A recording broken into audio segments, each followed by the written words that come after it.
Bat, thank you so much for the 22-month streak at 39 months. All good.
Forty stream streak, Enemy Mouse. Undefeated. Thank you so much. Oh. He said, oh. Oh. What's good? What's good? All my friends are here. All my friends. Bad Street getting the pump on. Appreciate you putting us up in the gym. Ethan Viz, so good to see you. Congrats on first, by the way, Enemy Mouse. Canvas Monsters, good to see you coming in. Scape, congrats on second. So close. Gut check. Onyx, so good to see you. Welcome in. Tease, welcome in. Who else? Who else? Who else? Jay Stinch, Bad Street. Oh my god, Bat with the super huge subby. Thank you so much again. I know you're probably already came and went, but it means so much. 39 months is crazy. Sorrow, Vitamin Bug, all my buddies, all my buddies, all my fellas. Onyx Void, Big Bad Street. This is awesome. Say his name and sorrow streams appears. Yeah, it really does. Oh my gosh, should we oh, we got about 45 seconds left. I can let it run on this. I like this song. We'll get started shortly.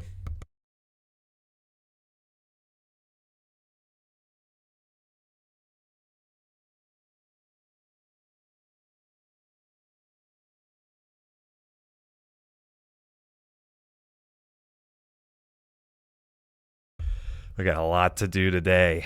We got a lot going on today. We'll get these ads done and we'll get started. We'll do opening ceremonies.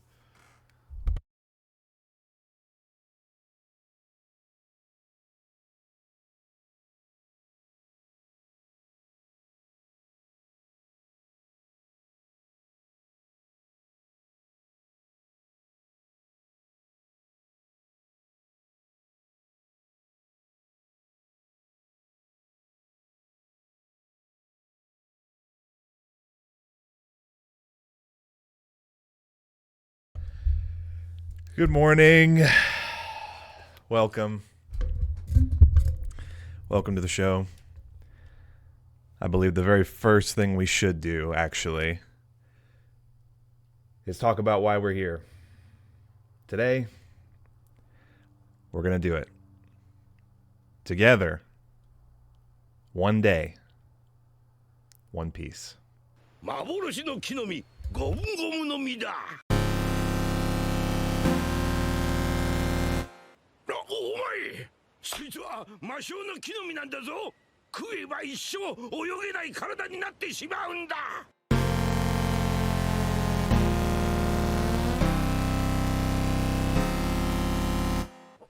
俺本当に一生泳げないのか。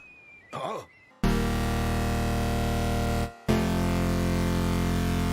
海賊王になるのは俺だ。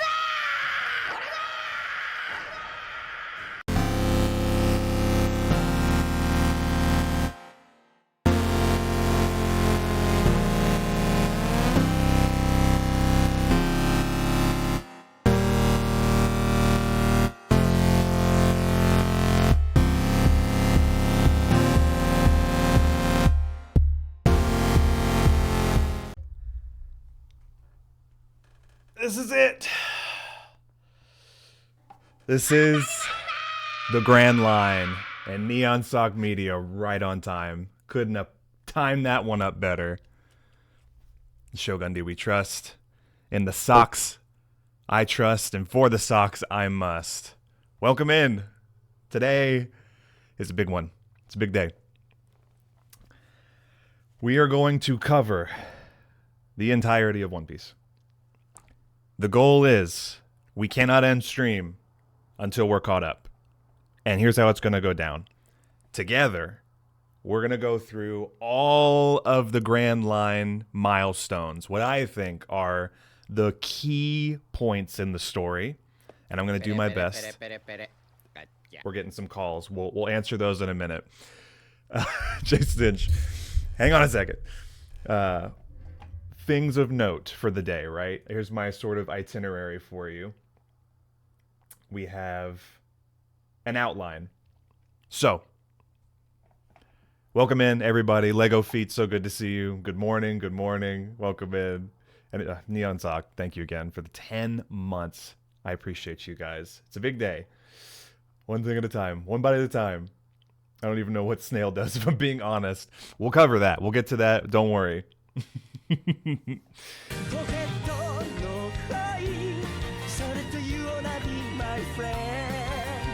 The back-to-back.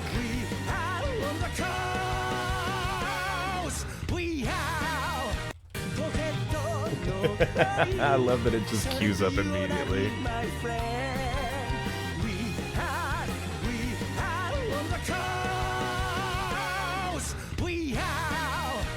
Dude, shout out freaking CJ Goatright for making that. That one's staying. That one's staying forever. Yeah, CJ Goat, man. Escape, Ethan, thank you for the back-to-back, the We Are. CJ put that together during our last Kaizo stream, and I was like, all right, that's gotta be a forever redeem. Please go follow CJ Wheelwright. Incredibly talented. Super appreciate all the love from everybody about this stream today. Obsessed. Me too. So, plot summary. We're going to go through the entire story and kind of give you broad strokes, okay? I want to get caught up with you today before tonight because then I got to go. I got to go do D&D tonight. But broad strokes, right? I'm going to give you a summary, everything that we know about the story so far, the setting, my personal inspirations. I'm going to talk about why the show is so important to me. Facts of the fiction. We're going to talk about some real, actual facts and some lore and some history about the show. We're going to meet all the crew. We're going to go one by one down the line. We're going to meet all of our crew members, and we're going to unlock new alerts today. I did alerts for everyone. Holy shit. Tier 1 Onyx Void. Thank you so much for the sub, dude. That's our goal. We hit our goal. Wow. Freaking, can I get some claps for Onyx for the first time sub? That's fucking incredible. You came in, first time chat, and then you subbed right away. It went through. Yeah. Thank you, dude. It might have taken a minute. I think I saw the alert for the goal, but thank you so much, dude. I love One Piece. You're in for a good time because we're doing the whole thing. We're doing the whole thing today. I cannot leave until we're caught up and we're done. We're gonna meet the crew. We're gonna unlock alerts as we go for each of the 10 current Straw Hat members. We're gonna do giveaways. There's gonna be giveaways at the end, so stick around. We'll talk more about that as we go. It's going to be a very free-form, floaty, wishy, sort of washy, grand tide, floaty experience. But I think through it all, you guys are going to be very surprised with what we have in store for you. We're going to do a full chapter 1 reading. So I'm going to read the very first chapter with you guys and kind of give you some highlights and things that I find very interesting. Maybe sell you, through this whole process. Maybe you want to jump in. Maybe you want to take the plunge, go on a ride. Bad Street, brother. Thank you for the 7 months. I prefer a washy floaty stream. Me too. I got the washy floaty shirt on. You can catch me over on Bad Street, by the way. Coming up very soon. We got a promo we got to work on. We got another freaking main event, and I am the current reigning champion over on Bad Street, wearing this exact outfit, actually. Go check out, dude, Monday. Go check out Bad Street. Me versus Moon Elk. Oh my god, dude, I'm pumped. I'm pumped. Thank you for the sub, brother. I appreciate it. It's going to be fun. Floaty. It's that very shirt. Absolutely. Yeah. Hey. He deserves to be the champ after winning the Chili's in the Bank. Hell yeah, I've only watched a bit of One Piece. I'm excited for this recap. Chillin' Panda, welcome in, dude. It's good to see you. Yeah, I'm super excited. We're going to go through chapter 1 reading. All right, this is sort of our outline itinerary for the day. We're going to talk about dreams, will, and promises. Major themes throughout the story. Real fans know. And thank you guys for the hype train, by the way, kicking us off. Level 1 hype train. I really appreciate it.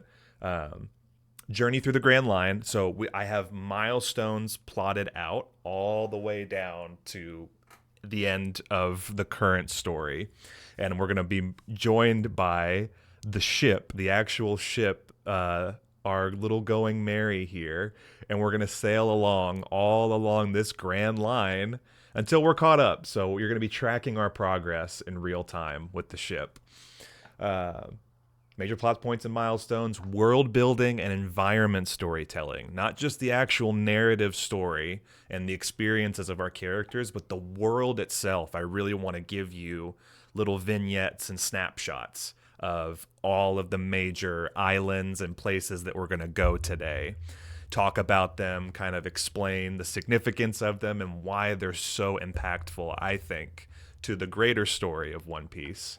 At the very end, we got to ask the question, right? What is the One Piece? After all of our discussions, I'm going to open it up with you guys, and we're going to see if maybe we can't figure it out together throughout the whole day, right? Questions, discussions, closing ceremonies. We'll do the whole recap. We'll do the giveaways, and hopefully by the end, you guys have a better understanding of this epic adventure. You might want to start it for yourself. You might want to jump in, maybe bring a friend.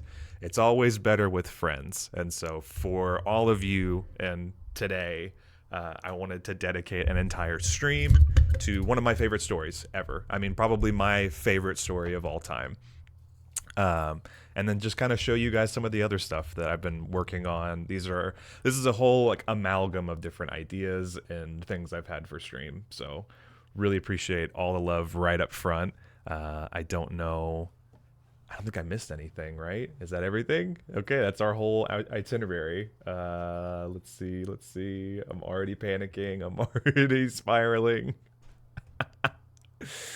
What else deserves to be the champ? I think I really did. I fought hard for it. Love how organized this is. Thank you, dude. Sail away. Yeah, so we've got the beginning, right? We got to play the first one.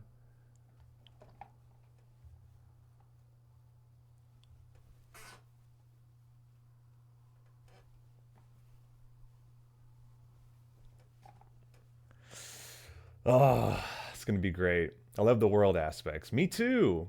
I think it's a Roku remote. I've never seen any OP, but I have a theory. Hey, you might be close. Enemy Mouse, you're incredibly wise. I feel like you'd be able to figure it out even with little context.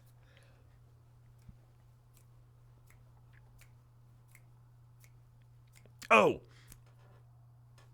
So, some things that I have changed for today.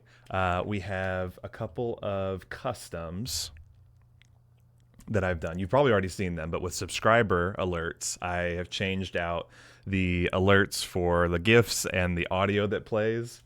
So we have like custom Luffy ones. We've got gifted subs, 5 gifted and 10 gifted have their own.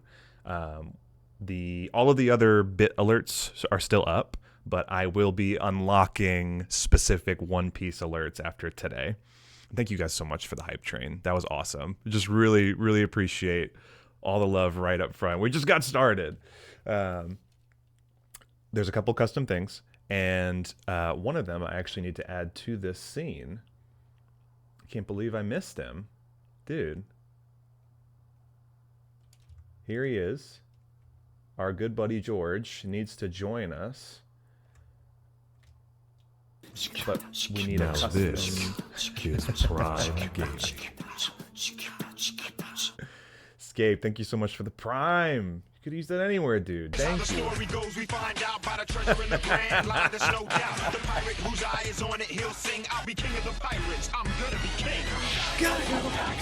Gaio. Onyx, thank you for the 5, dude. What's up? Hey, that's a true fan right there. That's a true fan. Let me flip horizontally. Now we got George up here. He's got his straw hat on. He's ready to go. Yeah, freaking.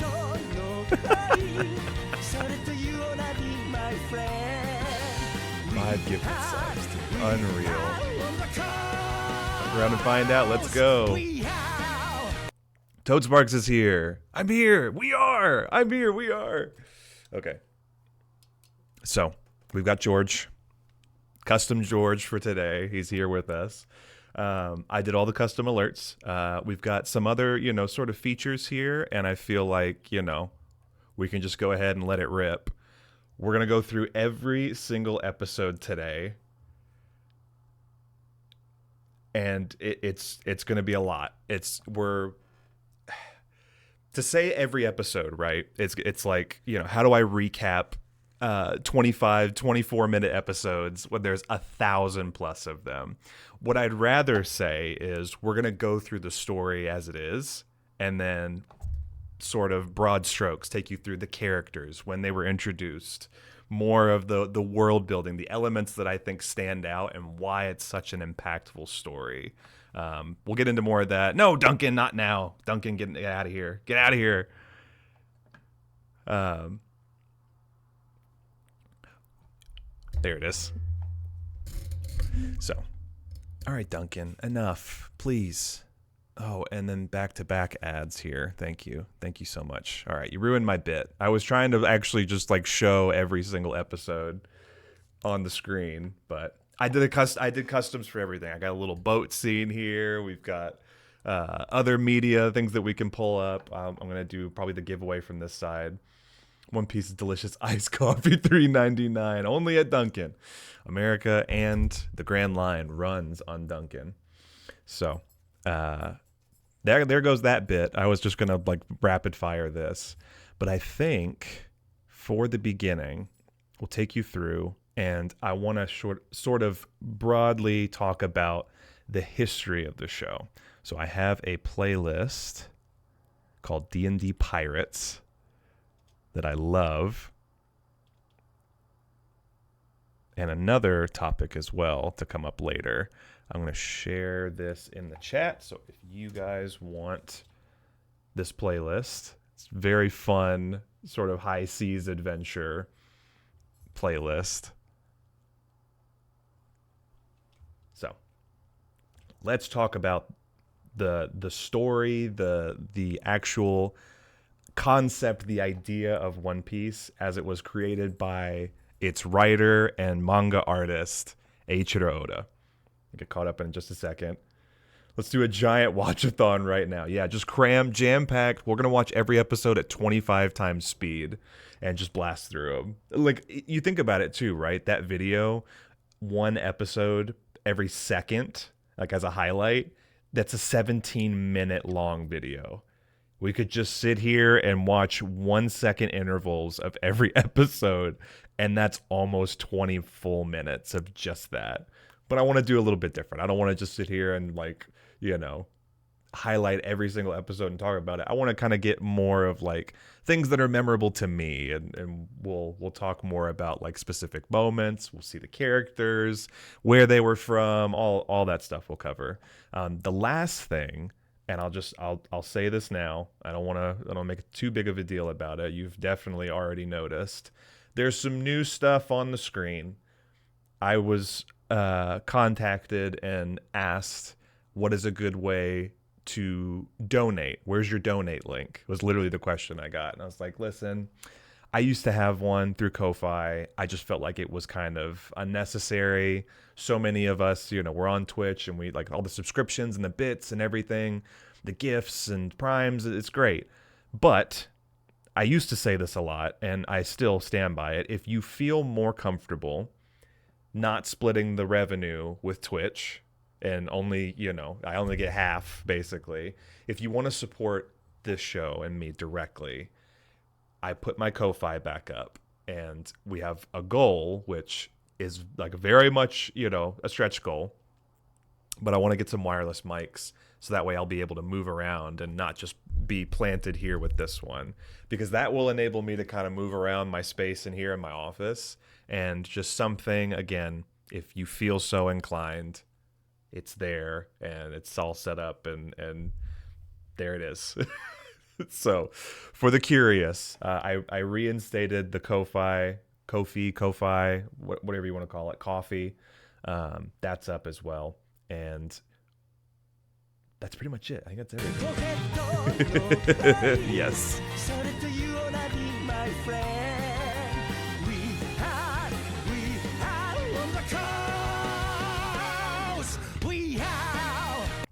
One piss and it's Jesse just pissing the whole time. That's funny. Is it from Saltmarsh? I love that hardcover. I'm not sure, actually. I have to ask CJ when she comes in. Macho Manatee, my brother. Thank you, brother. I appreciate you. 20 months. It's crazy. Welcome in. I'm ready to learn. How old were you when you started watching One Piece? That's actually a really good question, because as long as the show has been running, I only jumped in around like 2014, 2015. I've only been the last decade, so not even like half of the total runtime. I think I was in college when I actually first started reading it. Speaking of necessary, here you are, Corny. You're right on time. Kofifi. Macho, thank you for the sub, brother. I appreciate you. My actual brother, my IRL brother coming in and subbing right at the top. Okay. 30 minutes. All right. We've already spent 30 minutes just talking and explaining and getting you set up. So I will start and take you through the beginnings of this story, its actual inception, and the history of the story, just sort of as a background. So, what is One Piece? I'll tell you. Sort of again, broad strokes, but to give you an idea, if you've never read it before, or if you've only seen like clips and memes and stuff, Toad Sparks, welcome in. Thank you for the 5-stream streak. How long have you been watching the show? I'm new to it, about 10 years. Yeah, you know, like relatively to the show, being on the air and being available. Sorrow. All right, Corny, we'll be taking calls in a little bit. Thank you. I'll catch up, read more than watch episode once a month, actually. The lore, I'm a child to it. Sorrow's very new. So, series focuses on Monkey D. Luffy, a young man made of rubber after unintentionally eating the Gum Gum fruit, who sets off on a journey from the East Blue to find a deceased king of the pirates, Gold D. Rogers' ultimate treasure, called the One Piece. Corny Midland, thank you so much. I'm getting the vibe from all the preparation. Yeah, it's been a minute. I've been working hard on it all week. Together, they encounter other pirates, bounty hunters, criminal organizations, revolutionaries, secret agents, scientists, soldiers, and the morally ambiguous world government.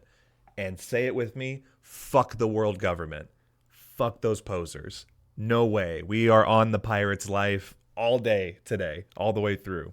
And you'll know why by the end. Various other friends and foes as they sail in seas in pursuit of their dreams. That's it. That's the whole thing. And to give you, fuck the world government. Get some fucking hashtags. Fuck the world government. I'm trying to figure out what these are. I'm not trying to be disruptive. Just ignore the sounds. I will. I absolutely will. All my homies hate the world government. Fuck them, dude. FTWGs. Yeah. So, the setting, right? The world that One Piece takes place in. Fuck the world government. The blue planet of One Piece is populated by humans and other races such as dwarves, more akin to fairies in their size, giants, merfolk, fishmen, long-limbed tribes, long-neck people known as the Snake Neck tribe, and animal people known as minks. The blue planet is governed by an intercontinental organization known as Fuck the World Government, consisting of dozens of member countries. The Navy is the sea military branch of this world government that protects the known seas from pirates and other criminals. Now, the origin of the story talks about how Luffy, our main character, is trying to become a pirate. He's very young, and we'll do the first chapter reading later, but the idea that this young man of this entire world of water, you think like a world comprised of like 90% oceans, they want to go on this grand adventure against impossible odds because the unintentional consumption of this devil fruit, you lose your ability to swim. With great power comes great drawback. And this particular character wants to furthermore become the very king of all pirates in this world. Just against all the odds, right? Like, it makes no sense. He should have just stayed at home. And kind of building on that, I think it's interesting to talk about the beginnings of the story and how it came together for Oda. Ichiro Oda is our writer, our storyteller, our godsend. People call him Goda for like Goda. I'm at work making stuff, so I'm gonna be lurking, but thank you for doing this. Thank you for keeping us up and coming in and saying hi and hanging out. This brings me back to my childhood. Yeah, so Onyx, you've been in it for a pretty long time then. Water world. It is. It's like one giant water world. Remember one time I ran into the world government and they were stealing ice cream from a baby and hitting a rabbit with an inflatable hammer. This is true. Corny, this is very true. Goda. A world pirate government? No. So the world government is supposed to keep the established order. The pirates supposedly oppose that organization.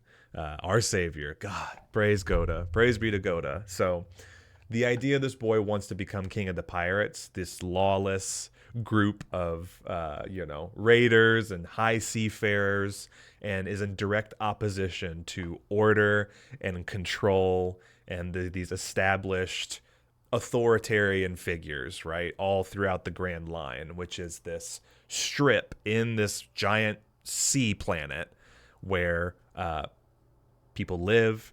And so the surface of the blue planet mainly consists of the Blue Sea, two vast oceans divided by a massive continental mountain range called the Red Line. And the Red Line, if I pull this up for you guys, let's see. I can probably just do it from here.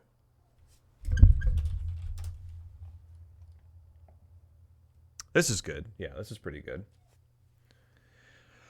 An image in new tab. The Red Line is a gigantic mountain range that it completely cuts the globe in half. And so what we're looking at is two giant oceans split by a mountain range, the Red Line, and then there's this belt all around the middle that sort of makes these four quadrants, right? And then through that belt, On each side, you're looking at a calm set of oceans where a lot of people like to live. They call it paradise in the first half. And then the Grand Line is a more treacherous waters, but it is where most pirates sail. And through this line, we're going to talk about the journey for our crew and sort of setting the scene, setting the stage here. Within the oceans is a second global phenomenon as the Grand Line. It's a sea that runs perpendicular to the Red Line and is bounded by the Calm Belt, strips of calm ocean infested with huge ship-eating monsters known as Sea Kings. Geographical barriers divide the world into 4 seas: north, east, west, and south blue. So you think quadrants, north, east, southwest, how it all creates this sort of like wrapped globe, right? It's not a flat earth. And passage between the 4 seas and the Grand Line is difficult. It's unique mystical features enable transport between the seas. I jumped ahead. The Grand Line is therefore difficult. Unique and mystical features enable transport between the seas, such as the use of sea prism stone employed by government ships to mask their presence as they traverse the Calm Belt or the Reverse Mountain, where water from the 4 seas flows uphill, merging into a rapidly flowing and dangerous canal that enters the Grand Line. The Grand Line itself is split into 2 separate halves, which is one being paradise, and the second half is the New World. Currently, in the story, we are in the New World. We are actually very close to the end of the second half of the New World. And why this is really important today, you need to start watching One Piece now.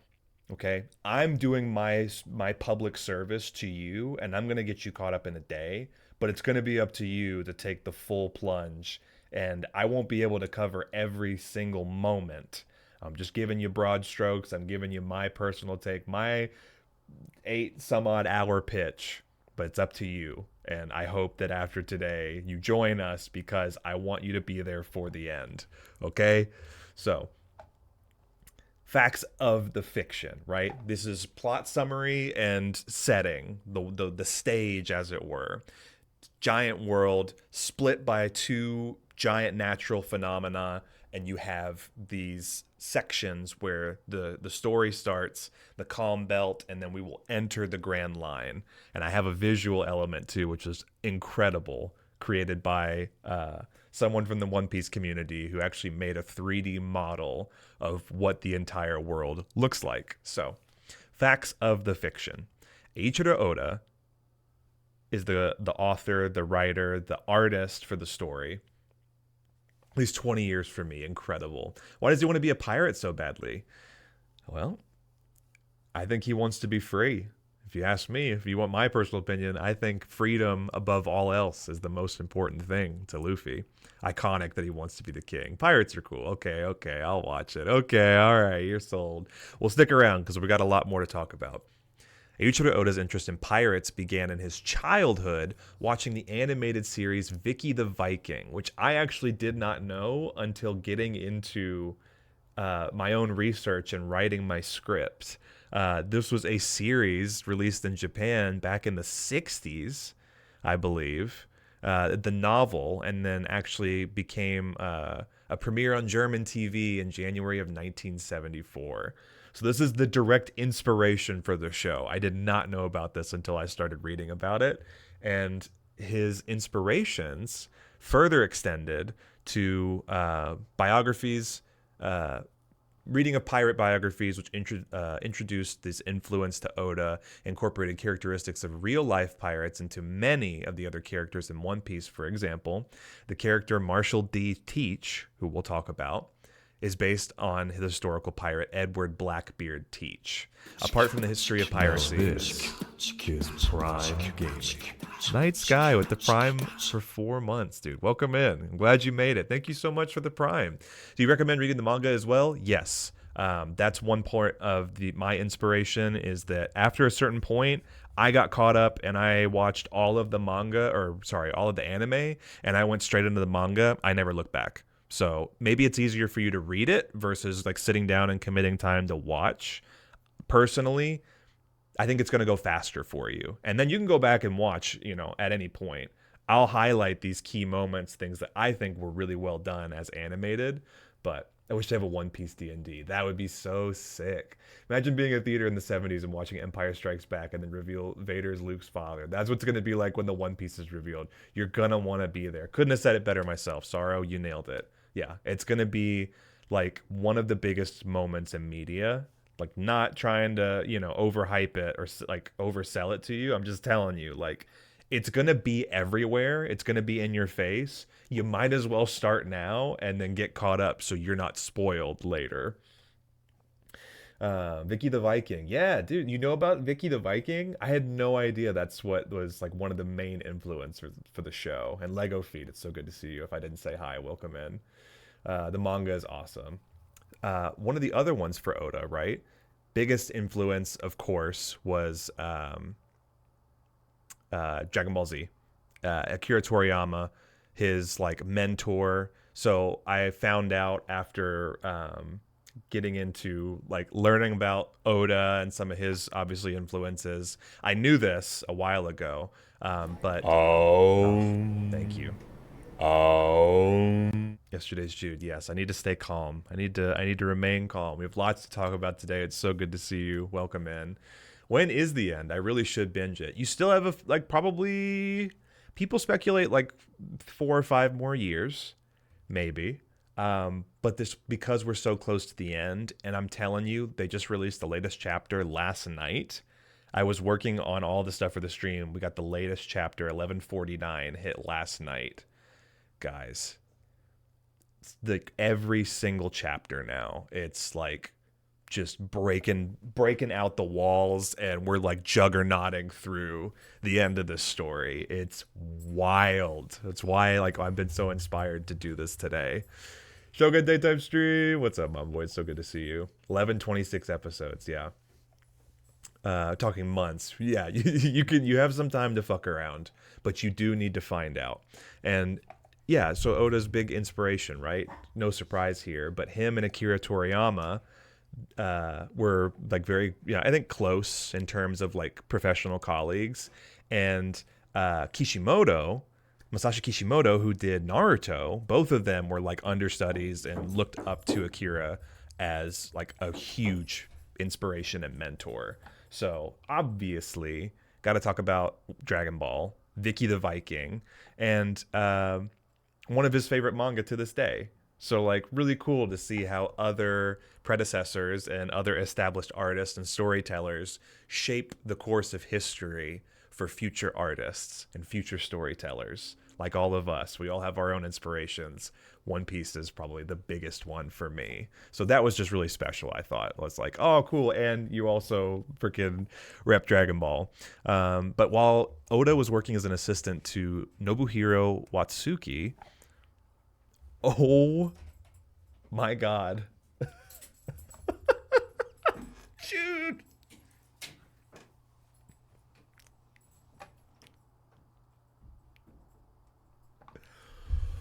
Whoa. Shoot.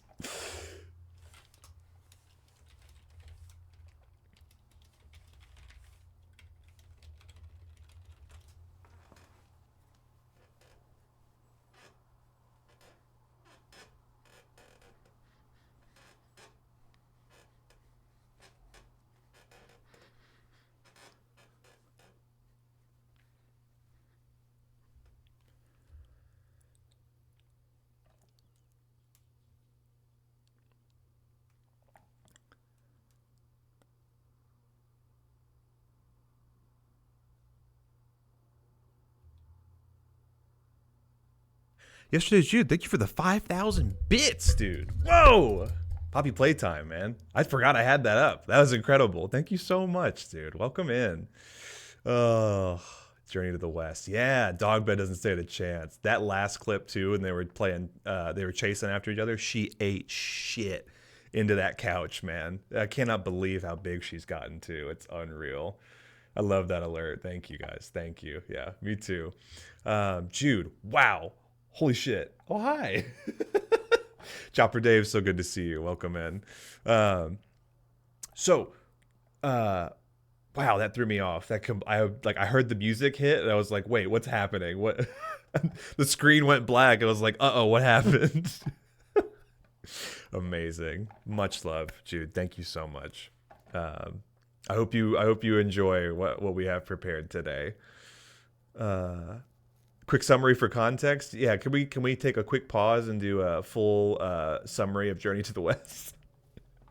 That would be another really fun stream. Monkey. That's a good summary. Yeah. Monkey. So, Oda was working as an assistant. He began writing One Piece in 1996. It started as a 2-shot story entitled Romance Dawn, which would later be used as the title for One Piece's first chapter and volume.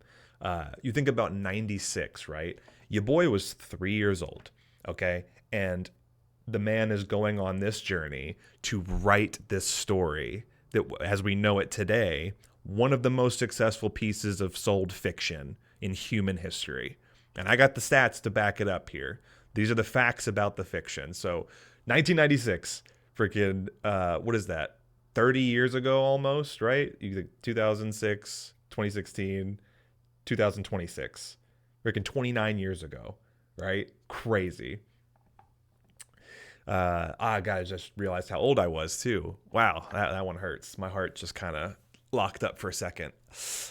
In an interview with TBS, Takanori Asada, the original editor of One Piece, revealed that the manga Eiichiro Oda wrote was rejected by Weekly Shonen Jump 3 times before they agreed to publish the series, right? 1996, starts writing it, has this 2-part series that he pitched. It got rejected 3 times before it actually hit the thing. How many times do you guys feel like when you've done something in your life, you prepared for like a big moment and you got rejected or something happened and you got left out and you were done on one, right? Several times, like I tried so hard to break into the video game industry and sent out tons of applications, but like one moment in particular really rocked me to my core. And I just kind of felt like I didn't want to do that anymore. You get shut down for like this grand adventure, this masterpiece, right?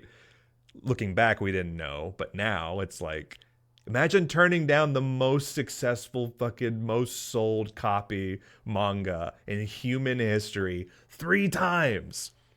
Story of failure, right? This is stuff I've talked about many times in different contexts, but we can't be afraid of failure. Making me feel old most, right? His primary inspiration for the concept of the devil fruits was Doraemon. This was another one I was not familiar with, but talking about one of the main mechanics of the story, which we'll get into, is Doraemon, which is a Japanese manga series animated by Fukijo F. Fujio in 1969, and then ends up getting published by Shogakukan from 74 to 1996. So long run time, and maybe you're familiar with it, but I had no idea that like 2 of the biggest inspirations for this show, like I've never heard of or seen. So talking about that, inspirations for creating the show, and his primary reason, right? Oh, these are my notes, sorry. Primary reason for the inception of the devil fruits, they were powers and abilities that were used to reflect Oda's daily life and his personal fantasies. Similar to Doraemon as gadgets, but the Gum Gum fruit was inspired by Oda's laziness. He thought, how great would it be if I could just sit here and work on my shit and get in front of my, my art deck and my drawings, and I don't have to get up and go and like grab something from the other room. I can just stretch my arm all the way over there and grab what I need and bring it back to me, and I don't have to get up. I can just be lazy and just stay where I am and sit in front of my desk and work fucking 20 hours a day. That was the inspiration for the main character and his power. It's a concept that I think is so relatable, and it's just wanting to be lazy.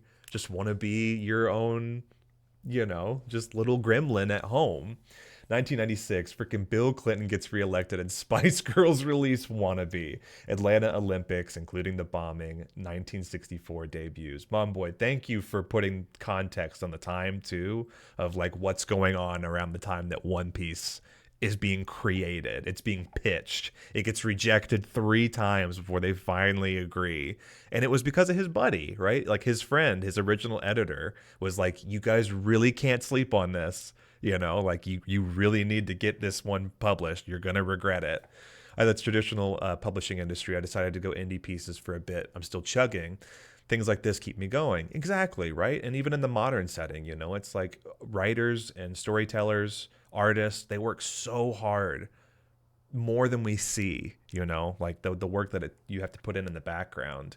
And there's a lot of rejection. There's a lot of letdown, and you have to keep going. You have to continue to push yourself.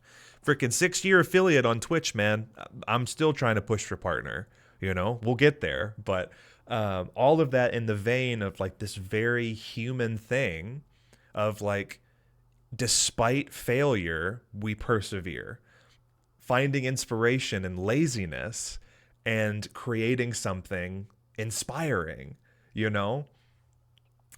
Unlike other manga artists, Oda draws everything that moves himself to create a consistent look while leaving his staff to draw the backgrounds based on sketches that he had drawn. He had a very dominant hands-on approach to the story, and he took a very active role, not only as the creative director and, you know, creator of the story, but like he's in there with everybody doing the drawings, the characters, like the paneling, the backgrounds he needed help with, but even he would be the one to provide the sketches.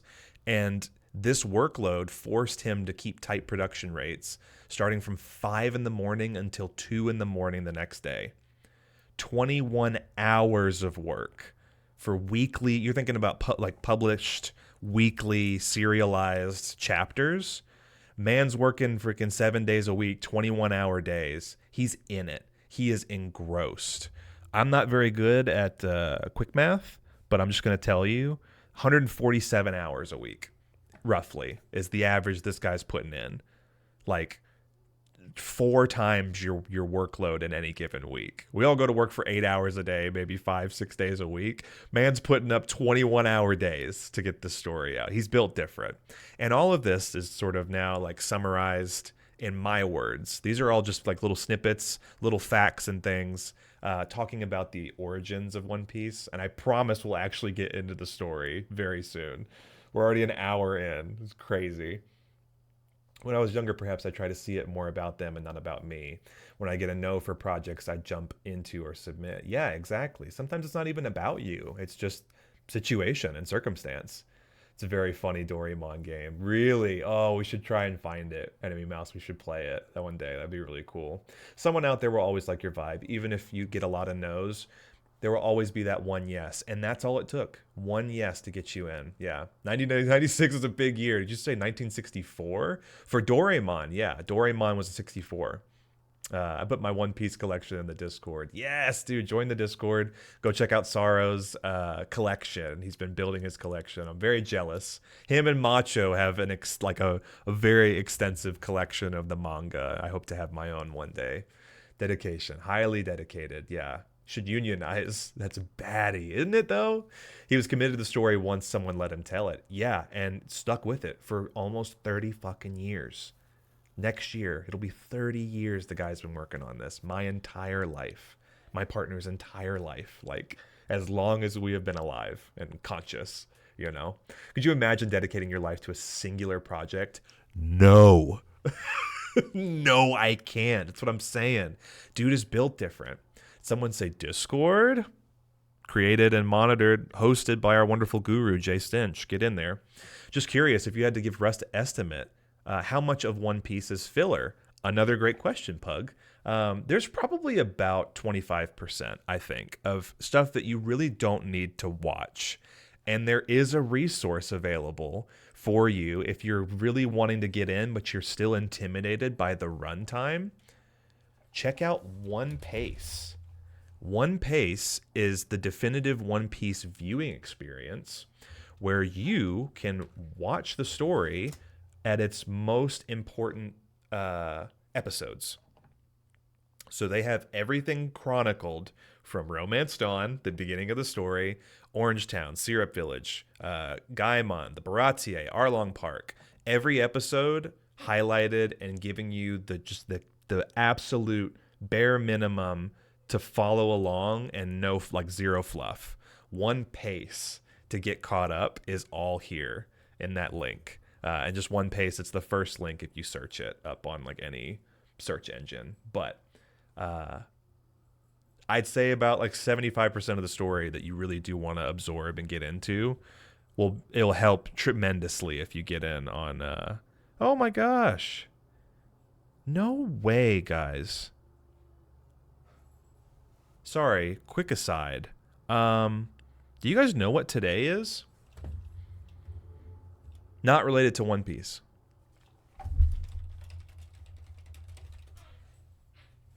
Do you guys know what today is?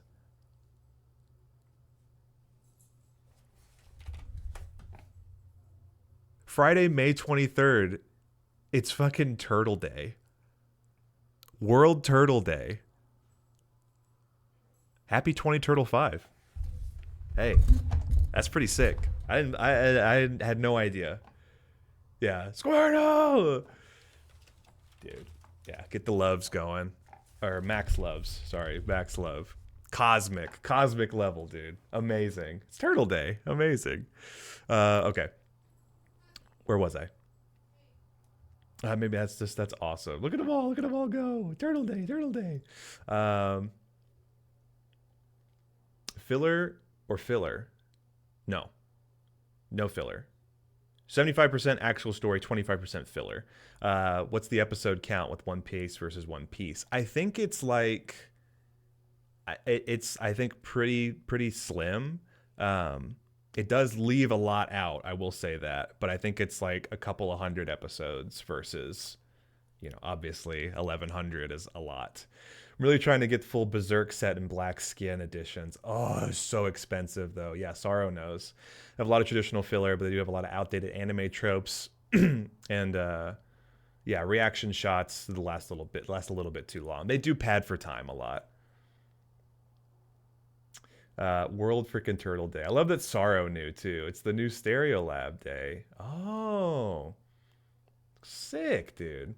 Keep mine on the shelf next to the JoJo volume. Sorrow's got a very impressive manga collection. If you aren't following, please get over on Sorrow's stream. My buddy in this world doing incredible things. Ladies' Night. We got a Rice audit coming up. Pokemon Pedigree. The challenge where you take Pokemon all the way through every generation. So sick, dude. And my fellow One Piece and anime enjoyer. Appreciate you being here, my friend. Looks organized by arc to me. Yeah, so all the arcs in order, and it's like a couple hundred episodes, I think. Like, again, bare bones, just getting you the essentials in the story. So, there's something, these are my personal notes now. I kind of just took snippets and little, facts about the manga, and we'll get into sales next, but I just want to take a second and sort of summarize beyond the summary, like the actual Wikipedia summary and the setting and inspirations that Oda took, right? Cranking out an episode, every week for almost 30 years. Animation's even more of a grind. It's true. There's something to be said about how the inspirations from our childhood shape our goals and dreams to create as adults, almost like an inherited will. The way that Oda had these inspirations as a kid and he carried them with him into his young adulthood, and he's a father now, so like this story I think very much will be his legacy, pass on to his kids, and however long the story goes, right? It's like he inherited the will of these other artists and great storytellers and then took up the torch and made his own thing. And what a thing it is, that we have to behold here today. How great ideas can come from the most relatable human experiences, even laziness or out of sheer boredom. You have these concepts translated into devil fruits, and it becomes this highly sought after and desired thing. Desire manifesting in a way that, I wish I was, I could be lazy and just stretch my body to the other side of my house and grab the things I need so I don't have to get up and move. It can take years to fully realize a good idea. Years, I'm sure, that Oda had been toiling and plotting, planning, writing, designing, creating, scripting, building this world, getting shot down 3 times, and thankfully had some friends, in the industry and along the way to fully realize what a good and great idea that it was, i.e. streaming was my personal note, right? It took me years before I found all of you guys and felt like I could do something a little bit bigger and beyond myself. Stuff like this I would have never been confident enough to do, 2 years ago. And against all the odds, could still turn from a good to great idea, so long as you had someone who believes in you. My 4th point, it can be hard to trust others with your idea and ask for help, but sometimes it takes a team or a crew to help you fully realize your dreams. That is One Piece. Okay, that full circle, by the end, and we'll cover all the characters and their dreams and goals and the themes of will and dreams. That's One Piece. And I think what Oda's journey to get to being able to share his ideas was tough. And it took a couple of friends, it took a crew to get him there. And he's been leading the charge for fucking 30 years. Lots of chewing. Yeah. And number 5, there is truly no substitute for capital H, capital W, hard work. Even with the best intentions, even with a crew, even with, all of the resources and available time that you could muster, you have to put in the hard work, right? There's no shortcuts here. The Grand Line is cruel, and even the greatest warriors, pirates, marines, world government officials can hardly stand up to the elements and the nature of this world, why people seek devil fruits, why people join the Navy, to amass their strength and numbers, right? They want to link up with stronger pirates and people with dominant, just very present willpowers. Fuck the world government. Even through all of that, right? You can link up with a mighty warrior. You can subscribe to the Navy propaganda. You can join, sell your soul to the world government, all in the vein of achieving or seeking great power and great heights. But there still is no alternative for hard work. And I think Oda has more than demonstrated that in the current runtime, right? As of March 4th this year, there are a total of 111 volumes of manga. This is not just single chapters, mind you, which I believe is pronounced Tankoban. Tankoban is the full sets of multiple volumes. 1,149 chapters to date, single chapters. 111 Tankoban volumes have been released and serialized. 111. That's 30. Yeah, that's a lot of manga. It inspired me so much when I was in my teens and 20s. Dang. So let's get into some of those numbers, and then we'll set sail and we'll go down the Grand Line together. 111 volumes, just keep that in mind. The first English translation of One Piece was released by Viz Media in November of 2002. So let's just take a quick look at that timeline, right? Oda starts writing One Piece in 96. First serialized copy, Chapter 1, hits America in 2002. That's an 8-year gap before most of the kids in America. I was in 2nd grade at this point, right? I have the luxury where my scholastic education, pre-K to high school, I hit every year. 2001, 1st grade, 2002, 2nd grade. Makes it really easy for me to keep track of stuff. 2002, I was in 2nd grade. First chapter hits America. Manga anthology Shonen Jump, later collected in volumes since June 30th, 2003. So then they started getting the volumes of all the chapters loaded into Shonen Jump. That was my very first exposure to One Piece. I remember mom picking up just some random freaking Shonen Jump in like 2007, 2008, and where they were in the story. I had no idea. I didn't know what was going on. I was too busy getting into like other Toonami shows. Like my relationship with anime was I was just cracking that door open. Viz Media. Yeah, Ethan Viz Media. Exactly. Also, we have ads coming up in a little bit.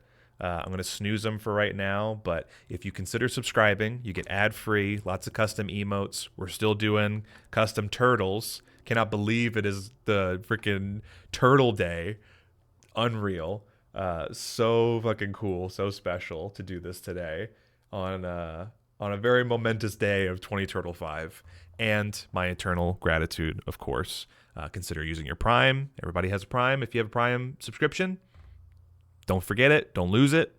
And then also consider Turbo. But if you got to step away, get some water, grab a snack, walk your dogs, take your meds. We find out about a treasure in the grand line, there's no doubt. The pirate whose eye is on it, he'll sing, I'll be king of the pirates, I'm gonna be king. Gaio. Onyx with another 5, dude. Or you might get lucky enough and you might get gifted a freaking 5-pack of Gaio from Onyx. Going out to Jude, Kid Star 96, Jin, Jurassic Jesus, and Rock Forever, dude. W's for freaking Onyx. I appreciate that, my friend. Thank you. Thank you so much. Jude is awesome. A lot of good ones in that one, yeah. Jurassic Jesus, welcome in. We're talking One Piece. So 2003, they start getting serialized in volumes, right? We're doing sort of the history and some of the facts of the fictional story. An anime television series adaptation produced by Toei Animation premiered on Fuji Television on October 20th, 1999. Series reached its 1000th episode in November of 2021. So 22 years later, the first episode in Japan airs and is launched by Fuji Television and Toei Animation in 1999, 26 years ago. And 4 years ago, they just hit their 1000th aired episode. Crazy. 14 animated theatrical films are produced by Toei Animation based on the One Piece series. As of today, the films are typically released in March to coincide with the spring vacation of Japanese schools. The man is making freaking movies like it's a goddamn Final Fantasy saga. Like it's his own Star Wars he's got going on. One movie over freaking 14 years, right? That's if you started going to school and you were getting out of school at the beginning when they were doing them in like, let's say 2000 or whatever, every year of your entire scholastic your educational whatever, right? 1st through 12th grade and then 2 years into college, you're getting a One Piece movie. 14 movies this guy's made on top of the 111 volumes, on top of the freaking 1,200 almost episodes we've got now to date. And then in December of 2023, Jump Festa 24 event, it was announced that Wit Studio would be producing an original net animation, ONA, series for a remake for Netflix, starting from the East Blue story arc to commemorate the 25th anniversary of the original anime series. The remake will be titled The One Piece. One Piece, the whole story. The One Piece, the abridged version. The guy's been going so long, he needs his own abridged that he's working on. We're not even going to talk about the live action. We don't even need to get into the video games and the trading card game, right? All of the memorabilia and all of the collectibles and everything. Unfucking real. Like, just the level that this has gone into. Yeah, yo. What's up, Cartoon Therapy? Welcome in, my bro. So true, so true. Incredible shit. I'm listening while I mow the lawn, baby, and pretending each blade of grass is a little pirate ship. There you go. Yeah, cut them down. Cut him down to size. We appreciate you being here, buddy. Mwah! So, One Piece is the best-selling manga series in history. In 2012, Oricon, a Japanese company that began its own annual manga sales ranking chart in the year 2008, reported that the series was the first to sell 100 million copies. It reached 490 million copies in print worldwide by July 2021, and by August 2022, the manga had reached 516.566 million copies in circulation worldwide. Everything. All the manga. All of it. 516 million copies. One Piece was the best-selling manga series for 11 consecutive years, from 2008 until 2018. In 2019, the manga did not top the chart for the first time in 12 years, ranking second in the annual manga sales ranking with over 10.1 million copies sold that year, although it remained as the best-selling manga by volume in its 12th consecutive year. It went 11 fucking years top sold, most produced, most serialized copies, and for almost 12 years undefeated, but still remains top fucking dog. And the last little bit here, and then I'll close this whole part off with things that are actually physically in this world, just to give you guys perspective, right? On June 15th, 2015, it was announced that Ichiro Oda and One Piece had set the Guinness World Record for the most copies published for the same comic book series by a single author, with 320 million copies printed worldwide by December 2014. It updated the record on August 4th, 2022, when it had reached over 500 million copies in circulation worldwide, both in print and digital copies. 416 million in Japan and 100 million copies in 60 countries and territories outside of Japan. Record-breaking stats. To this day. Unreal. I didn't know you could mow the lawn, my buddy Boy Blue. Just kidding. Vince's world government is hell. Oh, no. I'm not so sure I can. That's a lot of manga.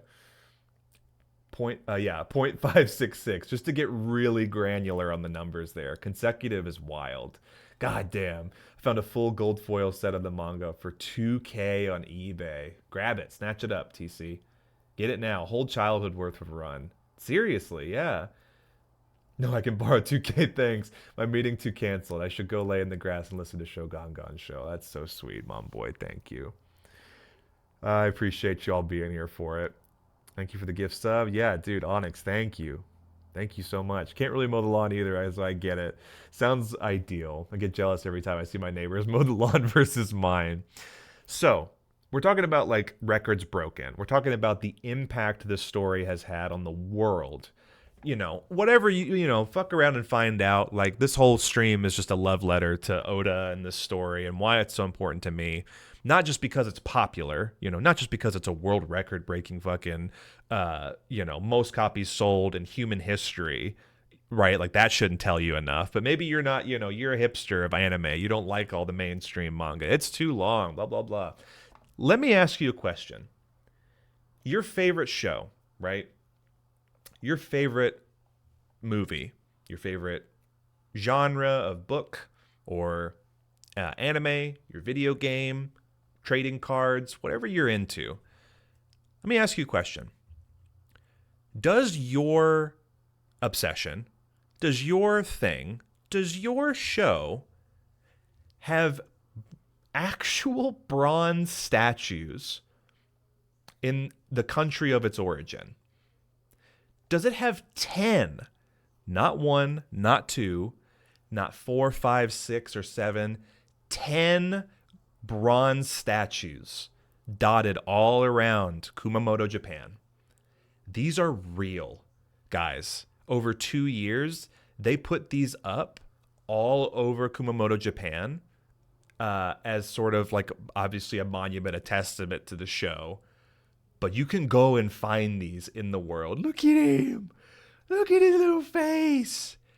They're real.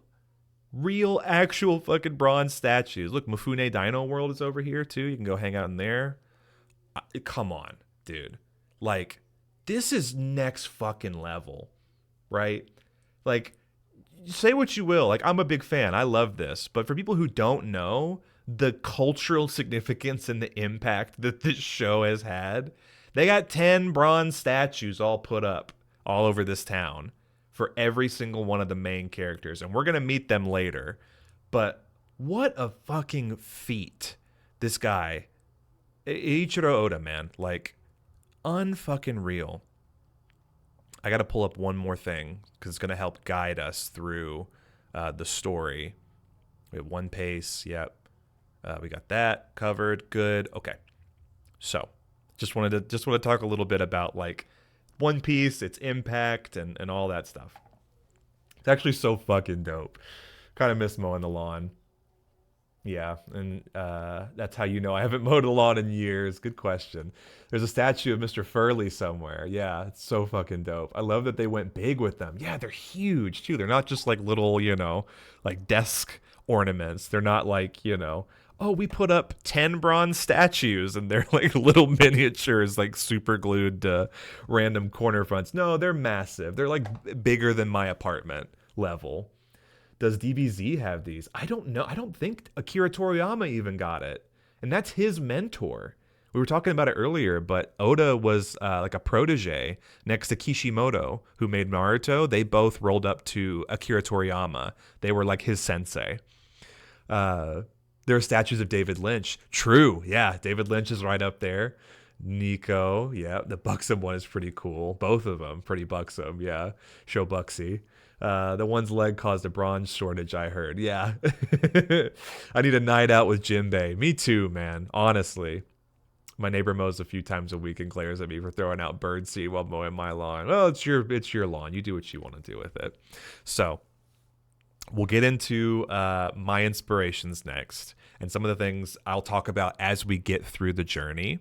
But we're going to debut one of our first alerts for the day.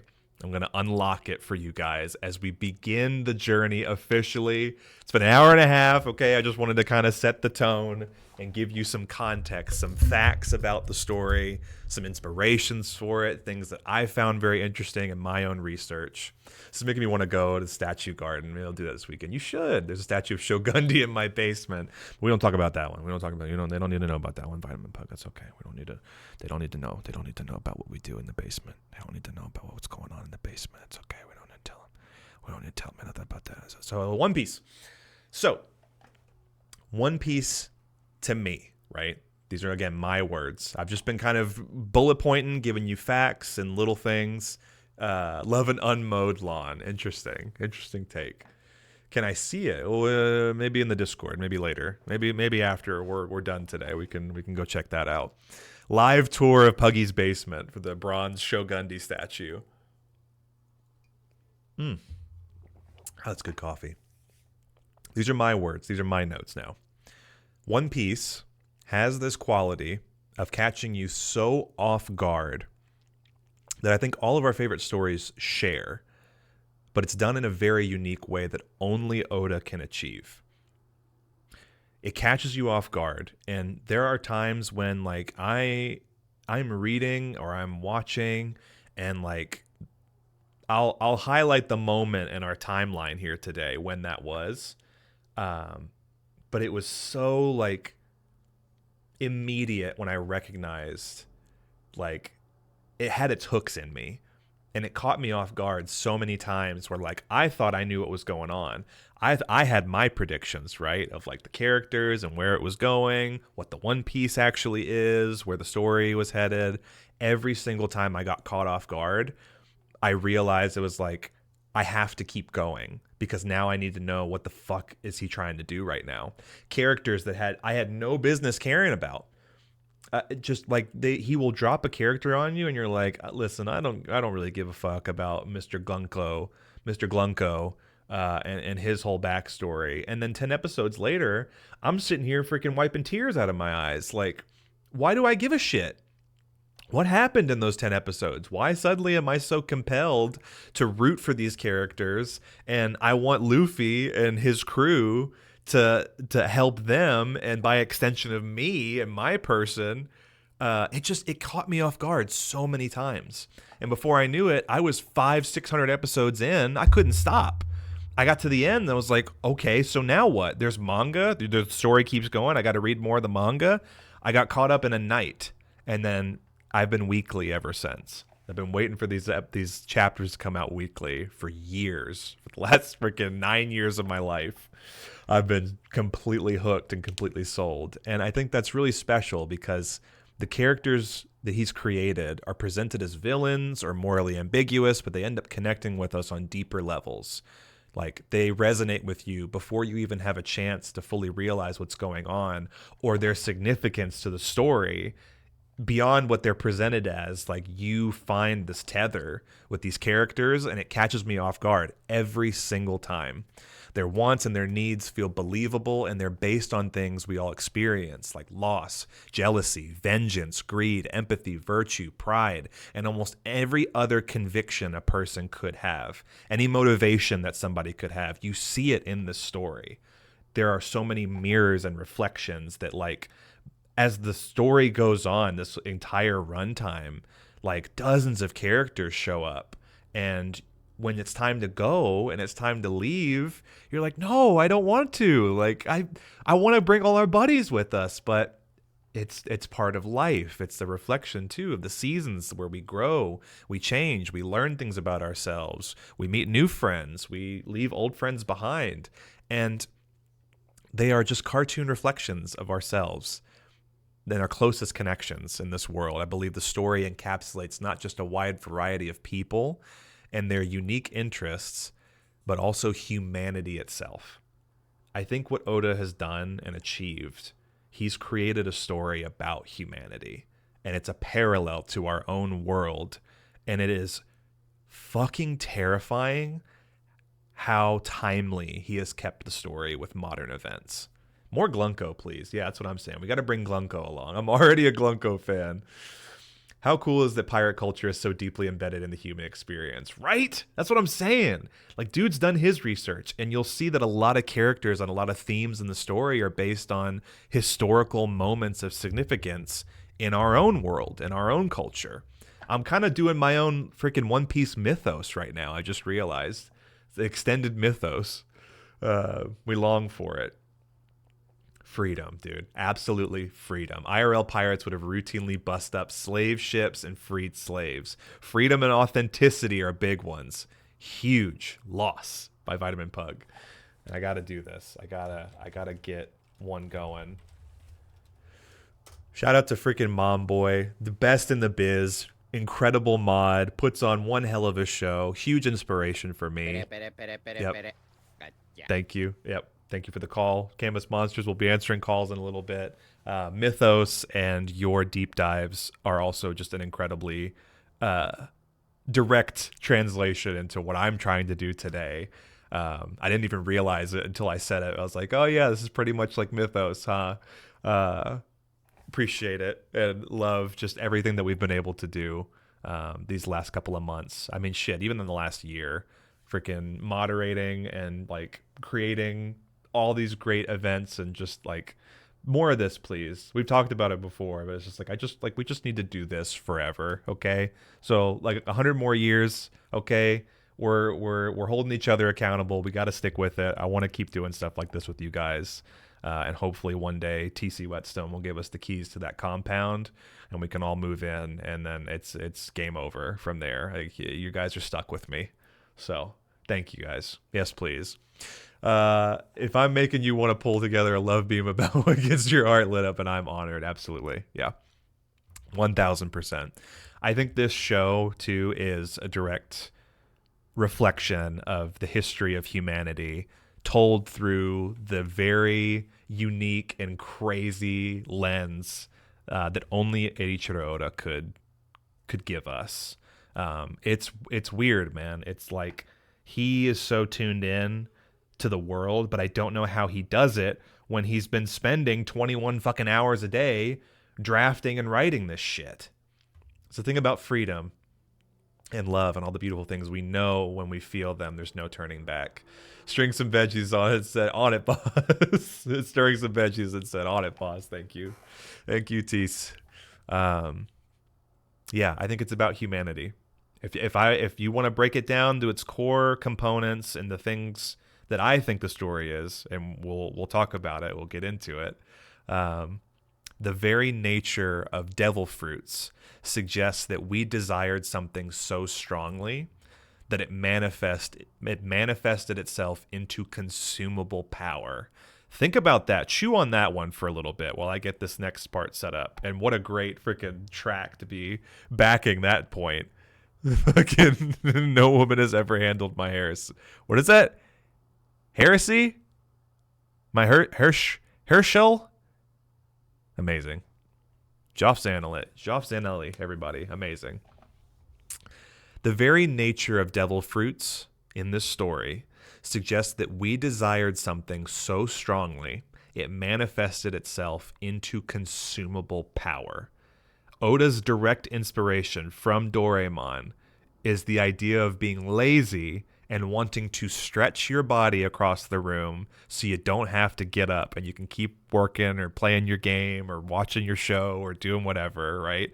Inherently from laziness, the desire to be lazy manifests in a way, and it is in the form of a fruit that you consume and you gain that power. In the story of One Piece, these powers are every shape, size, and form. There's 3 classifications, but mainly they change your physical makeup and they alter your existence by giving you these great powers that were once desired by other people in history. How often is it we feel like we are all in pursuit of things, power, money, status, wealth, fame, fortune, and we're all on our own little ships and we're all chasing after these dreams set out by other people, right? The notion of like becoming a great artist, being a successful business person, becoming a revered doctor in your field, becoming a studied, historian who works in, labs or research universities, right? It's like greatness came before us and we are the ones inheriting the will of others. And we find things manifested by that will to help us gain the power to become those things. I want to be Shogundi when I grow up. I always said I wanted to be Canvas Monsters when I grew up. So in turn, you become yourself. And you being here means the world. Canvas Monsters, I appreciate you. I hope you're doing well, brother. So real. Yeah. Thank you. CJ, welcome in.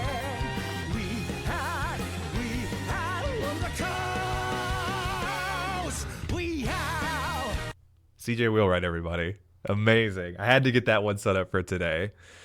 Yes, I'm chopping and cooking my meal prep today and having a blast. Good. I'm thinking about your food pics that kill and take turns in the cartoon commune kitchen. Same. God, please. It's the angles for me. Yeah, the multiple angles changing throughout the singing. Incredible shit. Cooked that one up like in record time too. Last stream. I always said I wanted to be Corny Midland when I grew up. I also said this. So we're all going to become Corny Midland. And yeah, I feel like that's very true to life, right? Like we find the things that have been manifested by the will and the dreams of others.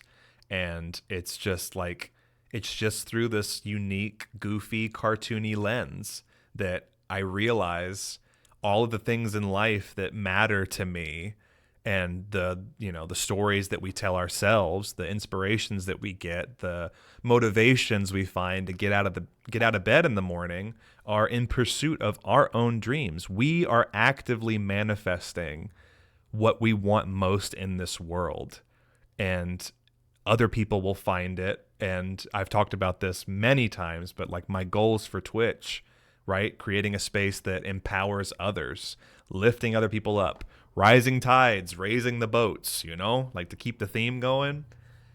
I hope that this becomes something that inspires others to take the journey.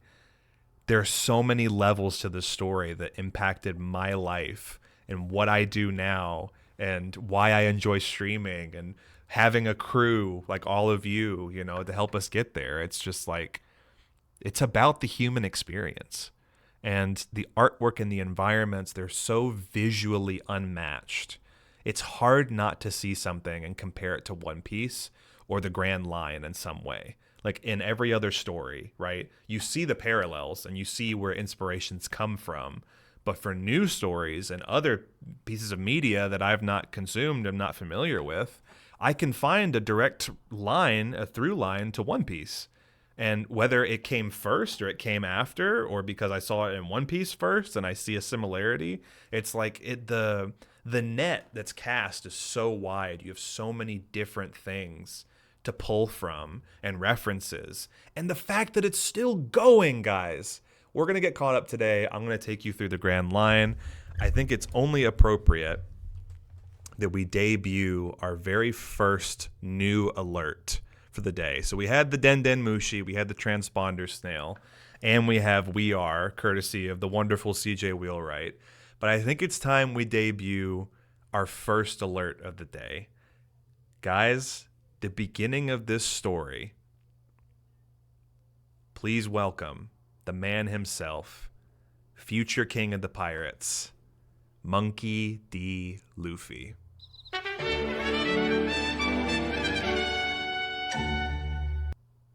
There he is. Jump scare, Luffy jump scare.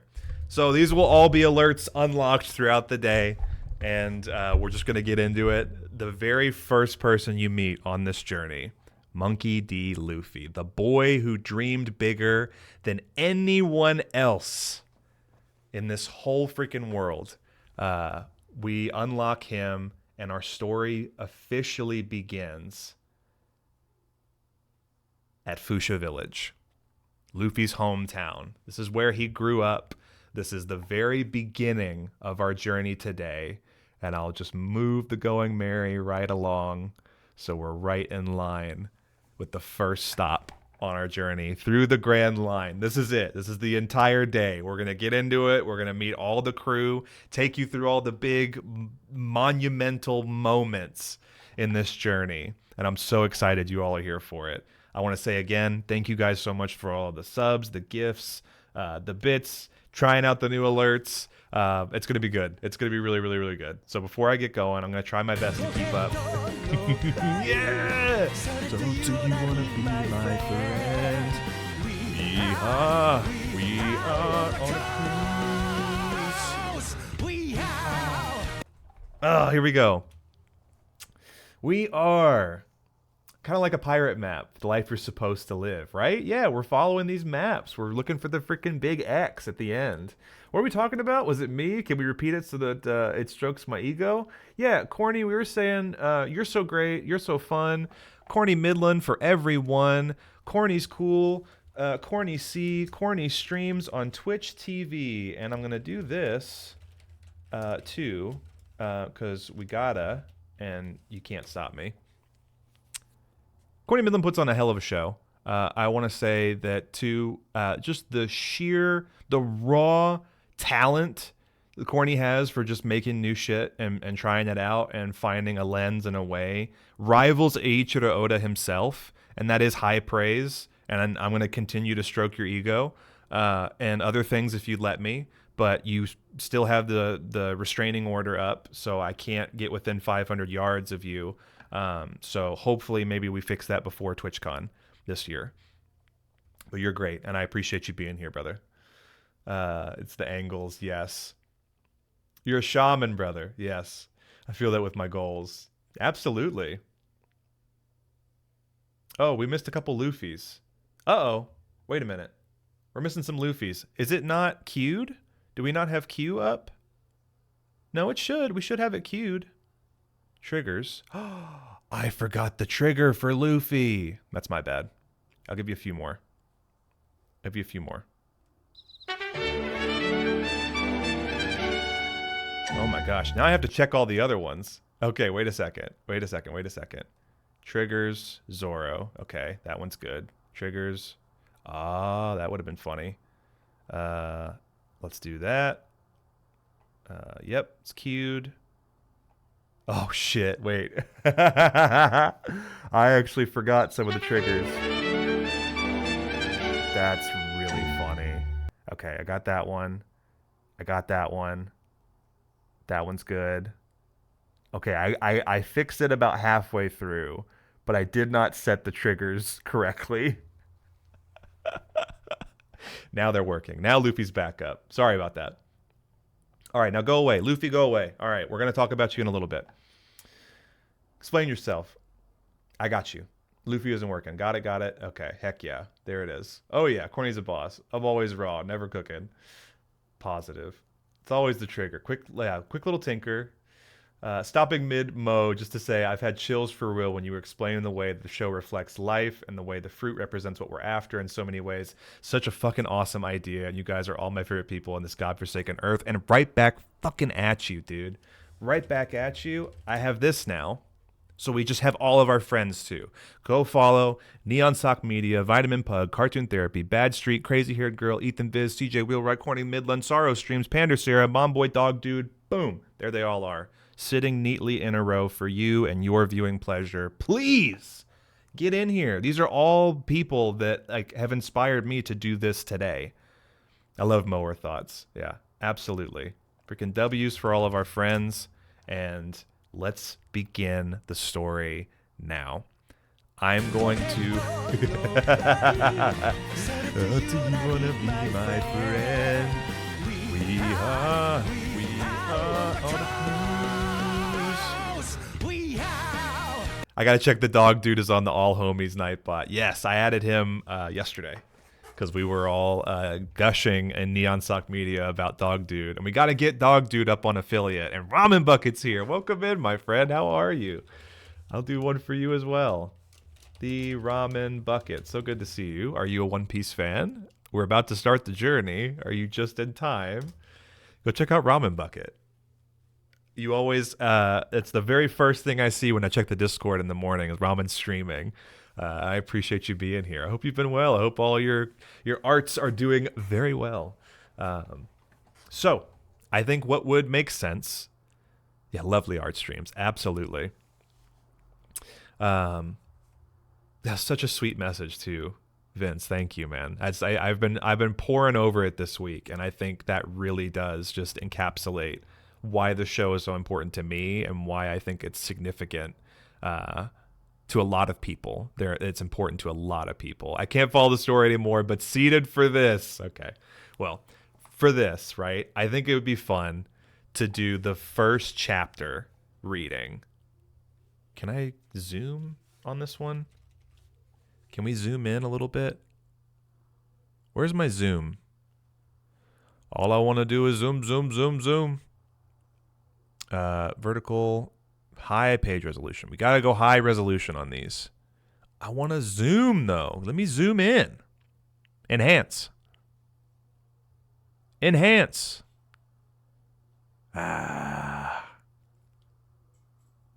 Foiled again. Okay, so I can't zoom in any more than this. There's no way to zoom in. Fine. Can you guys read it well enough? Do I need to like... Oh wait, can I do horizontal? No. Oh, that's a little better actually. That's a little bigger. Is that good? Enhanced. I'd be shocked if this doesn't end with me reading the manga. Magnify page. Manga book club. Manga guys club. Control plus. Yeah, Macho. I'm doing Control plus right now. It's nothing. Opera doesn't want me to zoom in. What if I did this? What if we... What if we came down a little bit with it?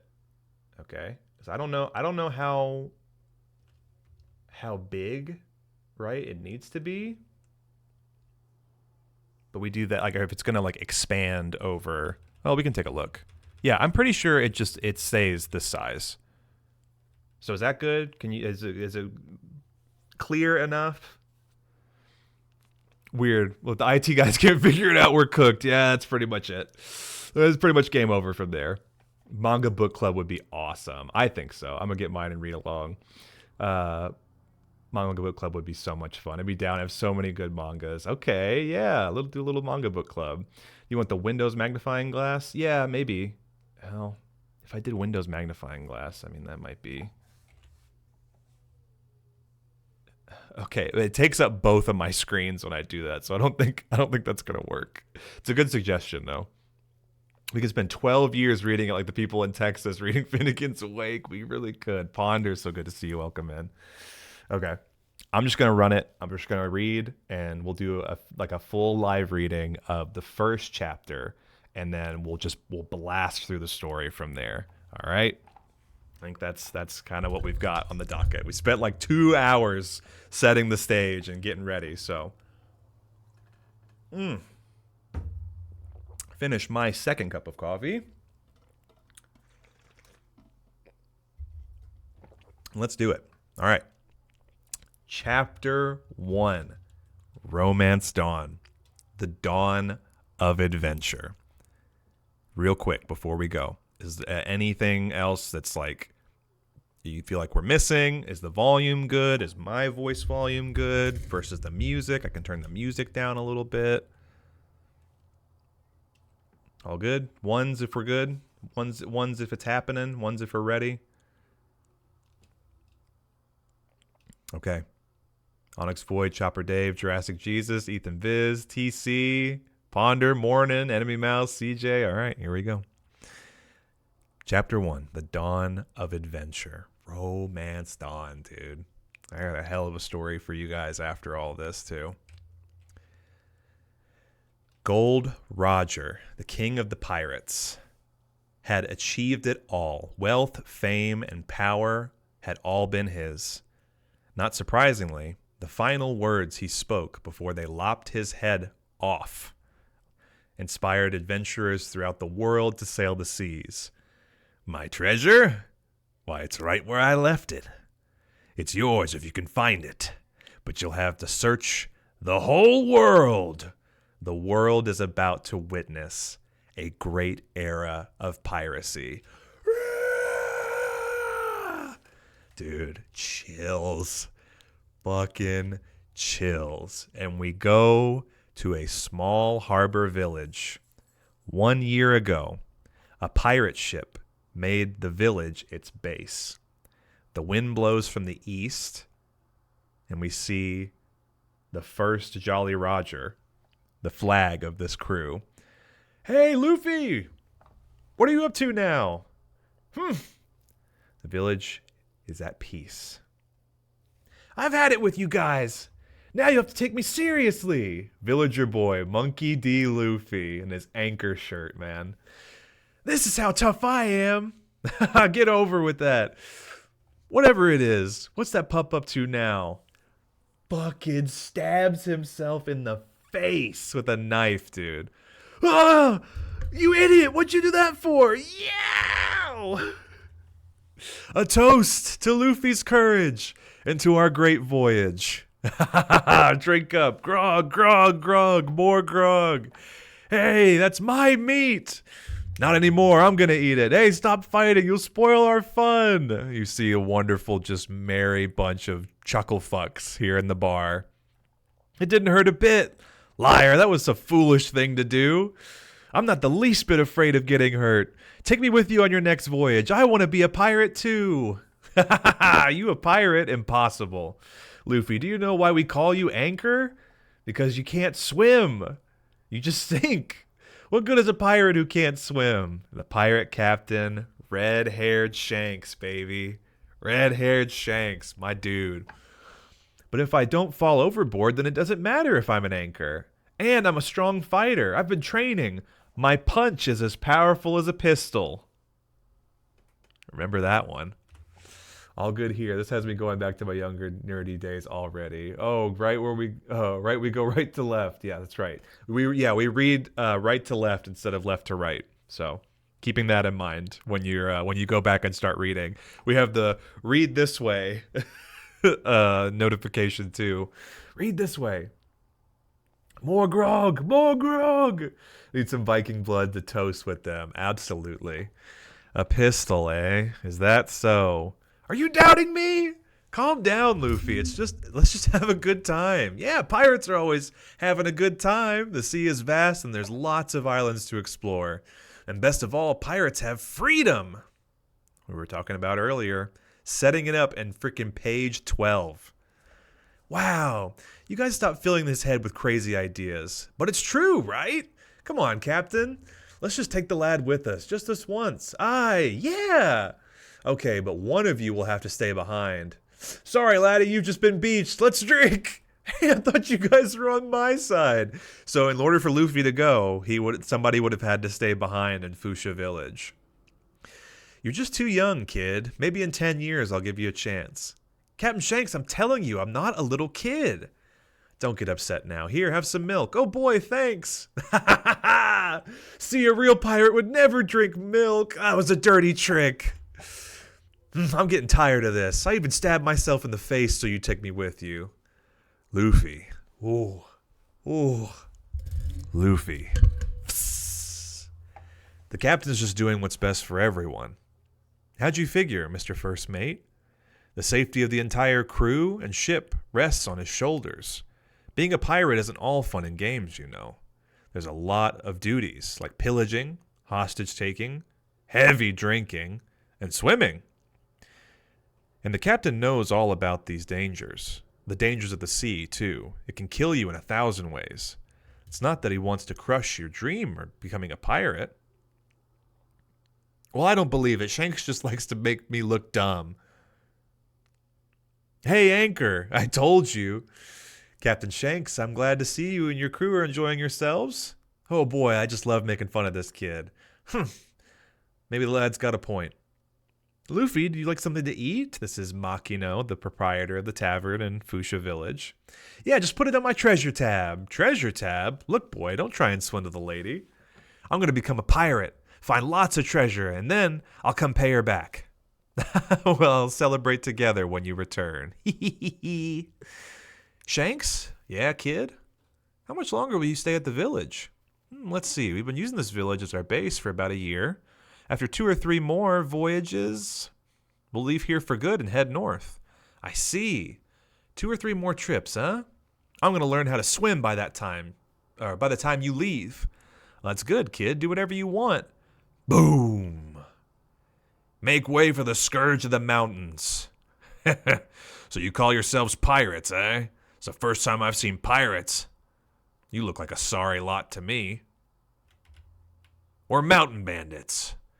Oh, don't wet yourselves. We're not here to burst up the place.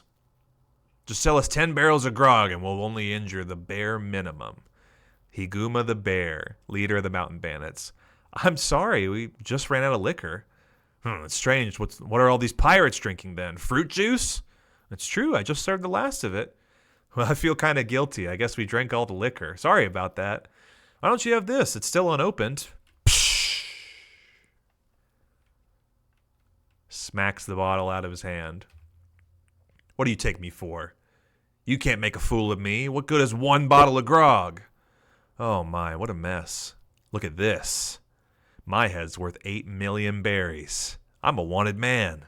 I've killed 56 people. Mostly fools like you. Watch yourself. If you're fond of breathing, if you're smart, you'll sail away from here so I never see you again. Sorry about the mess, Makino. Give me a rag and I'll clean it up. Don't worry about it. So you like to clean? Well, that ought to keep you busy for a while. Farewell, cowards. No grog, that's an outrage. Let's go to another village. Captain, are you okay?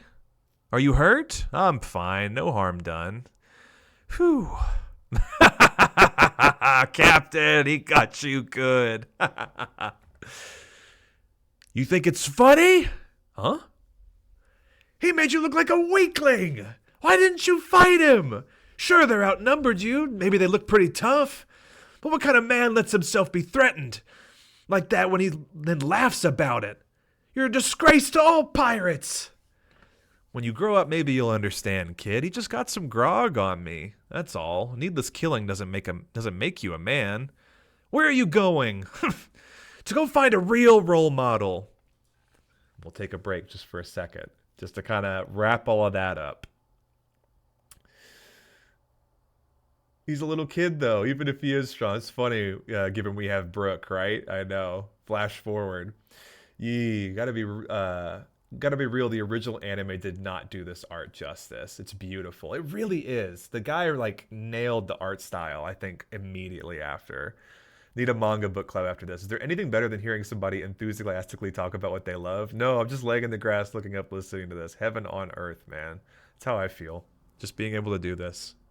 You nailed it, buddy. I'm so excited for everything beyond this, even to go even further beyond freaking Plus Ultra this year, man. So Luffy is desperately trying to get in, and these mountain bandits show up and just clown red-haired Shanks, and he's pissed, right? It's like, this is his role model, and you just totally freaking doused the guy and made a fool out of him and his crew. He's not taking it lightly. He takes his friends and his mentors very seriously, and I think that's a very important thing to take note of here. So he's going to find another role model.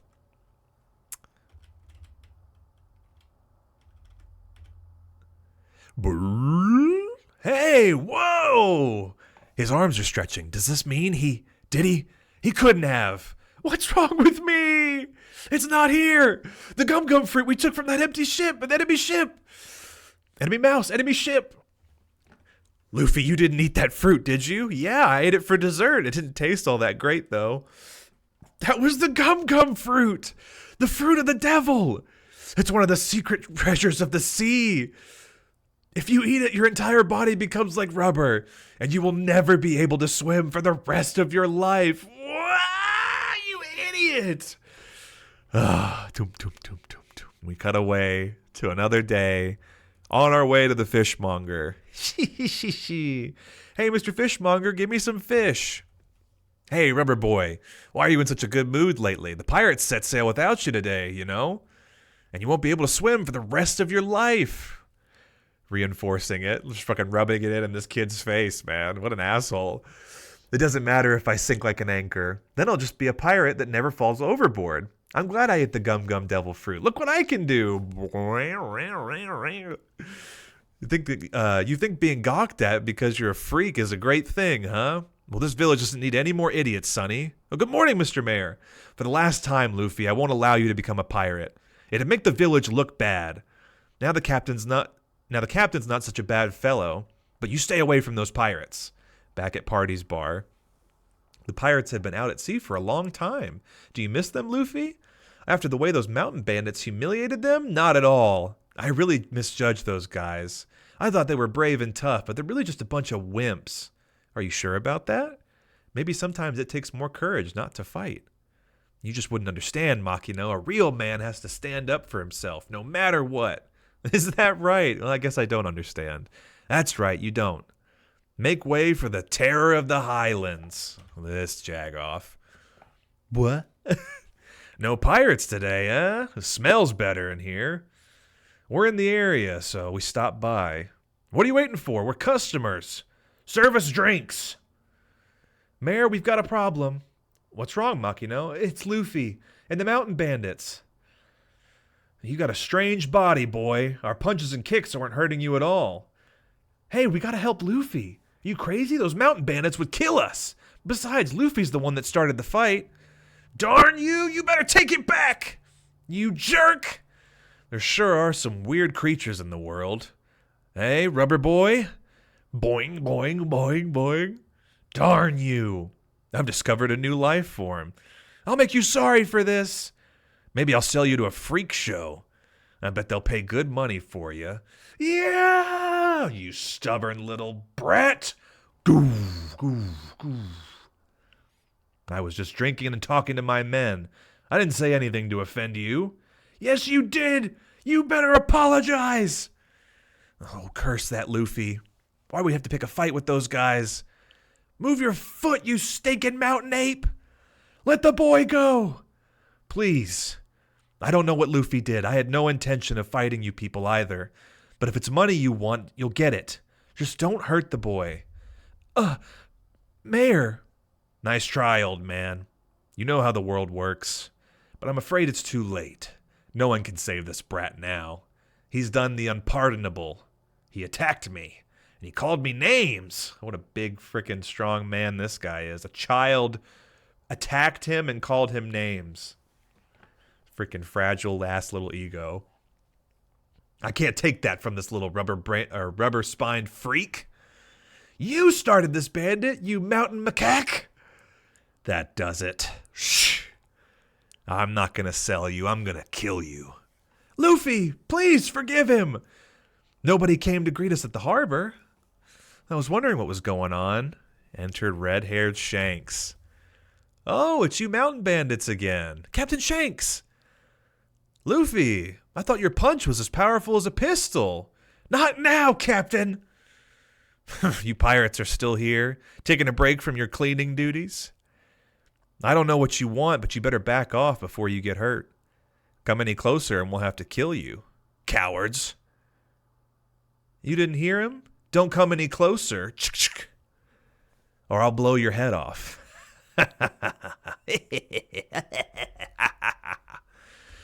You're putting your life on the line by pointing that at me. Huh? What are you talking about? I'm saying it's not safe to point guns.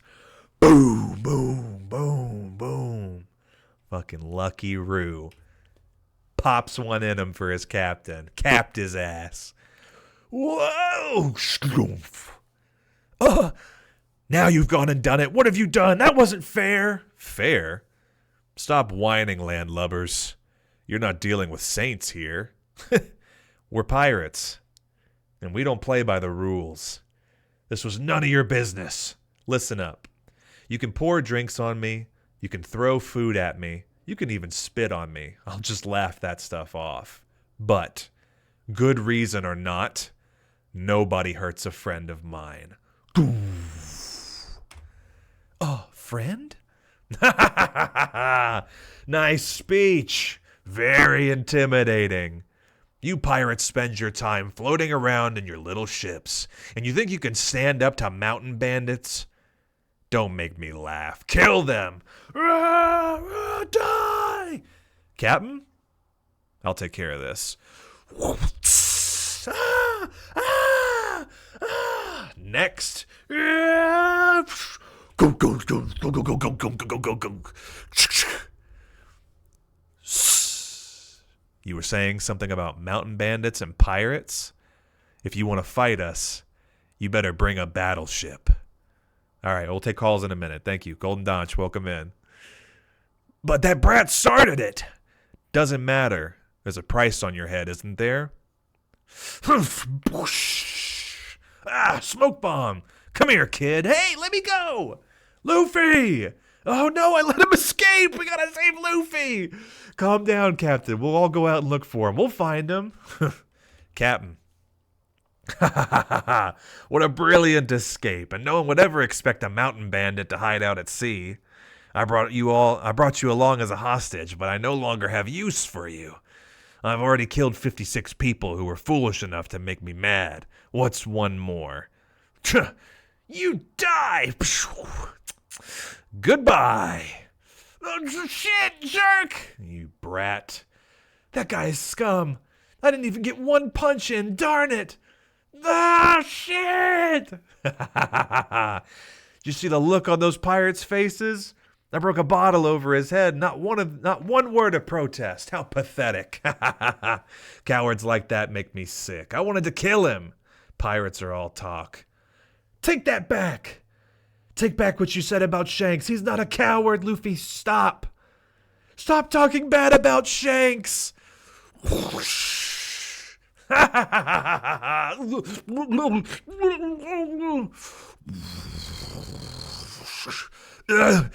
What the?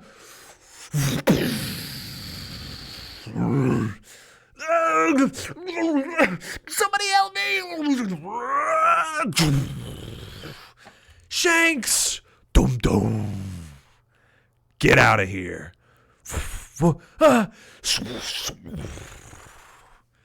I'm sorry, Luffy. Makino told me what happened. You stood up for me. Hey, stop crying. You're a tough guy, remember? But Shanks, what about your arm? Drink water. Gotta drink some water after that one. Doncho, my other brother, welcome in. So good to have you. Oh shit, this is incredible. I'm Shanks Shed. Yeah, dude, I'm freaking Shanks Shed too, man. I'm getting ready for work. This is so awesome to listen to. Thank you, Ponder. Yeah. It's just incredible. I'm trying to give the cinematic moments justice and all the onomatopoeia and the sound effects and everything, right? But Shanks shows up right in the nick of time here. He really like stands on business. He tells him, he's like, listen, you can do whatever you want to me, but don't fuck with my friends. And that's as true friends get right there. And the moment where the mountain bandit puts a gun to his head, he tells him, I'll blow your head off. He says, you're putting your life on the line by pointing that gun at me. He's like, what are you talking about? It's not safe to point guns at someone. And in the show, it translated, if you're going to point guns at someone, you better be ready to risk your life. And it cost him his here. That's a big fucking moment. They show up and they just totally fucking cap the guy in the head. No questions, no follow-ups. If you're going to point your gun at someone, you better be ready to fucking fight for your life. And then he's a coward, right? He steals Luffy, takes him out to sea. Shanks shows up just after the sea beast comes in and swallows the guy whole, saves Luffy, but at the cost of his own arm. His left arm gets bitten off here. And what does the guy have to say about it? The energy in this reading is just wonderful. Thank you, Scape. I appreciate it. You're doing great. This rules. This is a lot of fun so far. I feel the same. Don't start no shit. There won't be no shit. Well, I miss being a pirate in D&D, and the beginning of this has so many good moments. Onyx, I got a hell of a story for you after, too. Why this is so important, again, to my journey and through Twitch. It's freaking 1-to-1. I'm right there with you. I'm falling back into watching it for the first time. Live by the gun, die by the gun. Enter the fucking gungeon, dude. Step up.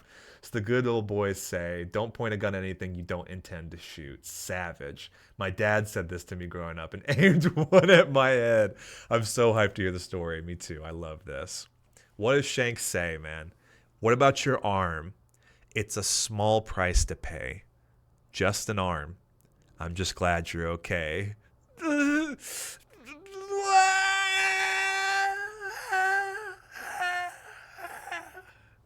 Luffy understood why Shanks wouldn't take him out to sea. The dangers of the sea were too great, and he was not yet strong enough. But most of all, Luffy realized what a great man Shanks was. He vowed to be just like him one day. My fucking hairs are standing up on edge. Oh my god. So you won't be coming back to this village after this voyage? That's right. We've been using this harbor as a base of operations for a long time. Maybe too long. Are you sad? Yeah, I'm sad, but I won't ask you to take me with you. I've decided to become a pirate on my own. It wouldn't stand to do you any good. You're still too little. There's no way you can become a pirate. Oh, yes, I will. One day, I'll have a ship and a crew better than yours, and we'll have the biggest hoard of treasure in the world.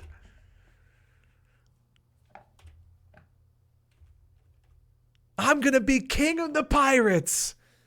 You're gonna be better than us, huh? Well then, do me a favor. Chat. Keep this hat for me. This hat means a lot to me. Promise you'll give it back to me someday when you've become a great pirate. That kid's gonna make something useful of himself, or he's gonna make something of himself. Yeah, he acts just like I did when I was a kid. Weigh the anchor! Raise the sails! We're off with the tide! Luffy's adventure begins 10 years later from this very spot. Dude, having a hero with one arm in a story isn't about how they're sad or bad. It's just hugely progressive for the time. Truly, yeah.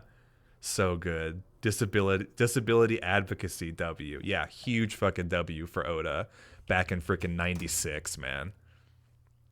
10 years later. Oh. They used to be really good. You can suck on them. Yep, they used to be really good. 10 years later. Well, he's finally setting out. They used to be really good. You can suck on them. That's right. Neon Suck Media, Vitamin Pug. Thank you for the 37s. Thank you so much. Here he is, Monkey D. Luffy, all grown up, and he's in the way of the panel, and he's ready to go, on his way. Well, he's finally setting out, eh, Mayor? I'll miss that rascal. But if he does become a pirate, he'll bring shame to the village. I never thought he'd really do it. Scree. Wow, it's a good day to set out to sea. Our local sea monster. Sorry I have to do this. But here's an attack I've been perfecting since the last time we met. Gum pistol. Freaking sends the giant sea monster fucking flying. 10 years he'd been saving up that pistol packing punch. Sends him on his way. Snaps back. Well, that's what you get, you darn fish. First things first, I gotta get a crew. I think about 10 men should do it. And I'll need a pirate flag. Look out, world. Here I come. I'm gonna become the king of the pirates. Luffy's tiny boat floats on. His crew yet to be found. Luffy's great voyage of destiny has begun. How about it, gang? Freaking chapter 1. What a fucking banger. And yeah, like huge theming going on already, right? Freaking W's for disability advocacy. We've got don't mess with my friends. We've got standing on business, okay? What does it mean to be a real man? We've got everything in the setting you need to know. A world of pirates. People who view them as nuisances, right? They're just freeloaders. But what do they really stand for, right? The mountain bandits come in. They're even worse, right? They just want to act high and mighty because they're too afraid. They're not brave enough to go out to sea. And when you question a pirate's friends, this is what it means. We stand by it. Good reason or not, nobody hurts a friend of mine. You've got everything you need to know. All is here. Luffy's, his core memory, right? Like the moment that he even questioned Shanks's, his authenticity, right? His conviction, his manhood, like what he stood for, right? His morality. All of it came out here, and it shaped our main character's journey, his perspective on everything. Yeah, he wanted to be a pirate on Shanks's crew. He wanted it so badly, and he ends up inadvertently eating this devil fruit and gaining a strange power. But after realizing that he wasn't strong enough yet, he decides, I'm going to go out on my own, and I'm going to make a crew that's even better than yours. What a fucking G. Standing on fucking business, man. He's like, yeah, thanks for the help. Thanks for bailing me out, dude. But I'm going to be king of the pirates, and I'm going to do it my own way. Rubber boy. It really sets the tone. Yeah, huge banger. Thank you, guys. Love the double page, too, at the end. Doing this while working on projects for my job has been so much fun. That's all I wanted, man. I just wanted to hang out and talk about One Piece, and maybe, you guys can hang out with us during your work day, or if you got the day off, we can just shoot the shit and talk about it. But like, I legit feel like I could spend a whole week doing this, just really deep diving and analyzing the panels, the artwork. They used to be really good. You can suck on them. It's so true. And it's flown by. Freaking 2 hours already. Ads are coming up again. I'll snooze them one more time. so we can just kind of close out this reading of the first chapter. I love the moment when the character finds the one thing to strive for in the road to reach their ultimate goal, to live and breathe their purpose. Exactly, CJ. Well said. He found it. He knew exactly what it was. He didn't want to just be an anchor, a crew, link himself up to a crew that was already set for greatness and already doing their own thing. He wants to do it his own way. Yes, it's free to be a pirate, but what's even more free is becoming your own pirate and summoning your own crew, going on your own adventure, and figuring out everything the world has to offer by himself. He does it solo. He leaves on a little fucking rowboat and just sets sail. Got his hat ready to go. He's got his promised little keepsake and keeps it with him, until he gets to meet with Shanks again. Time flies, man. Love the double page, huge banger. I used to read this manga in Shonen Jump back in high school. I'd walk to the 7-Eleven every day, pick up the new issue. My first ever cosplay was Luffy because of it. I spent weeks trying to find the perfect straw hat. There was no merch back then. It was so new, right? What is this anyway? Some kind of manga guy? Yeah, that's what I'm saying, man. It's a manga guy kind of day. King shit. Hell yeah. Definitely takes me back to cosplaying when I was younger and feeling empowered to be authentic as a woman in a gender bend cosplay. Onyx, I love that. Seriously. It's like the show means so much to so many people, and both examples by Toad Sparks and by Onyx. Toad Sparks is going to 7-Eleven every day to get the new manga, just like anticipating what the next part of the story is going to be. Onyx giving us gender bend cosplays where it's like people are so inspired. Not even just the young boys, but the young girls, like there's so many role models in the story that just like what CJ was saying. It's like you love a good character, like a strong OC, a main character with conviction who just knows what they're fucking about from chapter 1. We do not deviate from this formula for 111 volumes. Like 1,300 something chapters, right? Unfucking real, incredible. Yeah, inspired me so much to be me in a world that said I couldn't. Exactly, that's what it's about. To be free, the pursuit of freedom, to pursue your dreams, and nobody else should be able to stop you from it. That's it. That's the whole freaking thing, man. And I didn't read the first chapters until after I started watching the show. So my experience, right, I talked about it earlier, but I had only seen One Piece in manga form when I was in like 7th or 8th grade, and it was in a random Shonen Jump that my mom picked up, and it was probably already 90 something, chapters, right, several volumes into the story. I didn't know what was going on. I didn't know what Luffy was about. It was, we were just kind of thrown into it, and it didn't grab me then. But I realized in like 2015, 2014, lots and lots of people I was, I was very much into anime at that point. I was in college. I graduated and gone off to Full Sail at this point. And I was staying with my dad, and I started watching the anime. And I'll highlight the moments as we get through the timeline. But before I knew it, like I just couldn't stop. Like there was very much a defining moment in the story that like it just swept me away. Like after countless times of like subverting my expectations and catching me off guard, I couldn't stop. I couldn't bring myself to put it down. I was watching freaking 15, 20 episodes every day. I was just fucking locked in on my computer. I had my headphones on, and I'm just fucking another episode. Long Ring Long Land. What's that about? I don't know. Next episode. And it shaped who I was, like my hobbies and my interests.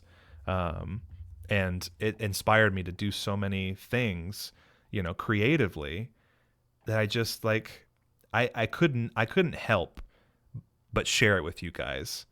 I really just I think when I originally had the idea and I was like, maybe this is too much. I don't know if anybody even cares that much about One Piece or a show to sit and listen to me yap about it for fucking 8 hours. But I could go all day. I really could. People talk about the new relationship energy, but they'll never talk about new lore energy, discovering this kind of thing for the first time. Yeah, and like things you wish you could go back and experience again for the first time. Fucking, I wish I got in sooner. I wish I had more time with this story. But I wouldn't trade it for anything. It's my treasure, is being able to share it with you guys. Life in so many ways, to see someone be free and go after what they wanted as their authentic self. Absolutely. That's everything about what we're trying to do today, is stick to our authenticity, right? It's pretty much my intro to Inuyasha. I love this. I don't know what's happening, but I'm going to keep going. Yeah, exactly. And it's been wonderful. I love hearing your story about how it started for you. So the first chapter done, right? And we depart Fuchsia Village, and Luffy begins his journey now to find his crew. We move to Shell's Town.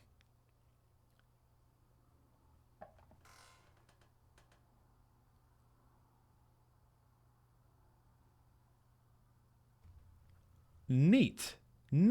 Do more cool stuff. Is that real? Is that real? Did that go through? Can you guys hear the audio on that? Holy shit. Shellstown is a nice place. Yeah, I think so. Do more cool stuff. Buddy, thank you for the 100. So we have the Ko-Fi set up now, and we're working towards getting our mics and everything loaded up. Hi. Hey, come on in. You just we did the live reading of the first chapter. We're officially starting the voyage. We're on the Grand Line now today. Freaking give it up for Do More Cool Stuff, man. Holy shit. That alert did not go through. Well, I can tell you, I can hear it on mine, and I'm speechless. I'm absolutely speechless. Okay, let me give you this. Let me do one for you, one time. All right, check this out. We've got a couple of things for you today. This was made by CJ Wheelwright.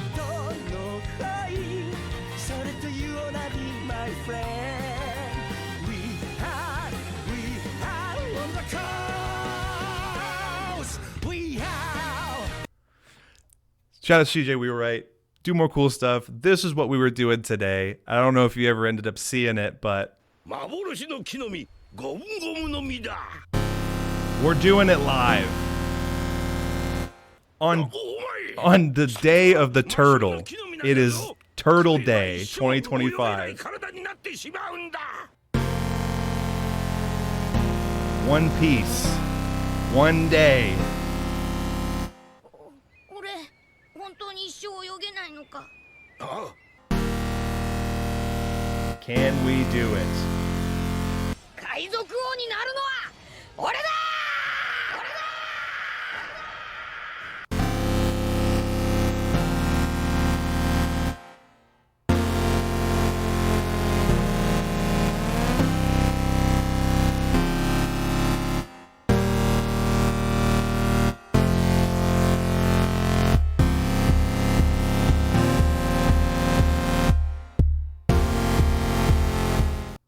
And just because I like you so much, I'll give you one of these too.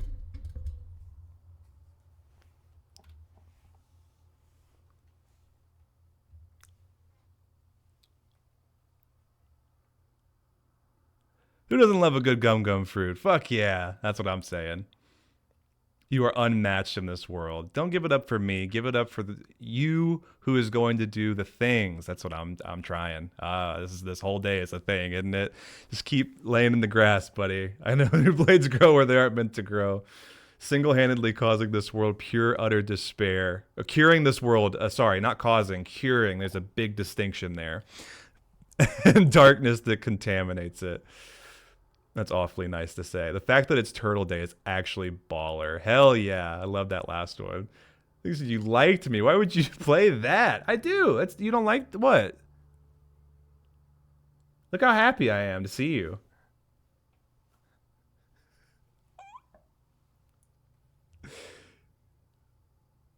Hey, get you someone who looks like that, looks at you like that when they come in the chat, okay?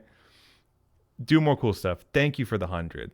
That's fucking unreal that you'd do that. You just dropped freaking 40% of our goal for the wireless mics, and it's like I cannot even believe you just did that. I got to figure out the audio sourcing now to make sure we're getting those alerts, because of course it's not working, right? I have the button, but it's not doing the audio. How do I get the button and the audio? I could hear it in my head, in my notes here, right? My headset. I'm so flustered. That really threw me off guard. Thank you, dude. Thank you so much. Do More Cool Stuff and I have been chatting, has been helping me. He was the one who suggested I do the damn donation link, and unreal, man. DMCS. I'll have the donation bar because my computer has been thrown out the window. Is he saying BBL Christmas? BBL Christmas. BBL Drizzy. I'm having the most amazing day. Yes. Inside my head. What else are you hearing in there? You don't want to know. You don't want to know what's going on in here. I'm trying to sort the voices out and give you guys a good show today. You don't want to know. But we're talking about Shellstown. I really want to figure this out though, because I can hear the I have TTS for Ko-Fi, and I could hear it when you came through in your message. But I wanted to play through the damn stream. Okay, there it is. And then how do we get the audio source running for it? Is there one? No, I think I have to make it its own audio source. Audio capture application beta. There is one for Ko-Fi.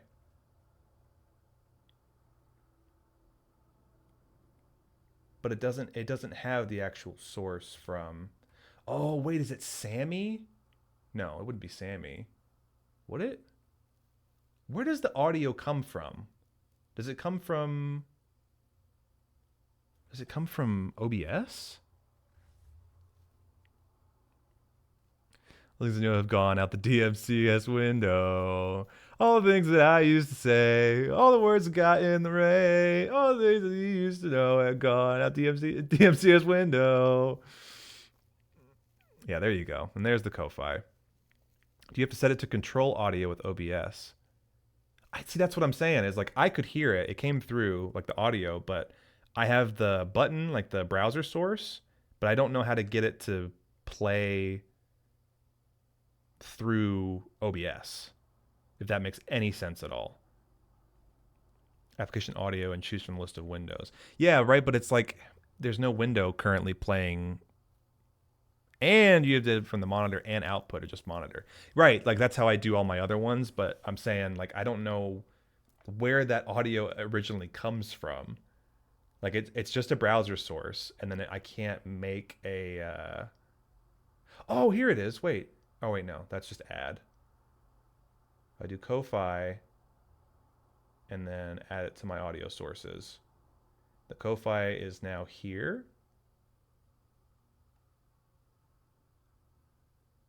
Opera, Ko-Fi, stream alert settings. Let's try this. Let's go to my thing and let's see if we can't get you guys to hear what's going on. Because then what'll end up happening, right? The Ko-Fi has its own thing. We do monitor and output just like he said.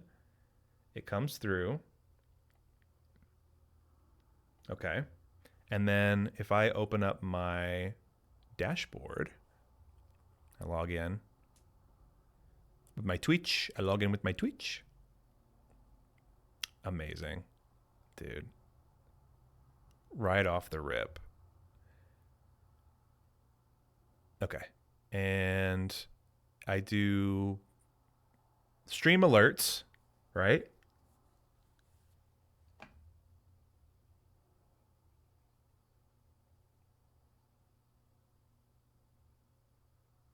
Okay. It read the test, but it's still not coming through the audio source that I created.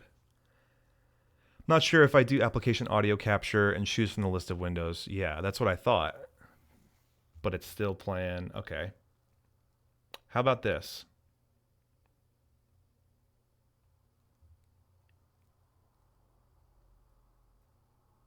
Okay. It's not that. It's properties. No way!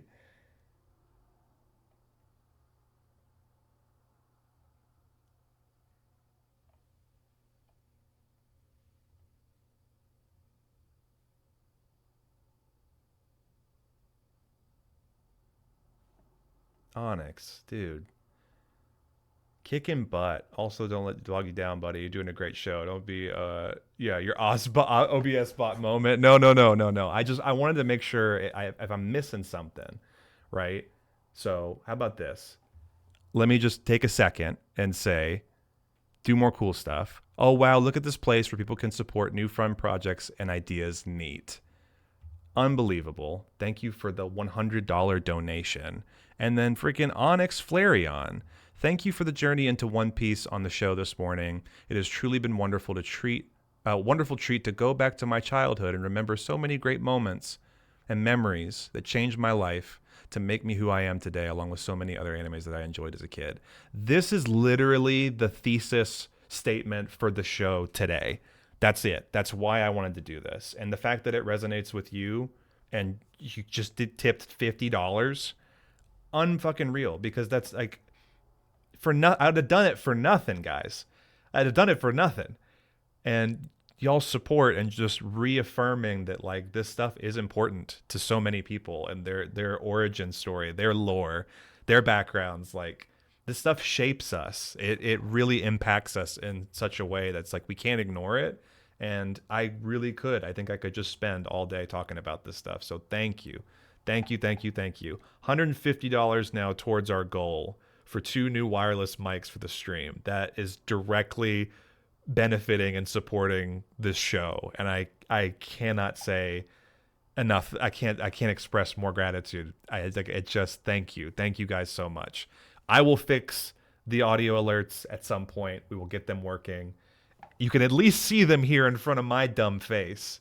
So we know it happens, but I got to figure out how to get the audio working another time.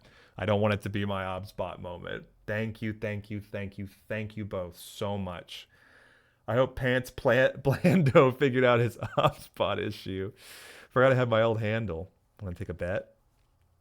Jurassic Jesus, thank you for the love. One Piece is just one of the best animes from childhood. There's no way I couldn't give back to someone who was so invested. So much to give love back to it. Yeah, that's it. That's the trick. Do it for nothing and accept the gifts given freely out of love. I could cry. Is that what you guys want? You want me to cry? We're 2.5 hours in. You guys want me to start crying? So happy you're homies. Yeah, in the orbit, dude. 100%. That's just like, that's everything about it. And you nailed it. And just knowing that somebody else picked up on it, you know, do more cool stuff. Just doing what he does. And just all of our talks have just been so invaluable to me. More than $100, man. More than that. Like, we're doing it. We're doing the thing. Do cool shit and people will support. Doesn't audio usually come through the video in a browser source? That's what I thought, but it's not. I can hear it. It's just not coming up on the stream. I don't know where it's coming from. So I gotta work on that. I gotta figure out why it's not showing up. Buttons and widgets, stream alerts to overlay, text to speech. Yeah, there's a browser source for it. And there's the call to action, there's the test alert. Yeah, I have it set as a browser source. But why does it not play? Why does it not play the audio?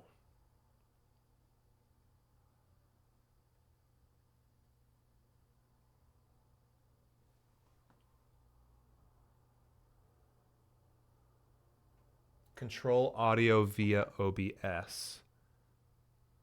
I think I just did it. Get that the hell out of here. All right. Audio sources, Ko-Fi. Ko-Fi has it there. Monitor and output, advanced audio properties. We're doing it. We figured it out. Control audio via OBS. Send a test alert. New 3 donation from someone. We. Yes! We're doing it! I figured it out! I am smarter than the technology. We. Oi. I love the we at the end. Okay. Fucking perfect. We're back. We're so back. Let's get into it. We make our way to Shellstown. All right. So now what I need to do is I need to get my notes back in order, because holy shit, that threw me through a fucking loop. So, we did chapter 1, and we did the story so far. Let's pull it up here, and let's see the journey. One Piece. So I just want something like visually. New 10 donation from Domerico Testing. Is everything nicely working over here? This is just a test, not even real money. Not real. Totally not real. Testing, just a little test, little bot account there. All good. It is working now, right? Thank you for the 10, brother. Thank you. Awesome. So cool. I didn't even have a chance to do like big donation alerts like we had talked about, you know? I just set it up and I was like, all right, we'll work on that in the meantime, but fuck. Shit. Yes, thank you. It's working. Yay. Imagine if OBS had sane defaults, right? Wouldn't that be something? It's working. It's working. He donated Monopoly money, Canadian Tire money, even just out of the junk drawer. Yeah, out of the drawer of requirement over there in the DMCS studio. Thank you, dude. Story arcs. Here we go.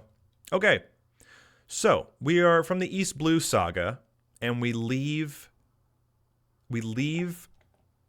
Fuchsia Village and we go to Shellstown. So the beginning of the story. New 50 donation from Macho. Let's get the lad his mic so he can be untethered in perpetuity. Let's get the lad his mic so he can be untethered in perpetuity. You're dropping big vocab words with that Monopoly money, my friend. That's not real, is it? Is that real? Macho, is that real? Oh, shit. B0Y. I hope you get a Star War tilde. Love you tilde. Keep being the realist and I'll try to too. Okay. Okay. All right, guys. We did it. Tilde. Happy tilde. Big tilde. Love you tilde. Is that real? Are those real? Is that happening? Okay. All right. Wow.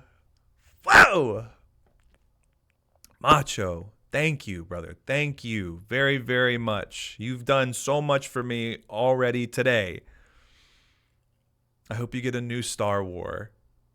Love you. Keep being the realist. I'll try to. Okay, 55.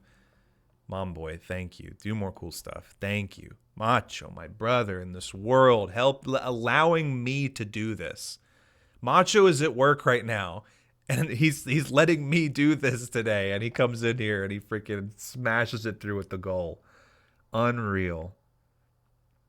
Someone fucked it up. Never mind. Good job, Macho.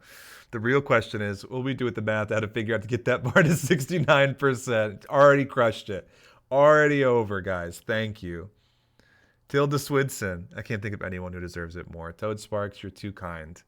I don't have donos because I thought it was kind of pointless. TC, all right. Hey, it was for a while. Clearly now we've got it, okay?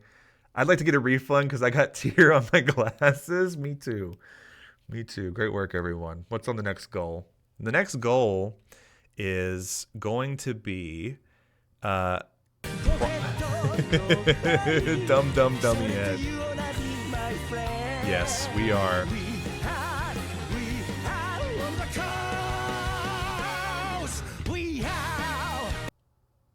The next goal is going to be doing a new light arrangement. So this is something that we were talking about 2 days ago. Yesterday? God, was it yesterday? I've been so deep in the One Piece stuff. You have no idea. This is going to be a goal for a lighting setup that will help with the mics, and we can. So I have this other part of the room set up. Actually, I can show you this here. I have a second camera, and I'll show you what I'm talking about. So you guys know, it's not like I didn't anticipate this, but I'll show you. Okay, hey, me here, Shogundi. Check this out. So I have a second camera that I have staged over in this corner of the room.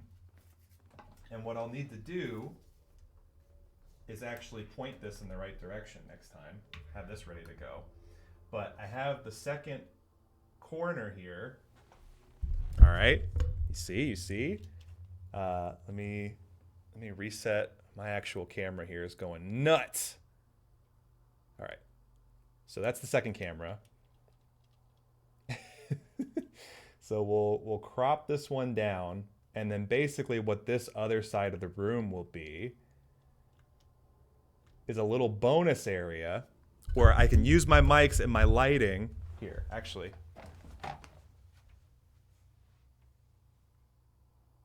That's better.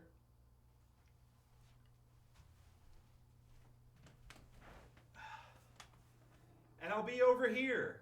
I'll be hanging out over here, and we got other great stuff in store for you guys, okay? I got the dogs out. Everything it's coming up Shogundi. So for the next goal, right, I'll get the wireless mic, and then I'll get the lights over here. We'll get this whole corner done up and set up. This is so cool. This is what I wanted to do. I've been limited, and now it's happening. So let me just change a couple things, and let me grab one link so that you guys can see what we're after. I really liked the one that you sent me yesterday, buddy. I think this is probably going to be the one that I want to get, or maybe something similar, right? To help with the office setup, allow new scenes to unfold and create even higher production value streams. All right, there it is. So now we go to Shell's Town. Thank you guys. Thank you. Do more cool stuff. Onyx, Macho, my brother, Momboy, my friends. Or is it Two Gundy? Yes. I'm so happy for you. On to the next one. We're leveling up. Oh, it's Shogundi. Yeah. It's Two Gundy now. Cuck chair. Yeah. I've got the extra the chair over there. That killed me. The Lynchian corner. Exactly. Enemy mouse. Exactly. Bloodstone ain't wrong. Not the cuck chair. Wow, Shogundi's hair is gorgeous. Thank you. Thank you so much. Look at those knees for free. Not for free. You guys earned it. Okay, let me just clarify. You guys earned the knees. I was pointing out the dogs, but you guys seem to be knee freaks. So expect more knee-based content in the future. You gotta give your boy a whole body. Be unlimited. We fucking rock, dude. Love the work today. It'll be in and out, but I'm pumped for the stream. Mayhem Marge, is so good to see you. I did have to permit the term cuck officially, so we marked that off our list today. Careful calling it a cuck chair. Hesse will move in. Hey, you're getting ahead of me, mom boy. That's all part of the master plan today. I have to take you to the grocery store now and be on the audio enjoying your animated reads. Of course, dude. Of course. Please take care. If you gotta, go run out, do your grocery shopping, leave us on in the background. I appreciate that infinitely, and all the support today is unreal. Big day. New word for the day. Yeah, so many things happening. So glad we could add that in for you. I am too. Thanks, guys. Sincerely, thank you. I'm trying really hard not to freak out and keep it together. Thank you. Was not expecting any of that. So, Shellstown. We depart from Fuchsia Village, and at this point now, Luffy begins his journey and departs. So we can actually move the Going Merry along a little bit here. And I feel like it would probably be good to have it towards the top so we can actually see where we're at and what's going on here. We'll put it under my webcam. There we go. So we can actually see the Going Merry on the journey through the Grand Line. Our first stop is in Shellstown. So this was a point in the story after we depart. We're in the East Blue. So we're talking about how the world is cut into these 4 quadrants. We're leaving Fuchsia Village and we're on a calm belt through Paradise, is this part of the world. And Luffy's in search of his crew. So as we progress through the story, I'm going to do my best to just give you bullet points, highlight specific things I felt like were very important, but I don't want to give it all away. I don't want to spoil everything for you. So maybe I can just drip feed you little bits and highlight big moments to emphasize parts of the story you may want to look forward to reading or watching or getting to yourself. Shogundi, I missed the first 3 hours. Can you start over? Yeah, let's go ahead, actually. Slick, that's a good point. Let's run it back. We're going to go all the way to the beginning. I'm going to play the original intro, and then let's start it over. We'll do all the fun facts and fiction and stuff. Let's get it going.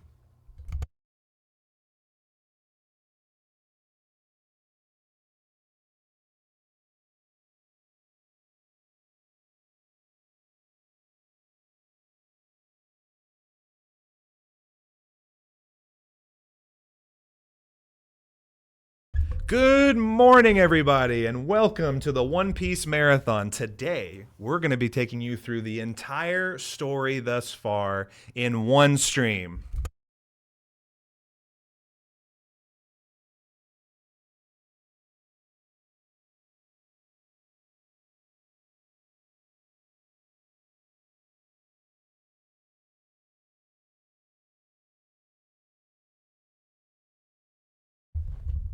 See, we're going to do more stuff like that in the future. Knees. Yeah, get the knees out.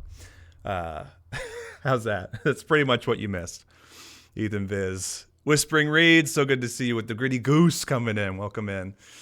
Aritake no yume wo. Yeah, you got it. You nailed it. You had that one ready to go. One Piece!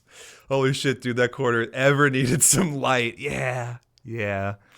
The way that I have it set up right now, I've got my 2 main lights, and that lights me and keeps the green screen going. But that one is tough because I still need like a 3-point sort of system over there. It does. It desperately needs some light. How about this? I'm going to play a different playlist, and it's one that is very special because it was also heavily inspired by Romance Dawn, the beginning of the story. So we arrive in Shellstown, and here, make sure I'm caught up on my notes. So Luffy leaves, and he's trying to find his crew. In Shellstown, he arrives. This is a marine-dominated town, and what he finds is his second mate, Zoro. His right hand, right? His first mate, I should say. The second member of the crew, the first person that he is going to need to achieve his goals. Roronoa Zoro, and I feel like now's a good time to unlock the next alert. Now we see Roronoa Zoro. My fucking dude. This motherfucker, dude. Oh my God. It's him. He is him. This is the guy. This is the dude. You want to talk about how rock solid a character Luffy is? You want to talk about the dedication it takes to follow your dreams to become King of the Pirates? You're not doing it without fucking Roronoa Zoro. That man is a monster. You find him fucking tied up, okay? He is locked up in military, on like a fucking military cross, dude. Let me see this.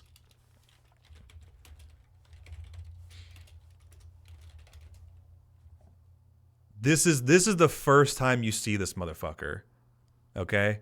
Look at this.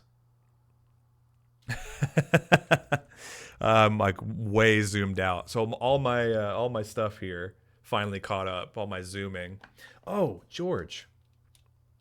We gotta change George. There he is. I knew I forgot something. This is how you find him. This motherfucker. He is sentenced to death, right? In the story, he is known as Pirate Hunter Roronoa Zora, the world's greatest swordsman. My fucking brother, Macho, knows. Zoro! It's just like the show, the story so far. Turn it around. Oh my gosh. Does the quarter ever need some light? Yeah, teeth strong as hell. Totemo Atakai. Yeah, he is him. Bao knows. Darkinki. Yes. I want to see an x-ray of the spine standing like that. It's not good, Tease. It's not good at all. He was up on that cross. Then, all of a sudden, a Zoro appeared on the cross. He is him, dude. This is the guy. Roronoa Zoro is sentenced to death in Shell's Town. And Luffy just shows up and finds him. And he's like, what's the deal with you? And he's just like basically on all rights dead to the world. He's like, they're going to execute me today. Basically got, caught fucking up some Marines, some military dogs trying to stop him. He's a pirate hunter, right? Like, that's a key thing to note. His legacy and his reputation precede him. He's a deadly swordsman who hunts pirates to get their bounties. And he pissed somebody off in the Marines. And so he embarrassed a son of like a Marine admiral, right? Or like a vice admiral at the time. So for shaming his son, he sentences him to death by fire, or like basically to be executed. And Luffy just happens to run into him very serendipitously the day of his execution. And he's like, well, if I get you out of here, how about I cut you a deal? I'm going to be king of the pirates. And I need a swordsman, a good one. If I let you out of here, I'll go get your swords and bust you out of this place, bust you out of this joint. And he's like, I kill pirates, homie. Like, if I had my swords and you had a bounty, I'd kill you where you stand. But it's interesting at this point because Luffy has no bounty. He's nobody. Zoro has nothing to go off of. It's literally, do you want to die right now? And all of your dreams, all of your will, all of your goals get snuffed out right here. Or do you come with me and you become my right hand, you become my first mate, and we set sail and you help me become king of the pirates? What an absurd offer, right? But he takes it. He takes it and he gets him out. He goes up, he finds his swords, he busts him out. Zoro cleans house, he gets them all the way out through Shell's Town. And it's also important to note there is another character that has been introduced, but doesn't really come into play until a little bit later. So Shell's Town, we recruit Roronoa Zoro, our first mate, the right hand of the future pirate king, our swordsman, aspiring to be the greatest swordsman in the world. Dude, fucking chills. Because what this man does for Luffy, more than anything else in this story, you are going to see Luffy's effect on other people and how he inspires them and he fights for his friends. But the things that Zoro does for Luffy are completely unmatched. I mean, just unbelievable, the feats that he pulls off.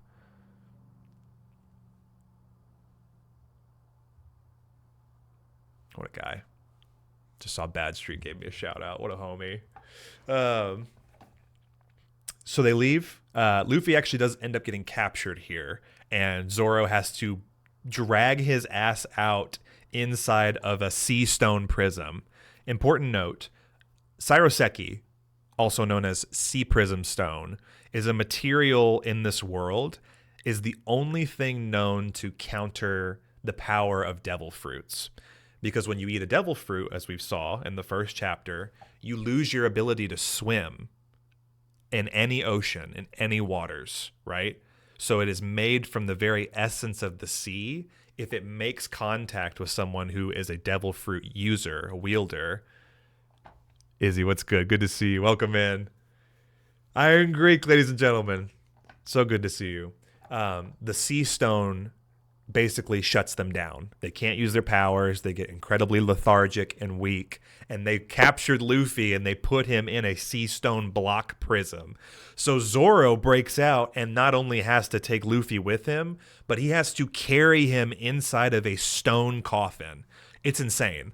Like, it's, again, one of the craziest introductions to the first character that joins his crew. And, I want to see if I can get the image of him carrying Luffy. It's wild, dude. It's wild. And we'll speed up, don't worry.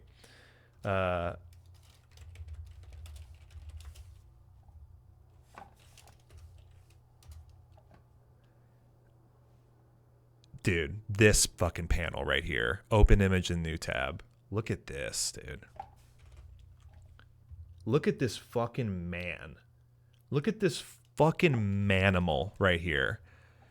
It's okay, your stomach's gonna pop out if you do this. He's already injured. He's already been stabbed. He was sentenced to death. He hadn't eaten in like a week plus. Don't tell me what to do. I'll do it my way. Carrying the motherfucker in a giant stone prism. Dude, the muscles, right? Just on business. He's like, I gave you my word. We're getting out of here. We're getting you a ship. And we're setting sail today. This motherfucker. Yeah. That's my guy. That's my dude. Devil fruit user. Putting that on my resume. Absolutely. Yeah, get the peppers in there. Get the cross chops in there. So good to see you. Let's fucking go. Standing on business, what I'm talking about.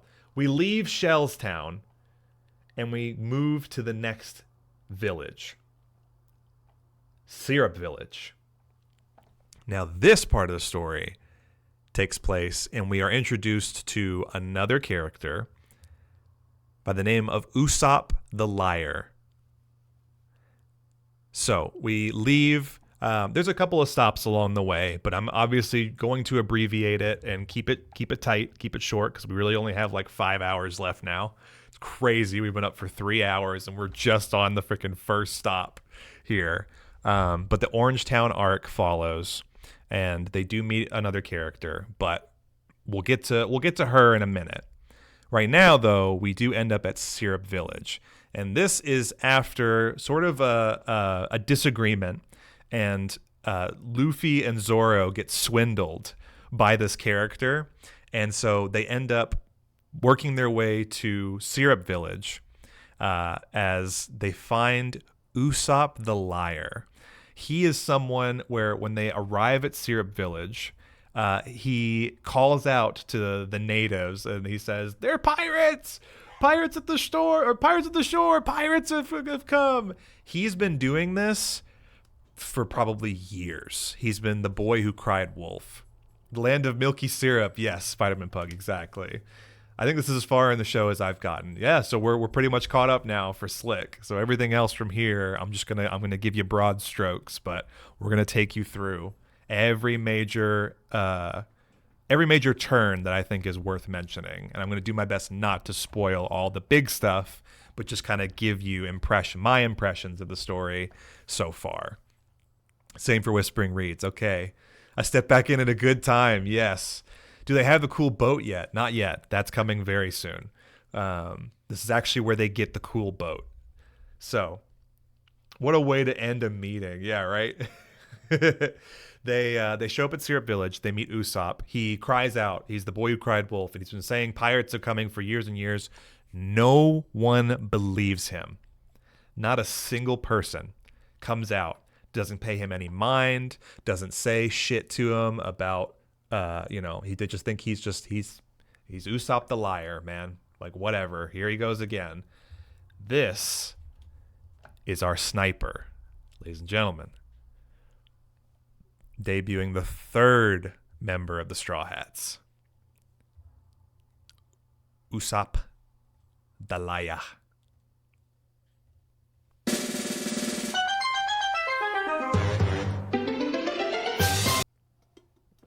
Look at this guy. Look at this fucking clown. Freaking string bean, got a big scowl on his face. He's wearing nothing but a freaking set of overalls and some goggles. What a weirdo, right? You think, surely not this guy. Surely not the compulsive liar is coming with us, right? We now have 3 of our characters confirmed, and we have them available as channel point redeems. But it's interesting because from here in Syrup Village, Usopp has a very similar moment to Luffy.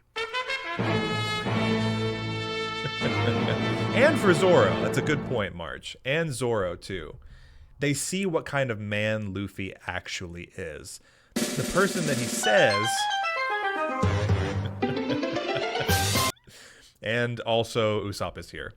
This is Usopp's home village.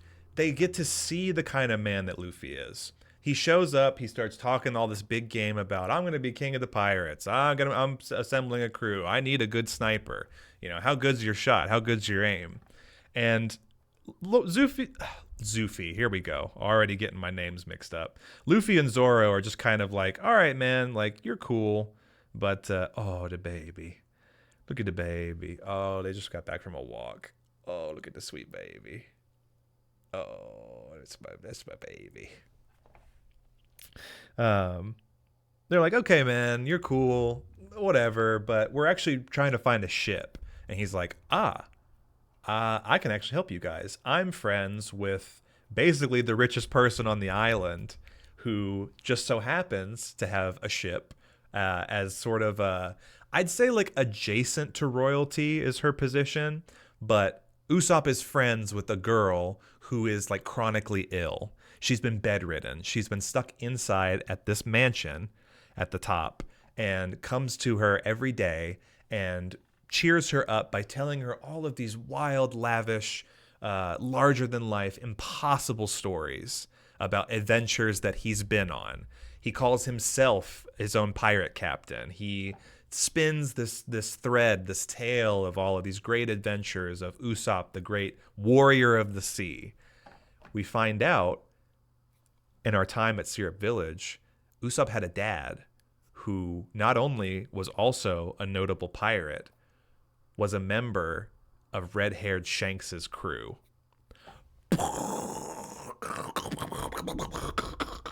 Freaking mind blown at this point, right?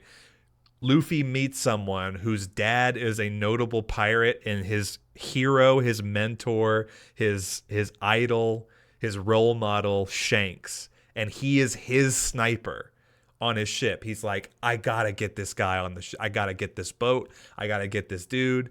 Yeah, he's a little funny looking, but he's a sniper, and his dad is on red-haired Shanks' crew. I gotta get him. I gotta get him in. So they go talk to the girl. They end up getting her blessing only after the island actually gets raided by real pirates. This is where we see one of the first big villains come into play, and it's Captain Kuro of the Black Cat Pirates. Let me pull up a picture of this guy for you. He's actually the freaking steward. He's the butler to the girl who's supposed to give them this ship. He's been playing the long con, and he shows up.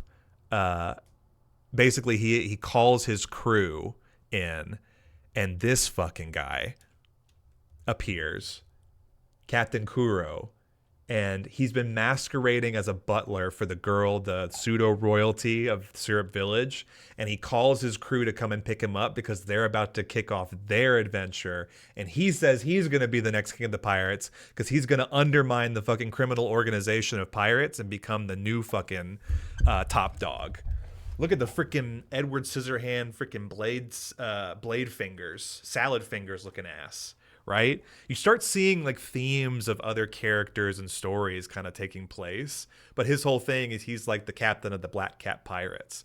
So he shows up. His crew comes to pick him up. He pulls the rug out from everybody. And he's like, actually, I'm wanted fucking known criminal Captain Kuro of the Black Cat Pirates. And I'm going to be taking this ship and all of the fucking riches, and fuck you guys for trying to stop me.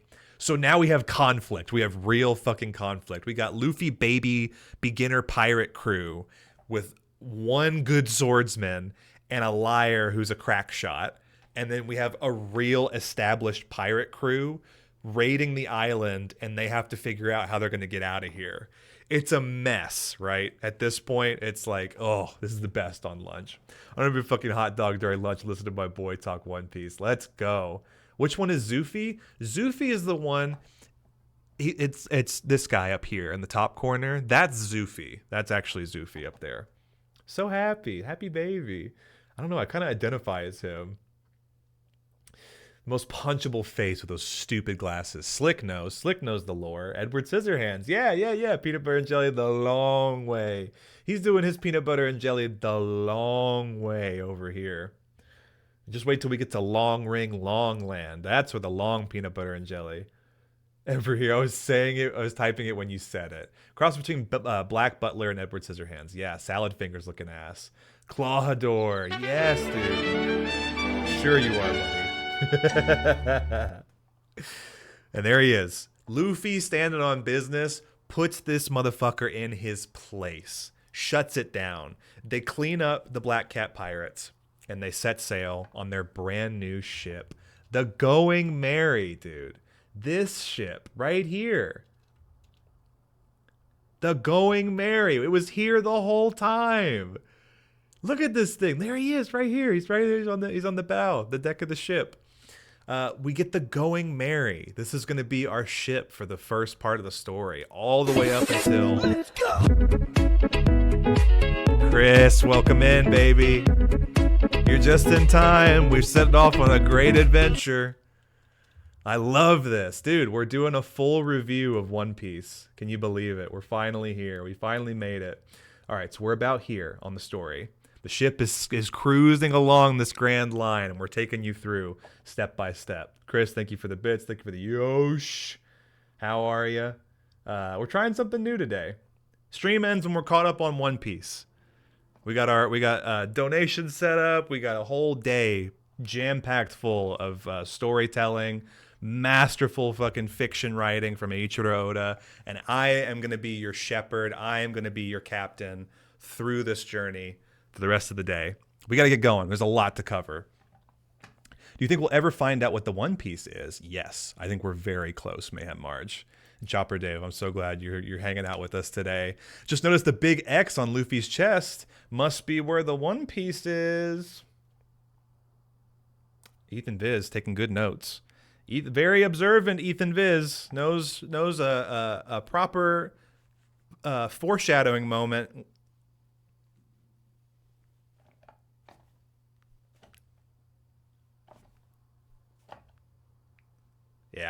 Yeah, we're doing it. We're throwing it back today. It's a great start to a 3-day weekend. I know, it's a big weekend too. Chris.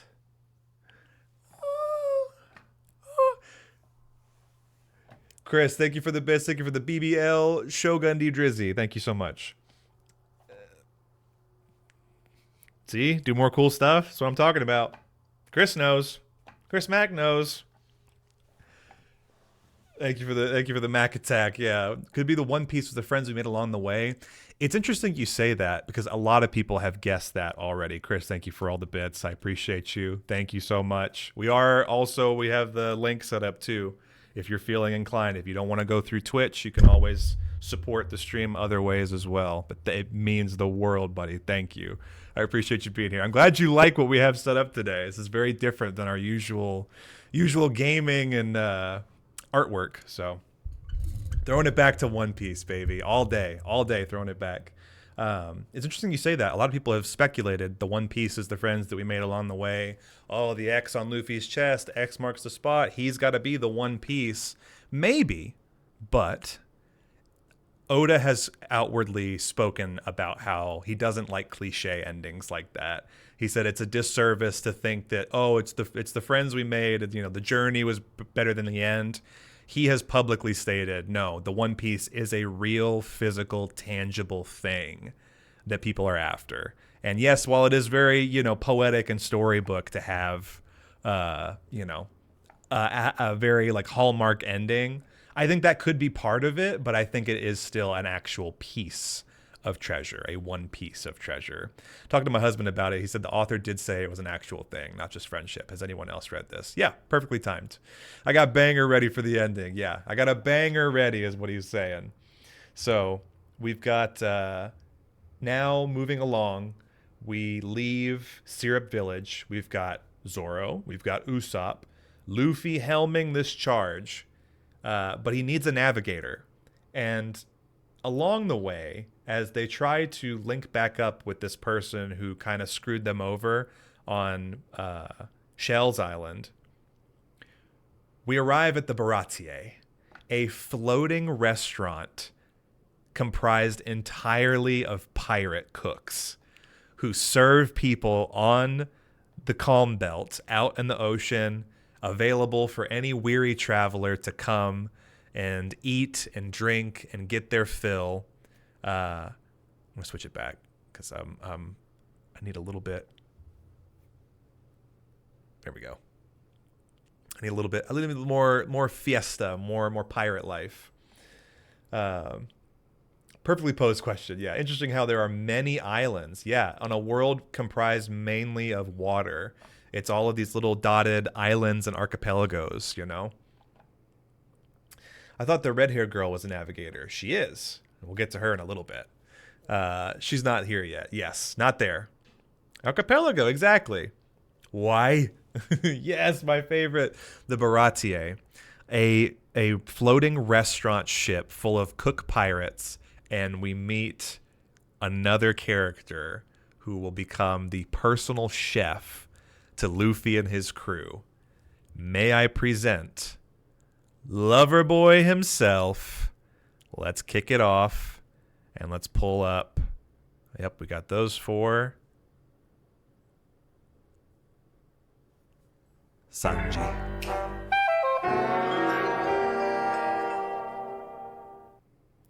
Sanji, the mysterious, lovelorn cook with a hot foot and an even hotter temper. We meet Sanji on the deck of this ship as he is serving guests, and someone disrespects a woman on the dining room floor, and he just clowns the guy. He absolutely just, like, this guy, he's like one of those, you know, highfalutin types. He thinks, you know, he's a big shot because he's in the Navy and he knows some guys, and he just fucking clowns him. He's so suave. He's just got this magnetic charm, this personality. He just like oozes charisma, and he's a damn good cook. And he just, again, these characters who just know what they're about. They stand on business. They don't take shit when someone disrespects a lady. And very chivalrous kind of guy. So he's my absolute favorite in the video game I used to play with my buddies. I knew it, dude. The blonde guy, yeah, that was your choice. No way. I just knew Sanji was your guy. And I'm waiting to bring her in until she decides to join. So we're going in order of the characters who link up with Luffy and his cause. His voice, maybe the 4Kids one I loved. He had sort of a lollipop gimmick. Yeah, because 4Kids didn't like that he smoked cigarettes. So they replaced it with a fucking lollipop in post-editing. They fixed it in post, but 4Kids didn't like that he was smoking cigs all the time. So they made him just freaking holding lollipops. That was their big solution there. It's literally Vince. Yeah, basically. He looks like Paul Banks. Just like Vince. I'll take it. It's smart. My bro, I love that. I remember that. Yeah, so 4Kids had like an edit after. They didn't like that he was a smoker. I used to do the lollipop thing to feel cool because of him. This is what I'm talking about, man. It's like the subtle things, too. It's not just the big show-stopping fighting moments. Little characteristics that stick with us when we first see them, when they're debuted in like the 4Kids version, right? It was like the lollipops were, you know, the cigarettes. You know, it was like the version of candy cigarettes, you know, and that just those little mannerisms and things. He's so cool. He just had it. He just had that it factor. Luffy arrives. He's a hungry boy. You know this about Luffy if you've watched any length of the first part of the story. He's a hungry boy, and he's going to need a good cook to feed him and keep his crew topped up and strong, fighting shape for what comes next. And boy, what does come next here?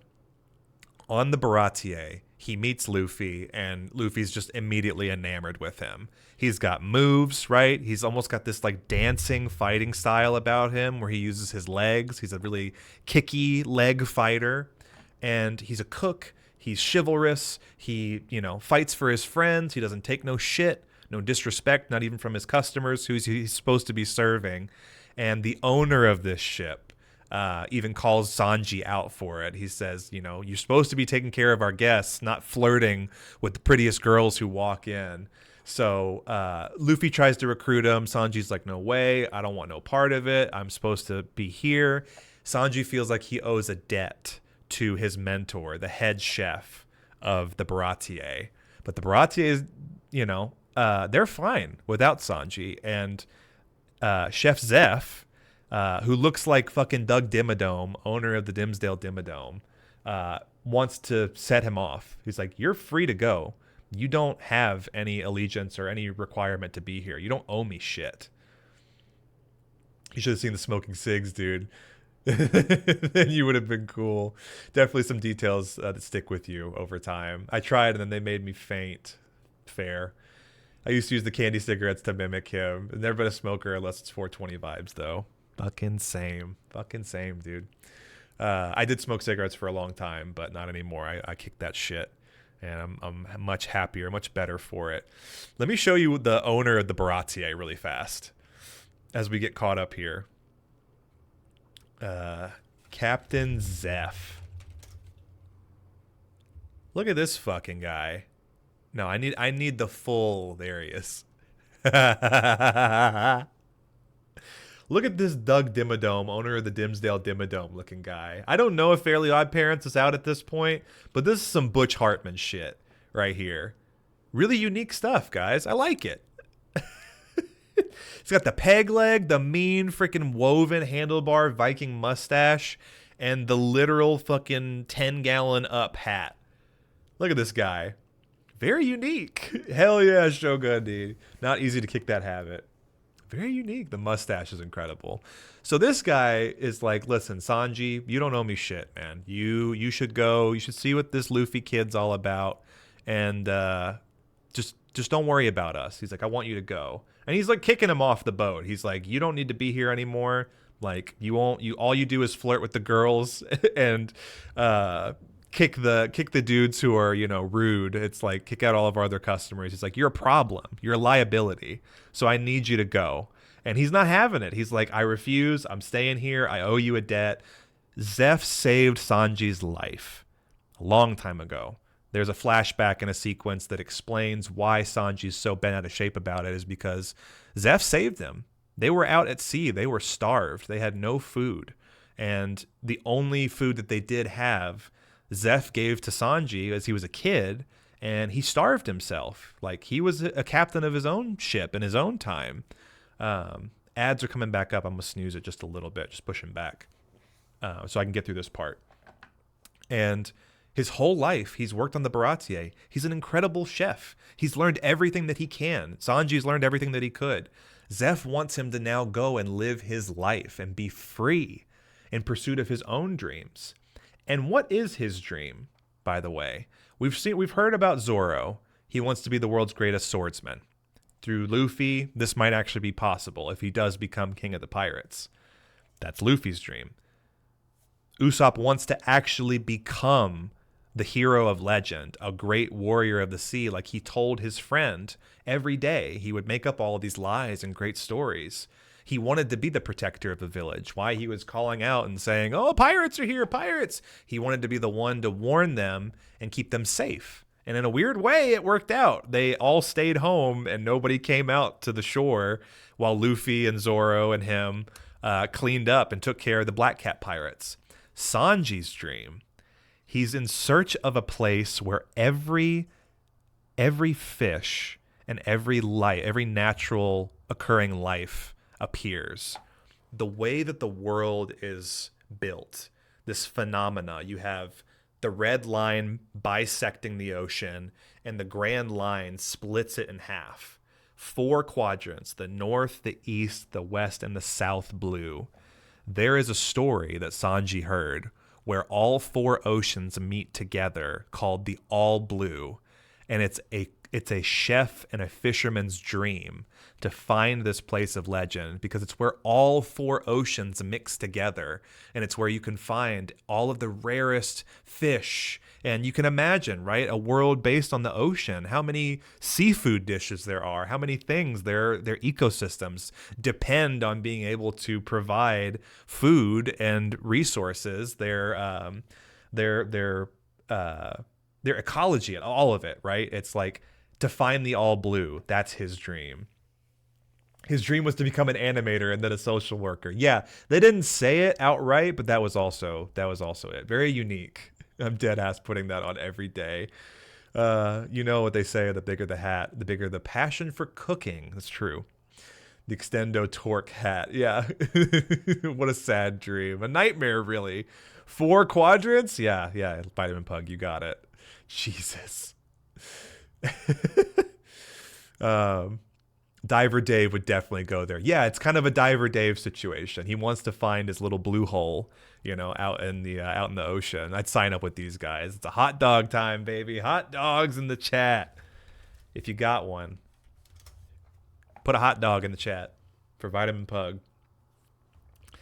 So Sanji is trying, he does one day, he wants to find the All Blue. It's a dream of chefs to find a place where you can cook up any dish known to man. You have every resource available to you. Luffy wants to take him there. But before that happens, somebody shows up at the Baratie. Don Krieg of the Don Krieg Pirates sails up to the ship in his own fleet, his own enormous ship, in shambles, in absolute tatters. This is the scene that you see. Oh, shit. A massive, massive pirate ship pulls up on the Baratie, and it's Don Krieg, a very notoriously vicious and ruthless pirate, comes in and collapses on the deck of the Baratie. Boom, boom. Holy shit.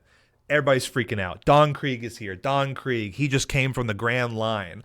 What the hell is the Grand Line? From the New World. He left Paradise to go and fight with the big dogs, with the big dick dogs out in the Grand Line.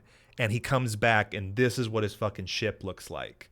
He collapses on the deck, and everybody's like, what the fuck is going on? Chocolate milk.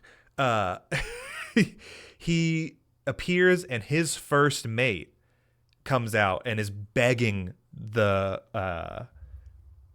crew. He's begging Zeph and Sanji to feed them because they have just narrowly escaped death from the Grand Line. You're talking about setting up the future of this show, right? One of the toughest pirates in the game comes up and collapses just fucking face first. Tower of a man. And his subordinate is on his hands and fucking knees, malnourished, fucking looks like a skeleton of a former man, a former deadly pirate. And he's begging him, please give us some food.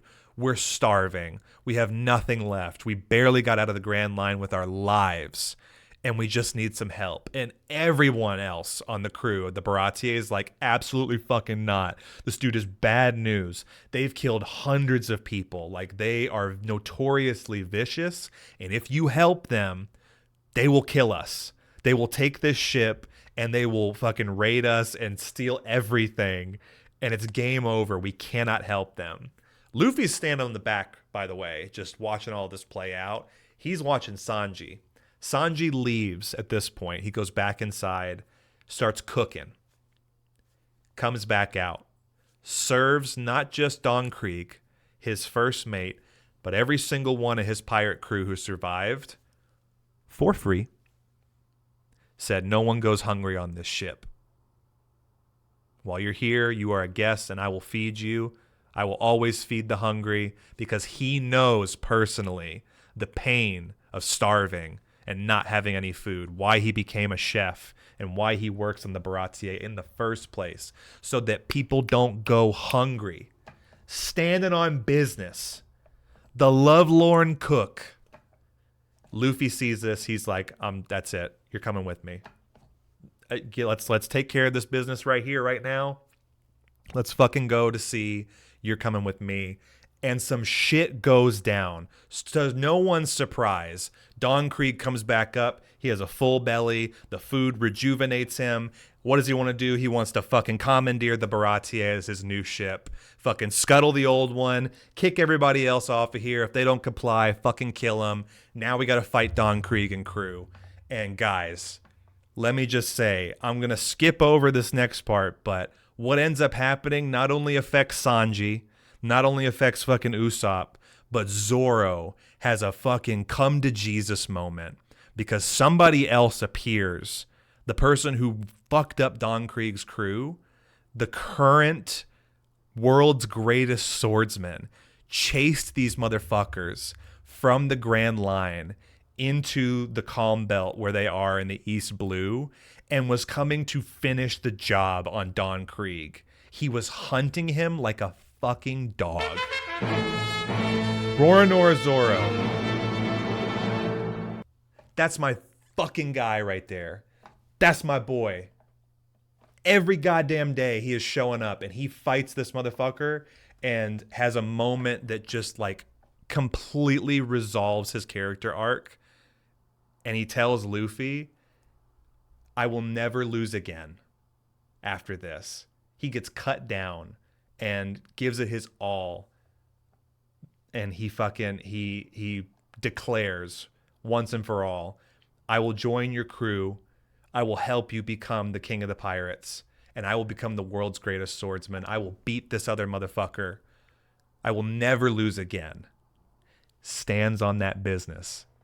And doesn't let anybody else trip them up through the entire fucking show. That's my fucking dude right there. Chicago style with all the trimmings. Hell yeah, I want to hang out in the all blue. Sounds fire. Oh shit, what up? Feed me. Wholesome as fuck. Respect. When you're here, your family. Fucking Don. Yeah, absolutely. The fucking Olive Garden, man. Katana, what's up, dude? 1988, what up? What up? Welcome in. Good to see you. Glad you made it. We're doing a full review from beginning to end of One Piece. We're trying to do it all in one sitting. I'm glad you're here. I'm glad you made it. Respect, dude. Let me get a full belly. After all the meals I fed you, I know. Mayhem March, thank you for the punctuation with Zoro as well.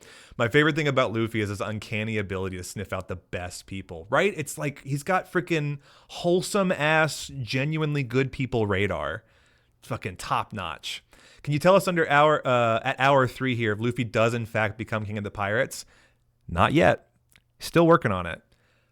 But he does some crazy shit and has some respect on his name where we're at the top of the story. Katana, are you a One Piece fan? Did you find us from tags or just you were just looking for us? I'm just curious how you found this here. It's so good to have you. We're just, we're at the very beginning. We're going to power through and get through the rest of the story, get you guys caught up so you'll be ready to go. Spoiler alert, bro. Yeah. Scrolling and just chatting, seeing the stream and dropping in. Well, thanks for stopping in. Yeah. I'm just going through, I'm doing my best to recap the story to kind of help people maybe get on board and bring along all their hopes and dreams and get us caught up before the story is over. So I took the day off. We got a whole day of One Piece planned ahead. So thanks for being here for it. I appreciate you just giving us a shot. I've watched One Piece, but the fillers. Yeah. The fillers, I know. Check out One Pace, dude. One Pace. We were talking about it earlier, but somebody went through and cut all the filler and all the fluff out, and they give you a episode directory of just all the good bits. That's what I'm trying to do right now. I'm just trying to give you the juicy morsels, the good bits, the tasty treats, right? So the Baratier, and those ads are coming up too. So just a heads up. I'll just be talking about this. You're not going to miss too much, but I want to call them out just to give you heads up. We do run ads. It greatly supports the show. Consider subscribing. Toad Sparks in there with the One Pace. Thank you very much. You get ad-free viewing, a bunch of emotes. We'll draw a custom turtle for you. It is Turtle Day after all. Holy shit. It's got some ideas for our giveaway later. And consider using your Prime or Turbo. Maybe you get lucky, you get gifted a sub. But if you got to step away, take a break, drink some water. If you got to take your meds, walk your dogs, get some snacks, stretch, take care of business, clean up around the house, we'll be here when you get back. Didn't know I get a custom turtle. That's so cool. Yeah, Onyx. We did a bunch of customs from Discord. If you join the Discord, I shared all of our 20 Turtle 5 drawings in the arts section. So you are going to be up there, but we did this last time. This was from all of our friends who subscribed. Camo Cody is here. Oh, you know what? I gotta change the display resolution here. Transform, reset transform. There we go. There we go. I had to crop the browser page so we could see. Dude, Camo Cody, TC Whetstone, Pander Sarah, gifted by Akatul, Bellator Umbrus, Kingslayer, Akatul himself, the legend, the hero of the stream, Mighty Narwhal, Corny Midland, CJ Wheelwright, Bow to the Beard, Loch Ness Marster, Vitamin Pug, Toad Sparks, Lemon Curb, and then Akatul gifted 11 subs from the last time that we did this. So everybody got their own like Neopets, Pet. We gave them all Turts. So for subscribing, that's what you get. Just wanted to share that with you guys. So, the Baratier. Don Krieg gets defeated. Luffy and crew are able to free the Baratier, purge the invaders, and we are now setting sail for one of the biggest moments to date. And we're picking up our 5th crew member, Nami at Arlong Park. This is a big one. This is like if you've made the journey thus far and you've arrived at Arlong Park, people, you know what's in store. You know what goes down here. And I'll do my best to summarize it for you. Turts. I freaking love mine. It's so good. That's mine. Whispering Reads, thanks for plugging the Discord as well. Turts are awesome. Yeah.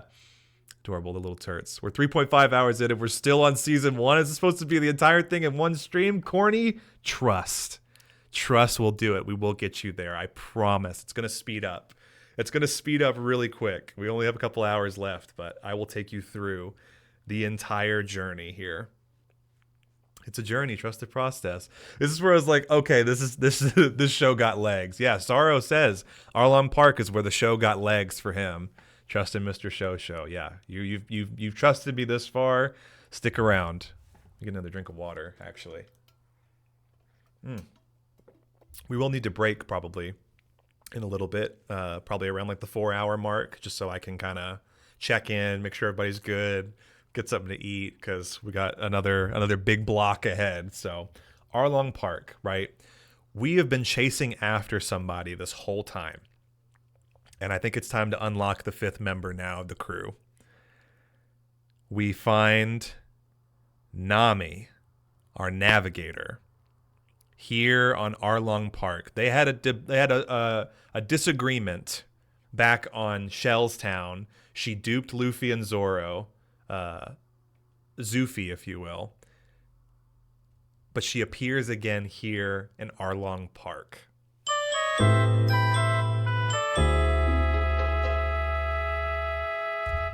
Cat burglar Nami appears, and she has been working with the leader of this town, Arlong, the Fishman of the Fishman Pirates. He is a bad motherfucker, and he has this superiority complex that goes beyond any other pirate. Because he is a fishman, he believes genetically fishmen are superior in every way to humans, and he believes them to be subservient to him and his crew. We're talking about this motherfucker. And this guy is a real piece of work. He is a saw-nose shark. Sword-nose, saw-nose shark. Big bastard. All of his guys standing 6.5, 7, 8 feet tall. just giants, compared to all of the other characters that we have seen. Captain Kuro was a notable pirate. Don Krieg was the biggest one to date. The Arlong pirates, tough, because they've been slowly converting the East Blue into their dominion, and they're using Nami as leverage because she is a very talented navigator and she draws maps all across the East Blue. She is an unparalleled cartographer, a map maker, and they're using her to chart out their course to take over the East Blue and then the Grand Line. She too has a great debt to them because long time ago, Arlong shows up and tricks their people, the town that she's from, into paying a tithe, sort of like the mob, for protection. And she has been fighting her whole life to pay off this tithe, to let her people be free and free the town, which is now called Arlong Park. And we find out that Arlong never really had any intentions of letting her go. So this whole time, she has been swindling people left and right. Nami has been going from island to island, town to town, swindling and pulling the rugs out from every sucker that she can, pulling every heist, every con job, every bedlam move, pulling all these resources and money and giving it to Arlong to fund his dominion, his conquest, thinking that it was all going to free her home, free her village. I'm going to get lunch when you take your break. Yeah, for sure. I have my lunch on the way. It'll be good timing for a break. Yeah. Way smaller than her head. Truly. Fish face. Every day she's hustling. Yeah. And we arrive at Arlong Park. The rest of the boys, Luffy, Zoro, Sanji, and Usopp, meet up with Nami. And she is like vehemently, get the fuck out of here. You're no good, pirates. I'm sick of pirates. The damn Arlong pirates took everything from me. I took everything from every pirate I ever could. And she's like at her breaking point. She's like, it's not fair. I've done everything to try and free my people and my village, and it never fucking mattered. None of this matters. And she's ready to die, guys. She's done. She's like, I'm at my wit's end. There's nothing left worth fighting for. Arlong took everything from me. To Luffy's face, she's fucking kicking dirt up at him. She refuses to accept any help. And he stands there and he takes it. She's beating him. She's kicking him. She wants no part of it. This motherfucker stands there and takes it all. And I want to play the moment that it hits. What Sara's saying, when this show took off and it got legs, Nami breaks down, crying, just unbelievable tragedy and heartbreak and trauma. And she looks back at Luffy through tear-stained eyes. She says, Luffy, please help me. He takes off his hat. He puts it on her head,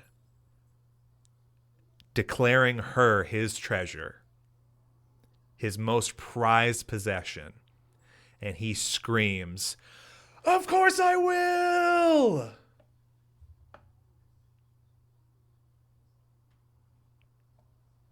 Men, suit up. Zoro, Sanji, Usopp, all waiting in the ranks. Yes, sir. They depart. And they do the baddest walk to Arlong Park I've ever seen. It's the fucking march, dude. It's the march of the men, where boys became men in Arlong Park. That's not a good image. That's not a good image. Boys to fucking men here. These four bastards. Through all rights, Zoro should be dead. Luffy is a nobody. Sanji's a humble cook. And Usopp is a fucking liar. But these four motherfuckers show up and show out. They take down Arlong and all of his goons. Top to fucking bottom. They bring down the entire fucking building of Arlong Park. He shuts it down and he frees Nami for good. And all of her family, her entire village freed right then and there. Standing on motherfucking business is the name of the game. When this song comes on, you know it's hot. Of course I will. Hold my hat moment. HMHM. Hold my hat moment. Puts it on Nami's head, says, I'll be right back. Boys, let's take care of it. They go. It's a fucking slog. You're talking about coming off of the back of fighting Don Krieg, you know? Zoro is like literally shoulder to hip, just cut, like done up. His organs would spill out if he wasn't careful. Just hanging on by threads and stitches. And they take down Arlong. They free her village, and Nami is sworn in. She's along for the ride, and she wants to be a true navigator who not just works for some pirate. No. Not for Arlong and his freaking superiority complex and his genetic rule, right? She's had enough of that. She wants to make a map of the entire world. Her dream is to be a navigator who sailed every sea and charted every course for who else? The future king of the pirates. Ooh, it's good. God, it's so good. It's like, you couldn't ask for a better moment, again, where people are finding out what Luffy's all about. And everyone's dreams sort of tying their boats together. And it's through that demonstration, right? It's like, you don't got to believe me. You don't have to believe the words that I say, but you're going to watch and you're going to believe the actions that I put before you. You're going to watch me stand on that business, hold my hat moment, defending my friends, my treasure, and I'm going to do it in the way nobody else has done it before. Everybody who ever clowned this motherfucker gets put in their place. No matter what, Luffy stands on his own business and he fights for his friends. He will not stand or tolerate any slander, any bad talk, any harm done to his friends. He's the GOAT. He's the real one. He is consistent in this way the entire story. We got the good crew, man. Bro, that walk-up got me. Of course I will. Phenomenal moment. Don't believe me? Just watch. Ethan Viz, you beat me to it. Don't believe me? Go on the journey, man. Take the plunge. Take the dive. We're just getting started, man. Because now we depart from Arlong Park. We've got our swordsman, our first mate. We've got a sniper. Ooh, there he is. Right on time. We've got our sniper, right? We've got our ship. Came package deal. We've got a cook. We got good meals, 3 square meals a day. We're eating good. And we have a navigator, which is huge. Your energy is infectious. I try, man. I'm letting the walls come down, and I'm really trying to give you guys like my genuine, honest like opinions and structure to the story to kind of let that excitement spill over, because it's an incredible story.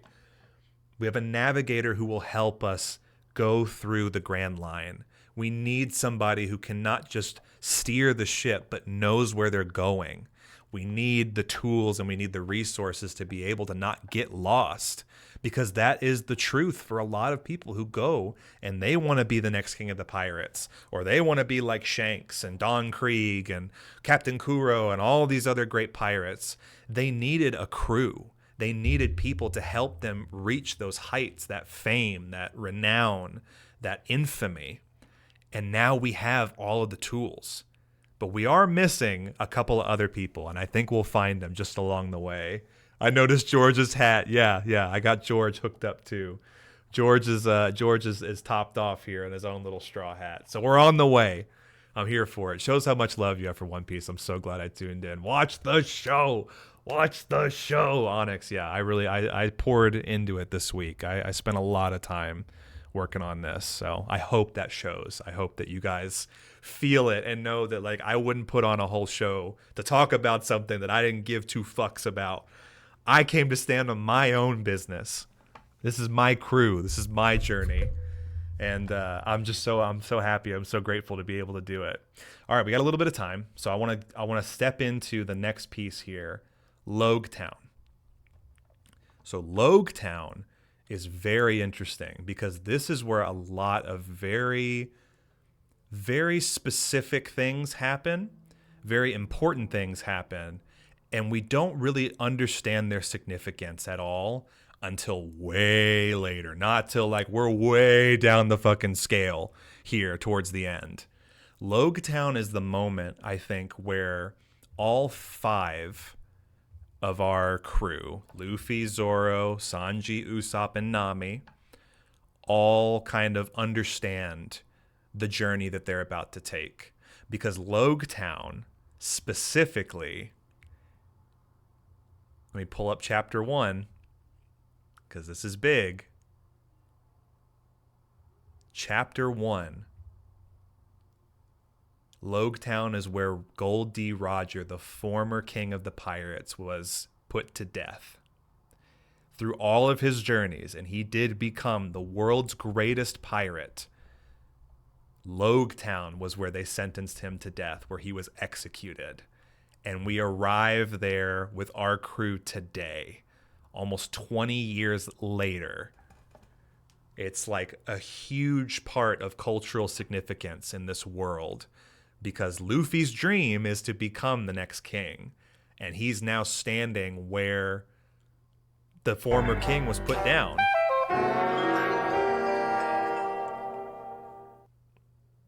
Definitely does. I'm so happy you got to have some time off to dedicate to this. Thank you, dude. Yeah, thank you. I was a never piecer, and now I'm an always piecer. I'm a forever piecer. Listen, if this whole show ain't a testament to that, Zoro and I, we're always piecers. I'm forever piecing until we do find the one piece. So we get to Loguetown, right? And it's a moment where we see a lot of other characters show back up. It's like this crossroads moment. It's like a Mexican standoff between members of the Navy, other rivaling pirate factions. You have Buggy the Clown, who is like at wit's end with Luffy. They keep running into each other throughout the story. This is the first time I've mentioned him, but Buggy is someone who was also on Gold Roger's crew alongside of Shanks. This gets revealed later on in the story, but Shanks and Buggy were proteges. They were young upstarts who were on Gold Roger's crew, who would become the king of the pirates. So he's been running into Luffy multiple points during the story at this point, but he finally gets his hands on him, and he decides, you know what? This little rubber boy's been a fucking thorn in my side since the beginning.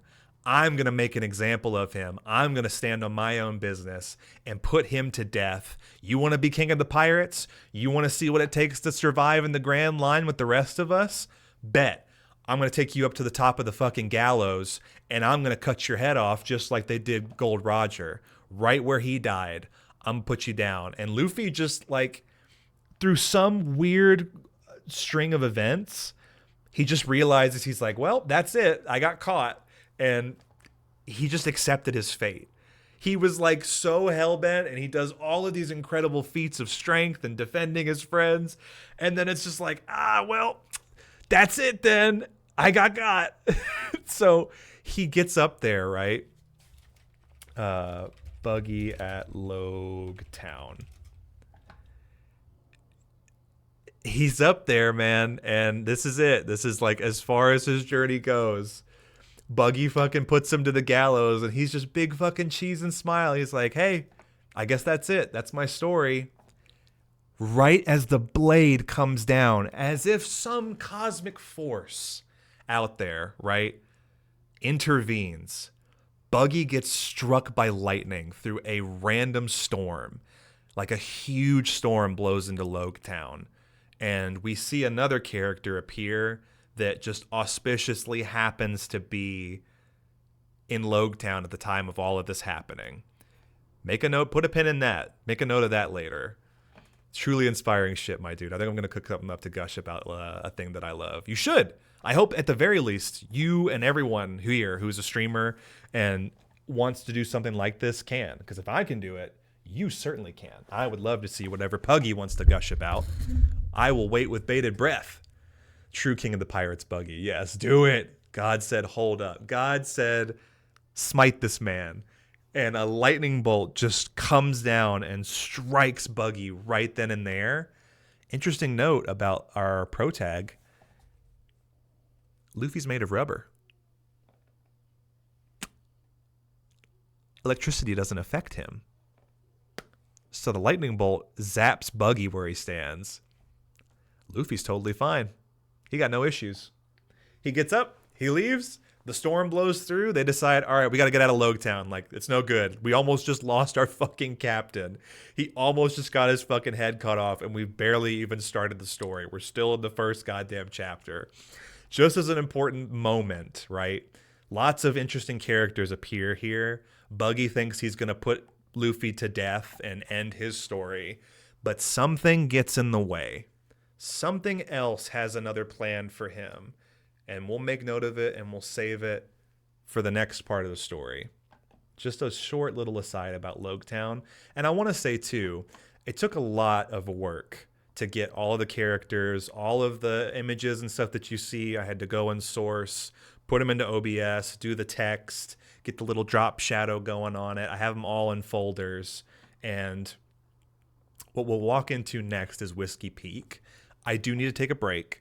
It is about time for me to kind of step aside and take a little breaky break. So we'll break here because the next part of the story is entering the Grand Line proper, and we land in Whiskey Peak. It's a crazy fucking... it's a crazy thing they had to do to even get there. And then from the start of this story, I want to kind of get into like setting the stage for where every other pirate is trying to make their way to the Grand Line in the same way. So I'll cut it here for a sec. What I'd like to do is just while we're on break, I'm going to put up a little thing here. I think I have it under Kaizo. It's just like a little text box. Under my webcam? Yeah. Copy. And we'll paste here. Duplicate. Oh no. Oh no. No. Where is it? There it is. We will be right back. Take a short lunch break. Don't go nowhere. We got a lot more story to cover. I'm going to check in with the missus, make sure that the kids are okay. Grab a bite to eat. I will see you guys in just a little bit. But no break, no pee, no food, just peace. I'm trying. I went for fucking 4 hours, Tease. Come on, give me a break. Give me one break. Wait a minute, something ain't up. Something ain't right there. Love this fucking guy smiling about getting his head chopped off. Isn't that just something, too? Isn't that just, like, incredible, you know? Like, he just accepted it. He was like, well, I did all I could, and that was the end. No, we got a long way to go. Something else got in the way there, and I'm going to talk about it here in a little bit.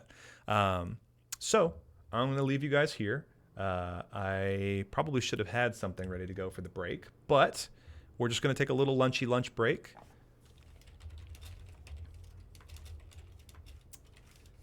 Nope, that's not how you spell that. And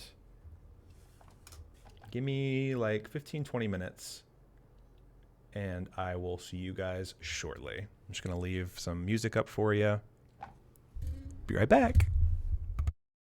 Now is also a good time again for you guys to take a break as well. Get up, stretch, walk around, do what you got to do, get some food in you. I'm not going to be able to do the second half without any food, and then we're going to talk about our giveaways. We're going to get into some of the other events that I had planned. Thank you guys so much. I cannot believe we crushed our first Ko-Fi goal as well, raising over $250 fucking in donations, and now I'll be able to do my wireless mic setup. Insane.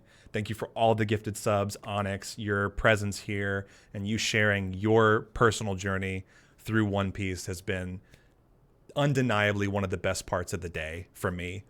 Just one person who resonates and shares their love for this story as much as I do, it would seem. Sorrow knows, Macho knows, our other friend Slick knows, but all of you who may be thinking about trying it, I hope that this inspires you at the minimum to go after and pursue things that you're passionate about. And in that, take care of yourselves, get some food. I'll be right back, and we'll keep it going, okay? All right, outstanding deal. Oh, fuck yeah. By the way, can you read all chapters of One Piece for $2 a month on Shonen Jump app? Absolutely.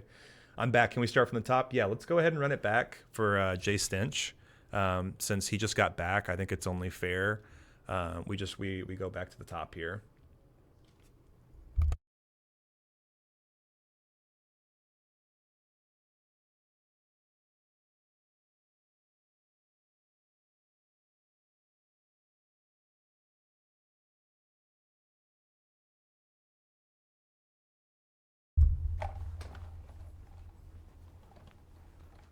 Good morning. Welcome to One Piece. Today we're going to be going over the entire story of One Piece. I'll be reviewing it with you, and hopefully you'll join the ride. Sagashimono Sagachi ni Yutu no Nusta. One Piece. All right. Be right back.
Hello. We're back. Let me grab this and share this. This is the playlist we're listening to. That's 2 D&D playlists that I had saved. One of them is pirate themed and the other one is tropical themed. So I figured leave you guys on the tropical. Thank you guys so much for your patience. I have my food now. And how are we looking? Just over 4 hours. Awesome. Okay. Then I can go back to this. I can minimize that. I can minimize this and that. That and this.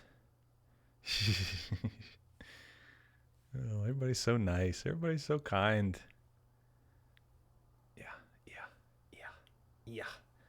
Yeah.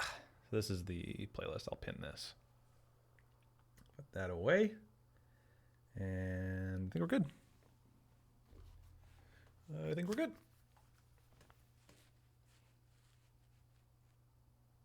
Yeah. All right, I'm going to stuff my face and then we'll get back to it.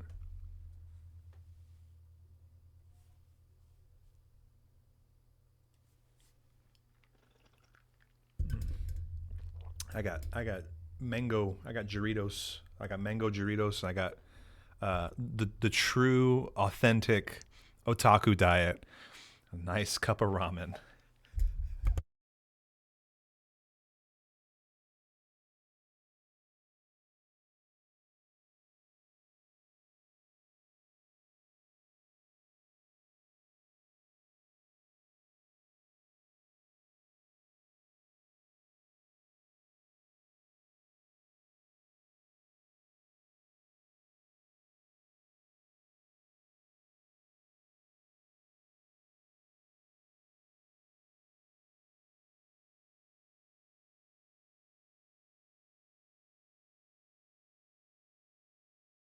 Perfect timing.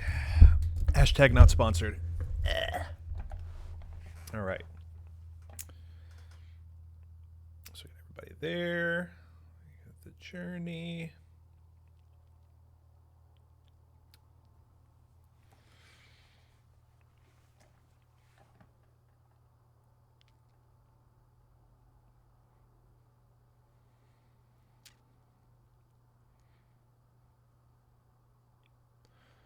Minimize that. We're good. Okay.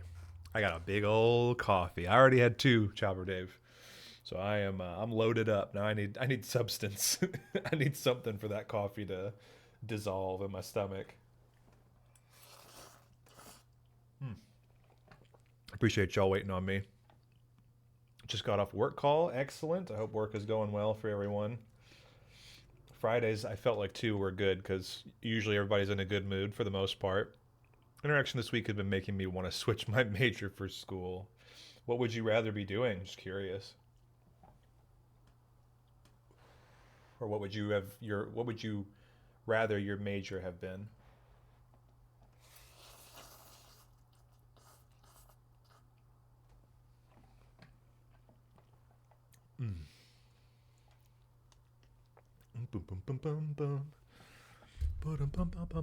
Still want to do psychology, but maybe finding a way to implement skills for kids from therapy somehow. Yeah, that'd be cool. I think it's a very important thing we don't have enough of. I had a very, I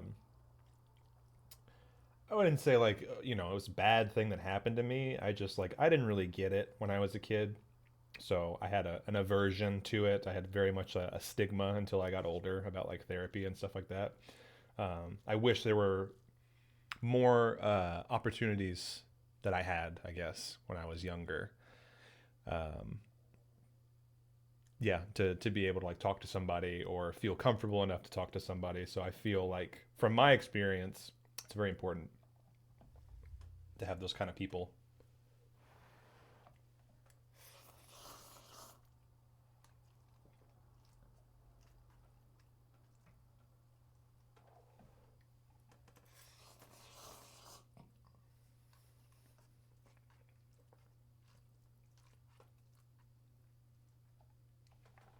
Majoring in marriage and family therapy. I want to delve into kids more too. That makes sense. I wish there were more people back in the 90s to prepare us better. Yeah, And like with my situation, my parents got divorced when I was pretty young. So like navigating that, I didn't really like be like, hey, your mom and I are getting a divorce. And that didn't really register, but it was like, mom and dad don't live together anymore. And we're staying at the grandparents, my mom's parents, a lot. And then it's just my mom and I, and then my dad remarried. And it was like, oh, okay. So my parents, their parents are done. Like they're not getting back together. They don't love each other anymore, which is fine. It happens. But being able to deal with that as a kid, I think it's tough because who do you talk to about that besides your parents? And if your parents can't put it into words, you need to find a resource and someone trusted to be able to do that. So I definitely think like, yeah, would make, they're done. Yeah, they're done. They're not, it's over. We're not getting the second season. It's canceled. They're done. They're packing it up. They offshored their work. They outsourced. It's not happening.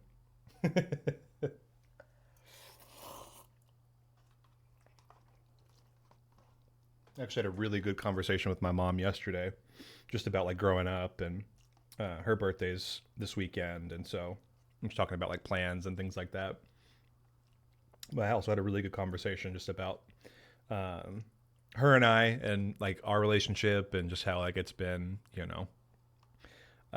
it was her and I for a long time. And then like now I think I've really come into my own way and sharing that with her. And she's obviously super happy and excited for what we're doing today. And I don't think she really gets the Twitch thing, but she's definitely in support of and like encourages me. She always has been like #1 fan. So like very grateful to her in that way, but also like there are things, like she's like, I just didn't understand how to explain certain stuff to you. It's like, I got there on my own. And I found a therapist that worked for me, later in life. So like in all things, I think the best thing she did and she could have done was she was just honest with me. I think for any parent too, it's like acting like you have all the answers or that like, you are, this is way more introspective than I intended to get, but here we are, chalk it up to the day's events in One Piece. To act like you have all the answers is like, I think like the worst thing you can do, because when a kid finally comes online, and it's like has consciousness and then understands that like, oh, nobody has the answers, you start to like think about all the times your parents lied to you, right? And then it's like, why did you do that? You didn't know any better. Your parents, they'll do the best they can and guide you, and they're supposed to teach you, but like when you lie and then you find out, it's like, oh, Crazy Hair Girl, what's up, dude? Welcome in. I don't know why my raid alert has not been working, but I'll do this. I'll do this for you. Check this out. And raid, and it's on, but it doesn't work.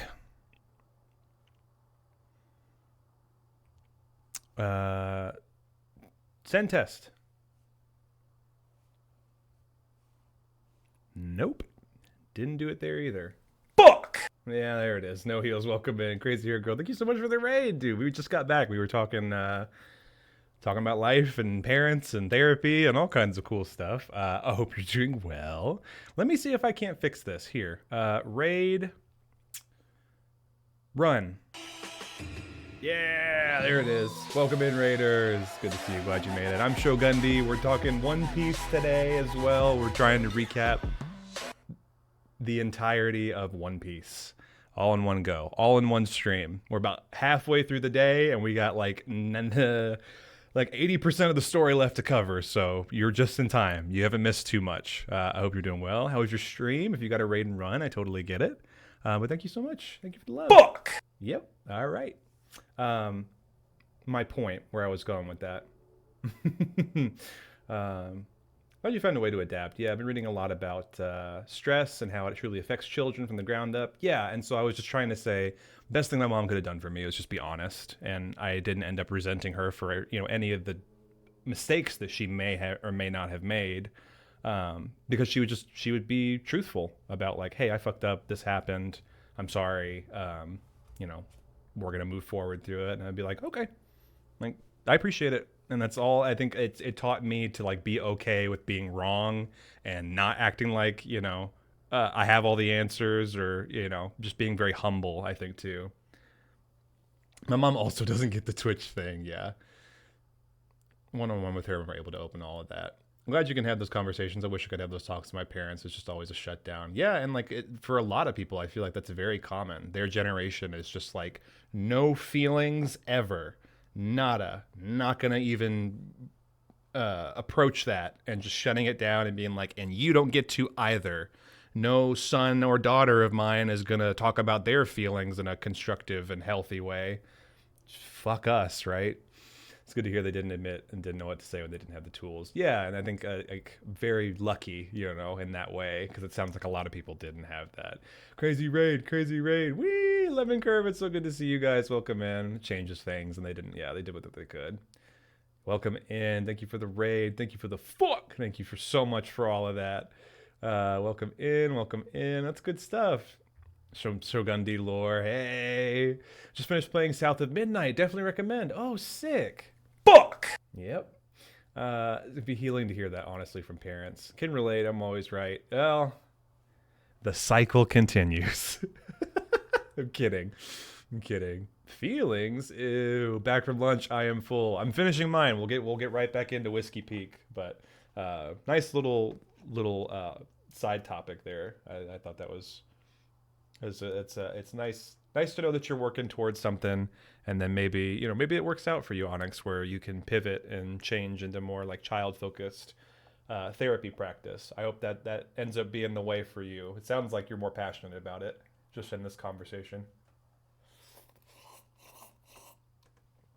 I will not break the generational trauma. Damn, it doesn't end with TC, I'm afraid. Definitely on my wish list. Oh, cool. South of Midnight rules. I still need to finish it. I'll have to check it out. Makes sense why some of the, most of them are raised by the silent generation. Yes, that's what it is. The silent generation. Imagine they made no progress because they didn't speak up. Crazy Her Girl says, my mom used to be like that. Feelings were hard for her to take in. She has gone a long way. We all need to learn something, though. It's true. Same. Traumatize the youth. That'll show them. That'll show the libs. Or something like that. I don't know.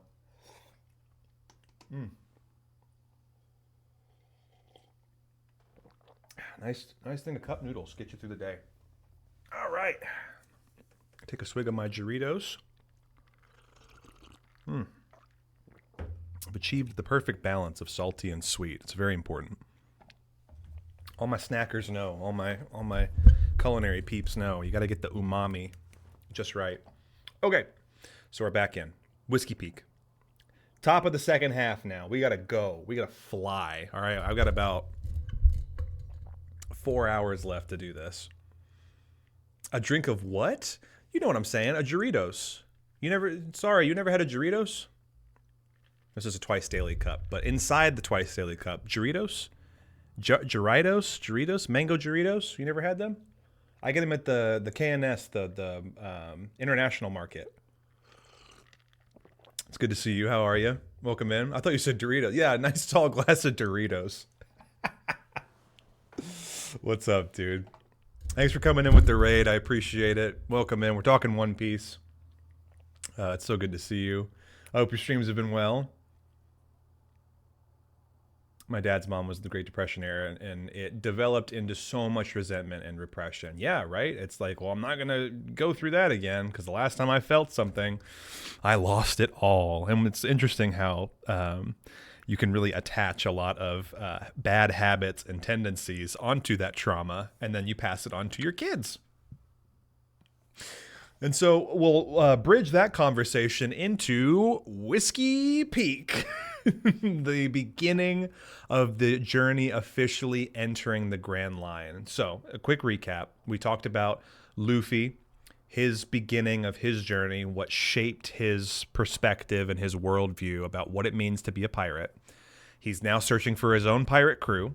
He's found Zoro, his right hand, the swordsman, his dream to become the world's greatest swordsman, and has sworn to Luffy to never lose again after the fight at the Baratie versus the current world's greatest swordsman.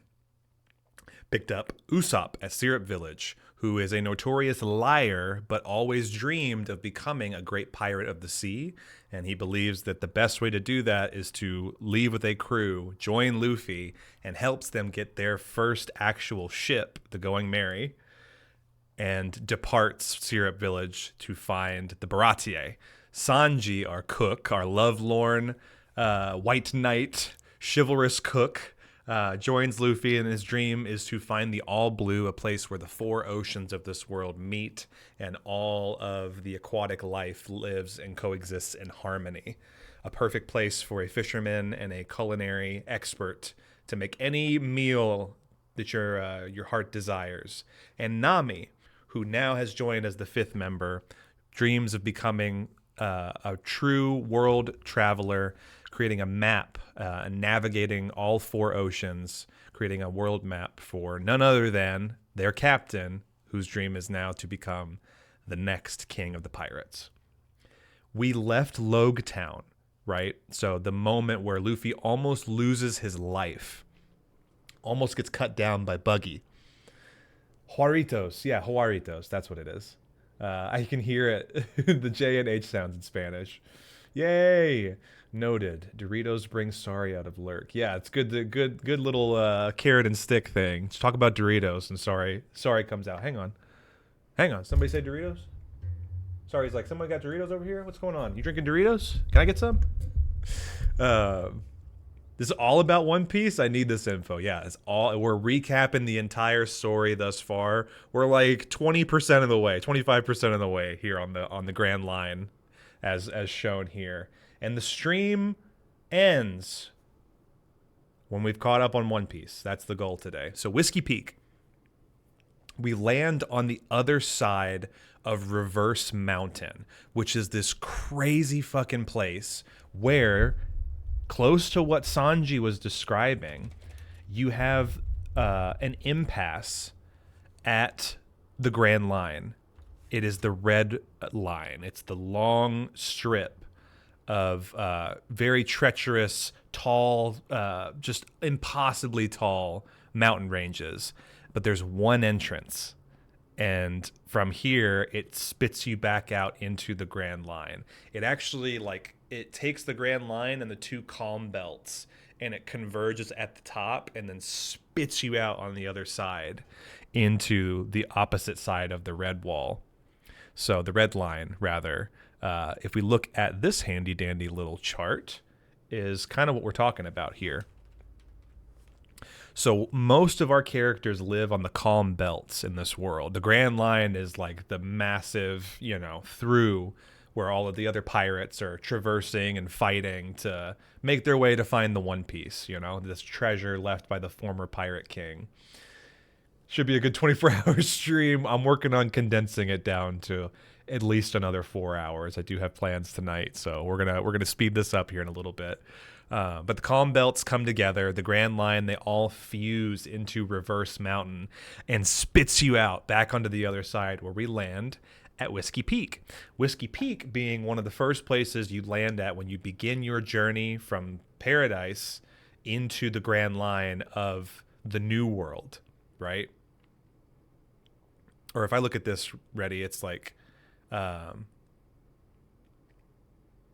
So the way that the travel works in this world, we sailed across the East Blue, made it to the Red Line, and then went up Whiskey Peak, up to the top, and it spits you back out. Now we're going the opposite direction that we came from through the Grand Line. It's really interesting because there's actually a map, and I'll show you so far where we've been, that someone made in a 3D model. This is so sick. This is so cool. They made a map and a 3D model and everything that we've talked about so far, starting on Fuchsia Village, over to Shell's Town, boom, Oregon Island into Syrup Village. We picked up Usopp. The Baratie floating out in the open. Landed at Arlong Park, picked up Nami. Logue Town, just on the edge of the Red Line. We go up into Reverse Mountain, back out, down through Twin Cape, and now we're at Whiskey Peak, being like one of the first big islands on our journey. This is where we meet a couple of other interesting characters. There's a few people who work for a company or an organization called Baroque Works. Notably, a character by the name of Mr. Nine and Miss Wednesday. They all have these like name and days of the week motif. It's not very important. You just need to know they're basically like a really well-trained, organized group of mercenaries.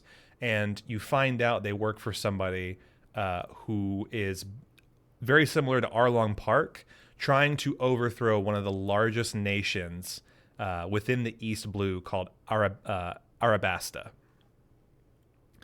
Dude is like mega mafia don, like crime syndicate boss, like overlord of the underworld.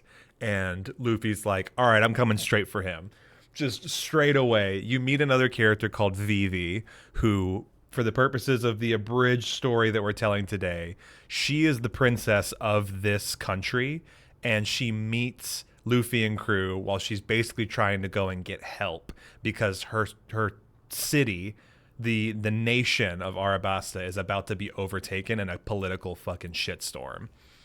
So cancel them. We need to know the whole story. That's dope. Yeah, it's sick. They shoot out down into Whiskey Peak. They meet all these characters, members of Baroque's Works, who work for the big bad of this region. And Princess Vivi was working undercover to try and undermine their operation. So they decide, all right, we're going to leave here. We got to make our way to the kingdom of Arabasta. Her heir, she is heir to this throne. Her lineage is from here. So they're like, all right, we got to get going. We got to speed up. And just like for today's stream, we got to go. We got to fly. We got to zoom. We got to bounce. So we go to Little Garden, right? Little Garden is the next stop on this part of the journey through the Grand Line. This place fucking rocks. It's massive. And when they get there, fuck! That's what I'm saying, Mayhem March. There are two giants duking it out, battling eternally. They've been on this island for like 50-something years. No, excuse me, 100 years. Had to check my notes. 100 years these giants have been battling on Little Garden, just clashing, big as mountains. These guys are like, you think about like giants and like, oh, like hill giants, trolls are giants, Goliaths, like 12, 14 feet. No, these guys, they're like 70 to 80 feet tall, massive, and they are fighting with all of their might. Dory and Brogy, the two giants stuck in eternal combat, they show up, and of all people, right? Guess who fucking comes in? Yeah, big kaiju battle. Guess who fucking shows up and is the one to turn this, like basically get them to stop fighting and to listen to the crew?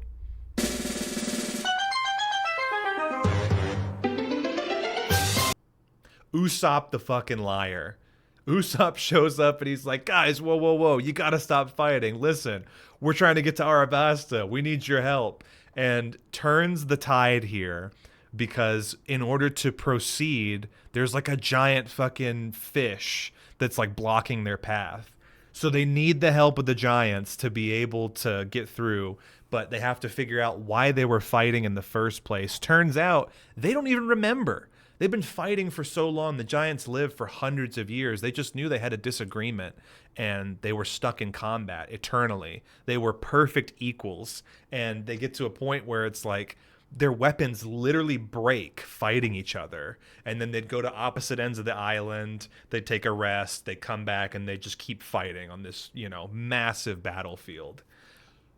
Usopp is the one to turn it around. The liar, the fucking coward character, gets them to turn it around, squashes the beef, and then they together combine their strength as the giant fucking sea monster comes to swallow up the Going Merry and the crew. Fucking sends them on a power slash, like a two-man double fucking lariat, and cuts a hole through one of the through this beast. I want to show you Dory, Brogy, Divine Departure. I think it was. Dude, these guys fucking punch a hole through a giant kaiju sea monster. Legit. Like, actually did it. You can see the two of them, their cloaks in the distance. They send them on a fucking force blast. Here's the Going Mary right here. Punches a hole through this giant fucking creature. Hakoku Sovereignty, Divine Departure, sends them out and propels them further down the Grand Line than they ever could have made it on their own. Yeah, sounds exhausting, right? This is where Mr. Nose, stop fighting and then hits them with the Destructo Disc. That guy said my giant dog stunk, basically, right? That was the whole thing, the whole reason why they were feuding. But helping people, right, and kind of overcoming their disagreements, right? They were struggling, just taking a moment to hear them both out and then come to an agreement that fighting gets you nowhere when it's, same side, right? This like civil war between them. It's like both of y'all can't be right and both of y'all can't be wrong. So why don't you put your differences aside and, like he basically was like, where do you guys come from? He tells him about Elbaf, the land of the giants, the warriors. Guys, this is like, I don't know, what, chapter maybe, I don't know. Where are we at in the story right now? We're at about 115, 129. We're about a tenth of the way through the story. Current One Piece, we're in Wano. We are at the land of the giants. It took 1,000 more chapters plus to get over there. So just knowing, again, like sort of the framing and the references that get dropped along the way, these are the kind of things where I'm telling you, it's like Oda has this masterful way of catching you off guard, going against your expectations, making you fall in love with characters that you would have never thought twice about, and foreshadowing. So important, but how me as the viewer, me as the reader, the enjoyer, the One Piece, the always piecer, as Sorrow Streams likes to put it, nothing was explicitly said in the manga or the anime that tells me or, like directs me and my attention to be like, hey, this is really important and, this is how things are. This is what you need to know. I always felt like I put the pieces together, right? The way the story is sort of like broken apart and put back together again, you are following the journey of Luffy and friends and piecing, like just grabbing little tiny bits of lore and information, and it doesn't come back until like 200-300 chapters later. But then you start having this moment where you're like, wait a fucking second. The garden, the little garden, there were giants. They were talking about Elbaf, and then you find out later they need to get there. There are all of these other characters that show up, and I have to do my job here. I have to get you through in broad strokes and cover, as much as I can in the little amount of time that we do. But from Little Garden, right, you meet the giants for the very first time, like living giants of this world. They tell you about where they're from. You understand what they're all about. They're warriors. They're fighters. They can fight for 100 fucking years and hold a grudge like that, like what insane developments to know that towards the end of this journey, these are the motherfuckers we're going to have to contest with. So we end up at Drum Island, and oh my God, guys, to just put you in the seat of this wild roller coaster ride where I was at when I got here, I was like, there's giants now. The fucking Baroque's Works agents, they're trying to take over Arabasta. We got to help Princess Phoebe. But what the hell's going on in Little Garden? Whiskey Peak, there's all these like people that are showing up. I can't believe Luffy almost died. What the hell's going on here? Nami gets sick. And this is, again, like one of those things I think you don't really consider when you're traveling together and on a ship through the ocean. What do you do when someone gets sick? You've got a fighter, dude. You've got a sniper, smooth talker, you've got food, a chef, you have a navigator, and a captain who is just always on business, will always stand up and fight for his friends. But what do you do when you get sick? This is one of those moments where I was like, oh my God, dude, we don't have a doctor. 300 episodes later is insane. And it is. Like, you blink and 300 episodes go by and you're like, wait a second, I remember this. I remember from Drum Island, this character said something and this is what they were talking about. And then you find out 600 episodes later, no, they weren't. It was actually this other thing you had no fucking clue about. And another character who you thought was evil actually has been tortured and was a good guy a long time ago. And unfortunately, they turned bad, but they're still kind of good. It's wild how he does this, and he can't keep getting away with it. Dude, I was like, okay, man, we gotta find a doctor. Nami's sick. We can't afford to waste any more time. We gotta get to Arabasta. You know, we gotta save Vivi. Like, we're in political unrest. The East Blue is literally hanging in the balance in the hands of a fucking criminal warlord. We gotta go. There's so much intrigue and just like little fucking breadcrumbs dotted everywhere. It's up to you what other path you might want to take with it. But like, we're following Luffy and we end here. And it's like, what are we gonna do? Nami is sick. They heard from a reliable resource. There's a doctor who lives on Drum Island, a good doctor. And the only way to get help is to go to Drum Island, the land where it's always fucking perpetually snowing, climbed the very top of the tallest plateau, and Luffy has to go it alone. Sanji is convinced, like, right, like he's like, I can't let you go. Like, what happens when we lose both of you? And he's also very protective of Nami because he's kind of a lecher and a horn dog in that way. And get my mango Doritos here. So he's like, I'll go with you. Sanji ends up getting his shit rocked, and it literally becomes this battle of Luffy versus the mountain.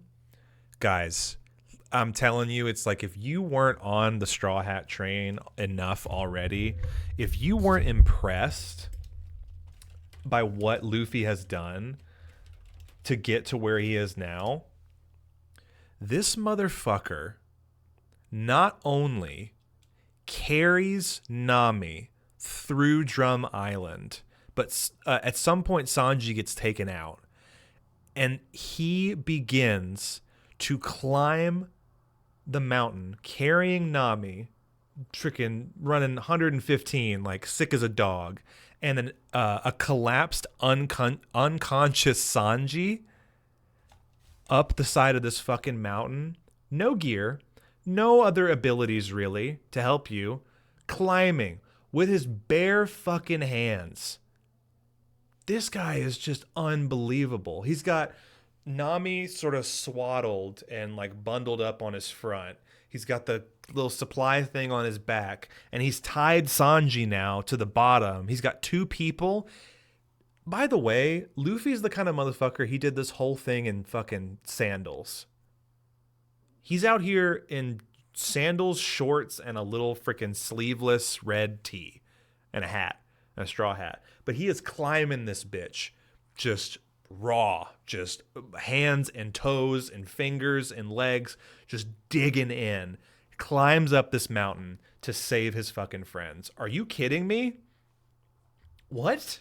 What are we talking about here? Like, not just, you know, like up a hill and around the corner, follow the path, and there's the doctor's house. No, like it's sheer fucking mountainside, hundreds and hundreds of feet up. Probably like, I mean, at least like 3/4 of a mile. You got to fight your whole way to even get to the damn thing. And then you got to carry two more people by yourself. The kid's like 17, you know, like what the fuck? Bleeding, just grit, and just boom, boom, boom. Gets to the top, getting Journey flashbacks. Yeah, man. It's unreal. Girl risked it all for a crop top. Total Drama Island. Exactly. Absolutely built different. The dog's out here climbing. Rubber don't do well in the cold. I'm worried about Luffy. Yeah, man. The properties of rubber, you know, you can't stretch as easily in the cold. You ever get a frozen rubber band? That shit just snaps. I think where the body is made of rubber, the feet wear isn't the biggest issue. True. But just the kind of person, you know, like he ain't got no gear. He's not out here in his fucking Timberlands, you know, or like climbing boots or anything. He's just there. He's just doing it. Seems like an impractical place for a doctor. Good point. Yeah.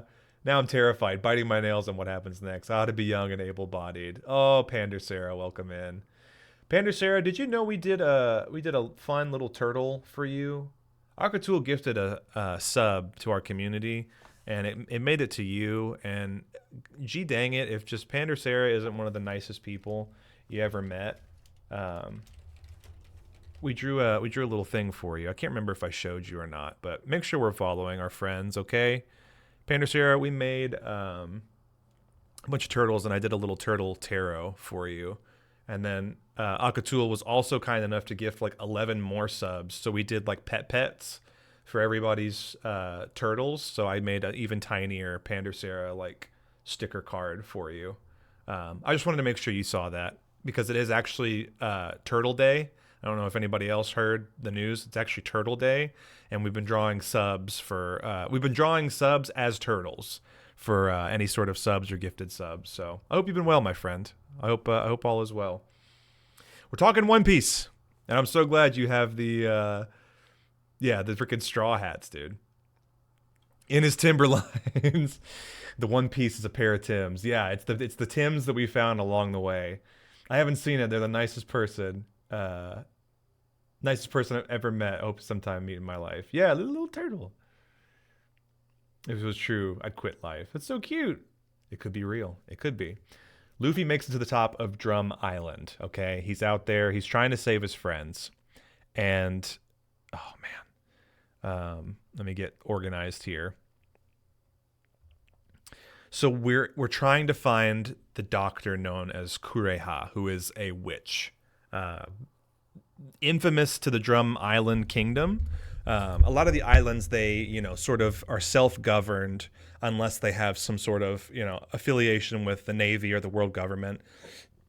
Most islands, I should say, are sort of inlined and subservient to the world government, and the Navy is their military force that like occupies and controls, what kind of goes on in each of these lands. But some places are not. And Drum Kingdom is one of those places. It's like due to the weather, like Kureha, the doctor, kind of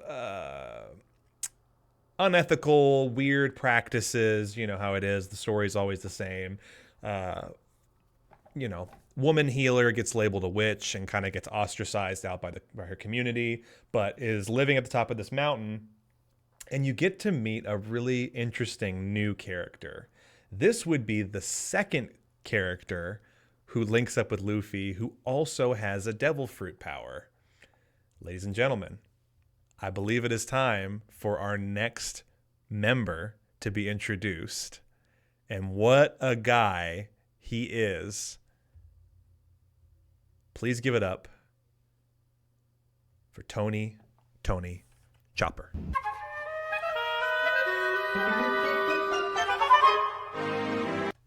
And fuck the world government. That's right. Look at this guy. Look at my dude here. That's the kind of person you want to be on your crew. That's a motherfucking doctor. Look at him. He's got his little medical kit. He's going to save the day. He's been training with the best of them. Dr. Kureha, he knows it all. His other protege, his father, Dr. Hiraluk. Fuck the world government. Pog Chopper, baby. He's here. Pog Chopper is here.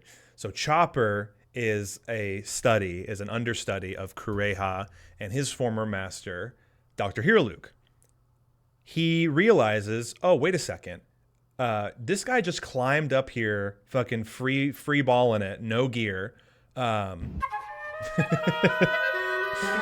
up here and bringing his friends, and he's trying to become the king of the pirates. What's this all about? Kureha basically laughs in his face. She's like, I'll help your friends, but that's it. Like, I'm not interested in dealing with pirates. But Chopper definitely takes an interest because he too wants to go out to sea, and his dream, fucking get this, he wants to be a world-renowned doctor just like his father. And the only way he believes he can do it is by joining a crew like with a Luffy, and it will be able to sail at sea and leave the Drum Kingdom. Man, what a cutie. Pog frickin' Chopper. What a name. I missed this design. This is the guy Jamie Lee Curtis is always talking about. Exactly, dude. Freaking loves Chopper. She wanted to play Robin in the live action. Or no, she was going to be Dr. Kureha. She was going to be Kureha, right? And it's like she loves Tony Chopper. Oh, yeah, Kureha's style goals. She's awesome. Here, I'll pull her up. She's great. She's got this like bad bitch, like very like feminine, masculine, like it's just so good. Like the character design, top notch here. Look at this fucking outfit, by the way. Look at this. Fucking look at this. She's like 110 years old, just still rocking a crop top and some flame vested pants, and she didn't actually wear this in the story, but like that's a bad bitch. Fuck. That's what I'm saying, Mayhem Marge. You're absolutely right. Wow. Did she actually play her? I can't remember if that's what they ended up doing, if they casted her for Kureha or not. But I know what you're talking about. There's a clip of her talking about how much she loves Tony Chopper. Serving badass vibes every single day. She did not get cast. Damn, she would have been great. Jamie Lee Curtis would have been perfect for it. Very much matches her energy, I feel like. Anyways, Kureha's like, no way. Not going to be bothered to deal with pirates. I've dealt with enough of them in my time. Y'all are all the same. We know that's not true. Because Tony Chopper is like, I think I need to go and I need to leave and I need to follow Dr. Hiraluke's, plan. Interesting thing to note about Drum Island is that it's so cold and it's difficult to grow anything on the island due to its harsh climate. Dr. Hiraluke was the kind of person who was a dreamer. Vince, we all know about dreamers. We all know a dreamer in our lives, and his goal was to find a way to get cherry blossoms to grow on the island. But he died before that could happen. And Chopper always regretted not being able to let him follow his dream. What does he do? Well, he can't fix the weather. And it doesn't lend to being able to grow crops or anything. But he finds a very unique way to make it happen. And I wanna play this for you guys because it's a big fucking moment. Probably the only clip one of the few clips I'll be able to play here.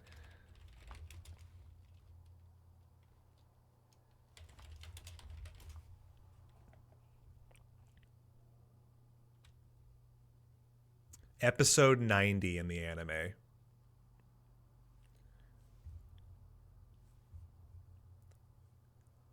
Chopper found a way to fulfill his master's dream. And he couldn't grow trees on Drum Island. There wasn't a way to do it. But he figured out that because it's always snowing, he had been working on the side, figuring out a way to use the power of fireworks and explosives. Or actually, I'm misremembering this. I think it was Dr. Kureha, because she had been waiting for the day that he was ready to leave. So she, I think, set this one up. But because of him and how much he inspired Chopper to pursue being a doctor, they figured out that you could send this pink particle, sort of residual element, as a firework. And in the Drum Kingdom, where it always snows, for a moment, and just a very brief moment, this crazy motherfucker's dream came true. He believed that if he could get something to grow on the island, that it would be saved. They made it happen. And it was so symbolic of, I think, what anybody is trying to do.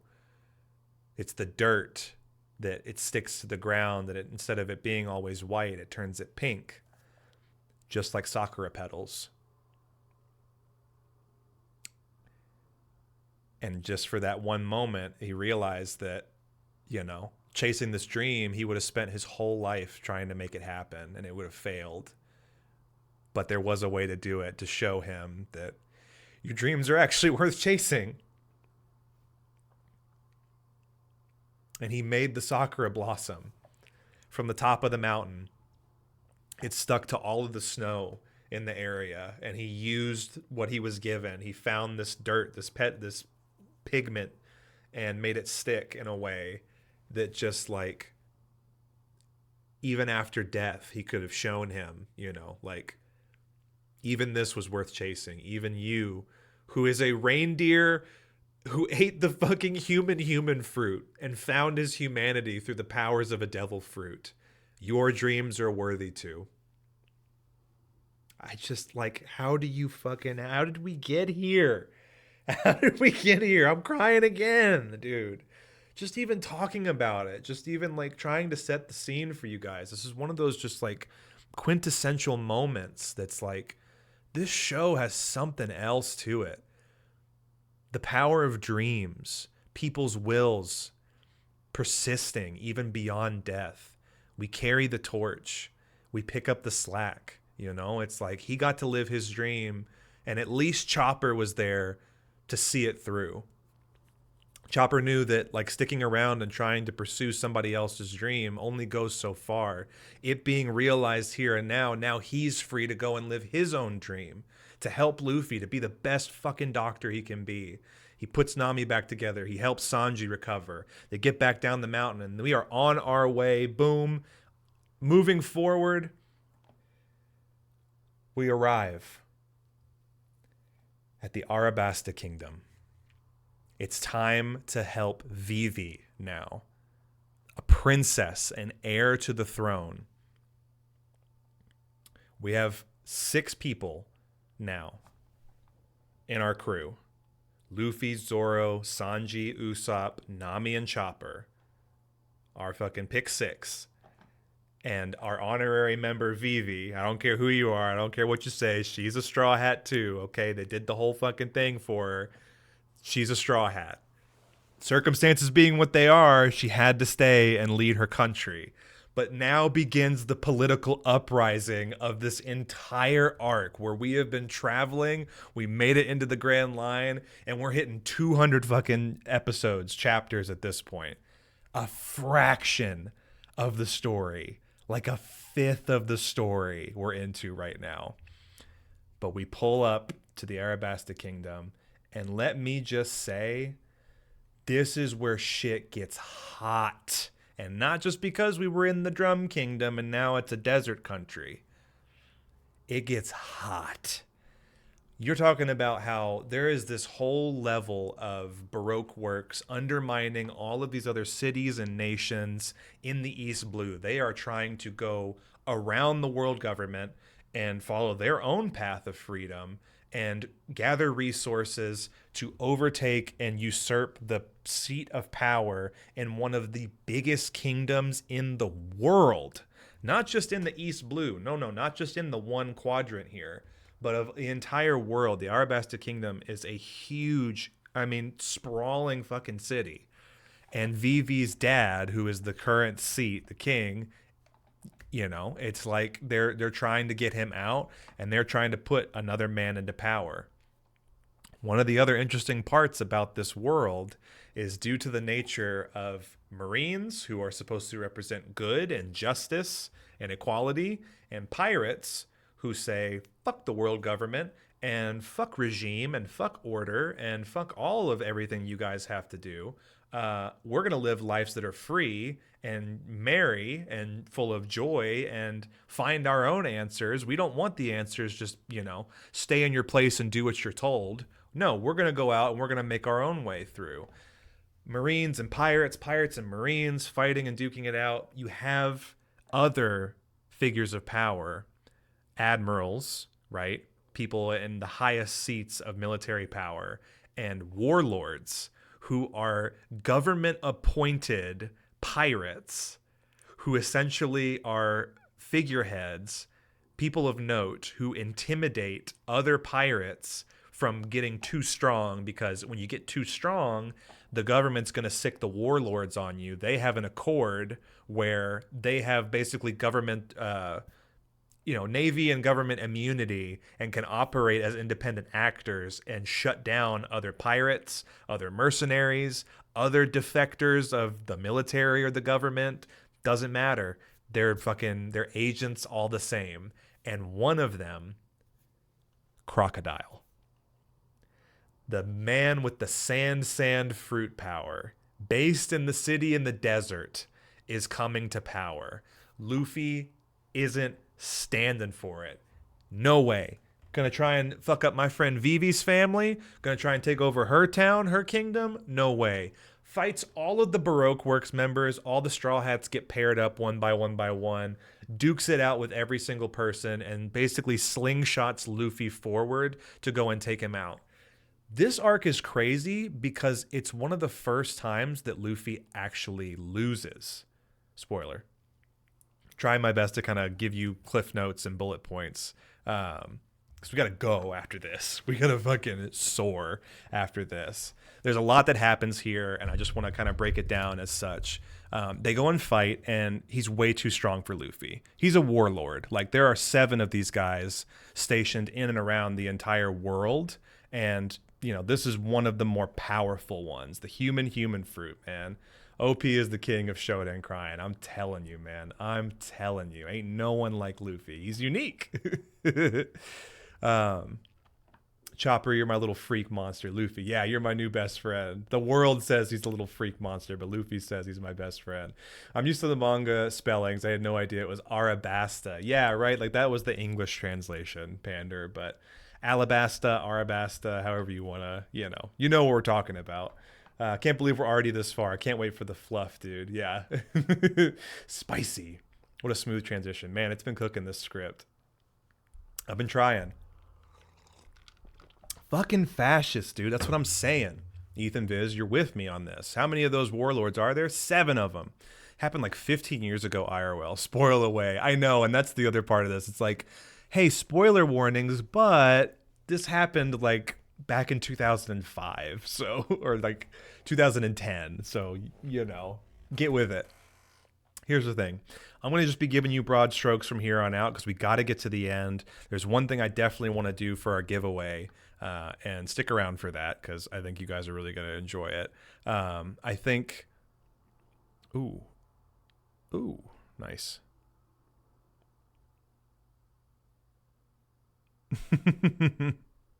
Nice.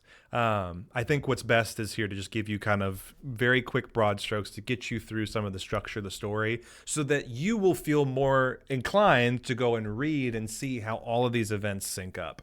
I'm giving you like big, just fucking poster board cutouts of like, this is what the place looks like. These are the things that are happening. These are the characters we're interacting with. But we gotta go. We gotta move. If we're gonna finish the entire freaking story of One Piece in a single stream, we got at least 75% more of the story to get through. So I gotta get going. Zolo, yeah, Rolanola Zolo. We indeed soar after this. Also, this is a super summary. Yeah, if they didn't expect spoilers, I'd be concerned. I do love strokes. Ayo! So, Luffy loses. He almost fucking dies again, fighting a warlord one-on-one. The problem is that the terrain suits, the boss here. He's got a crazy fucking layer action, if you my D&D people know. He's got fucking sand everywhere. He's the sand fruit user. Homie's built for this. And he's been kicked around, and he's been working as an underground fucking crime lord with Baroque's Works for fucking ever. Like, he's not letting some young, snot-nosed upstart rubber boy get in his way. But what's interesting is that even though he loses, Luffy loses no steam. Luffy keeps that steam going. Luffy don't get tapped out. He might pass out, but he get back up again. He like a weeble wobble. You hit him hard, he come back even harder. So while everybody's just losing their fucking mind in Arabasta, right? The whole city is in an uproar. Everyone is like questioning the rule of Vivi's father, her, potency as a potential heir. Maybe Crocodile is the one person who's going to pull us out of the muck, but they don't know that he's actually the one who's been perpetuating the, economic stagnation, the political upheaval, this whole question of power. Luffy gets back, and the person who helps him is Crocodile's right-hand lady, Miss All Sunday. We saw her earlier, and she ends up playing a key role in the story because she's sick and tired of watching people like Crocodile always win and always get to power. So she helps Luffy, and he has a moment with her where he kind of sees through the veil of her Baroque works persona, and he sees the woman underneath, and he figures out, he uses that strong moral compass to be like, you know what? You're actually pretty cool. Why don't you stick with me? Why don't I get you out of here? We'll end this whole thing right here and now. You tell me what I need to know how to beat him. I'll go fuck his shit up right now. She's like, bet. Here's how to beat him. Because he's made of sand, if you get fucking wet, you can actually defeat him. Because what happens to sand when it gets wet? It fucking clumps up. So what does this motherfucker do? I'll tell you. Luffy gets the fucking... he gets the goddamn Dr. Egad flood machine from Super Mario Sunshine. And he goes freaking water tank mode. He gets in, he trains with these fucking Sulong warriors, which are like turtle manatees. Oh my god, this is so sick. I'm like remembering all of this now. Bad. Luffy becomes a water Pokemon. Bad. Water bad. Sprays him with the water. Oh shit, oh fuck. Clumpy Clumps, dude. Miss All Sunday. Chumbawambas. He gets knocked down, but he gets back up again. Luffy didn't hear no bell. He doesn't let that shit get him down. You go details. Yeah, you'll forget most of the details by the time you've watched yourself. And this is good for me, too. This helps me remember. Turtle fucking manatees, Ethan Viz. They help him train, and they give him, because they're like naturally, right? These little turtle manatees, they fucking spar all the time. I don't know. Call it an ex machina. Call it a fucking, whatever you want. But he gets fucking suited up, and he goes in with a big barrel of water. Chugs the shit. His body expands because he's rubber, and he goes toe to fucking toe with a warlord of the sea. Crocodile is not expecting this, obviously, and they go at it. Luffy runs out of water, and part of the fucking sand ability is he drains the moisture out of the things that he fights. But guess what else motherfucker has in his body? I'll tell you, it ain't just water. Motherfucker using his own goddamn blood versus Crocodile. They go and fight. He's got the freaking grippers out on this guy right here. They go out to fight.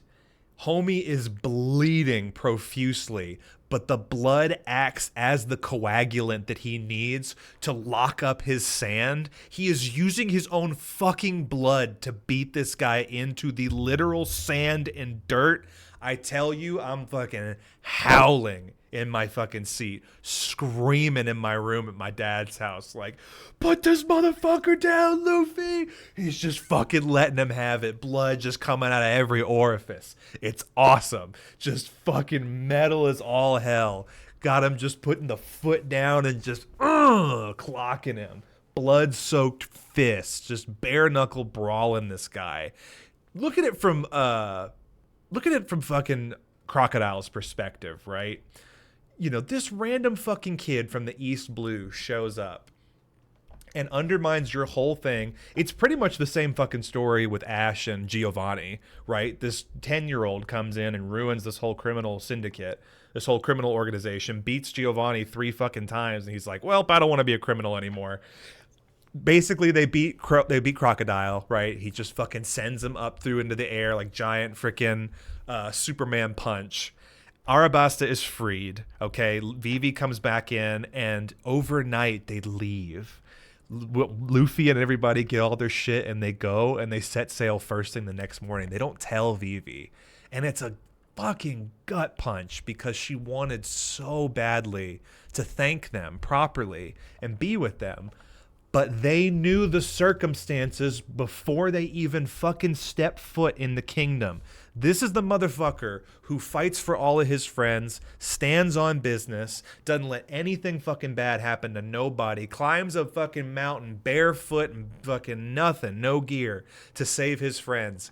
Luffy knew that if they stuck around and they were revealed to be working with Vivi, it would tarnish her reputation as a princess, that she was aligned to pirates. So they left, and they upheld their agreement without the rest of the kingdom knowing what she had to do to save everybody.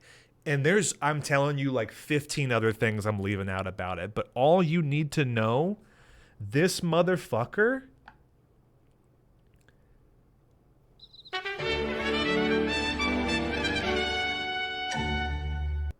I'm starting to think he can actually do it.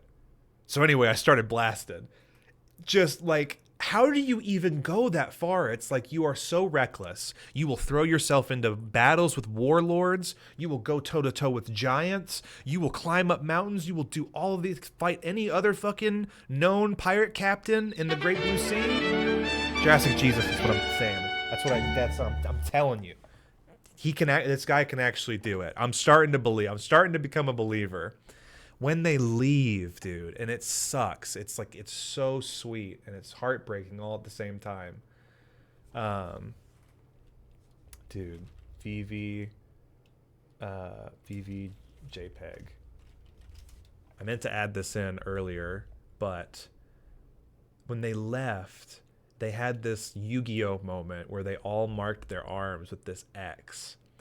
And it just meant, like, even though we can't publicly be friends, Luffy was like, I want there to be a way for us to know, just the real ones to know, that, we stand with you, Vivi, and they all fucking leave.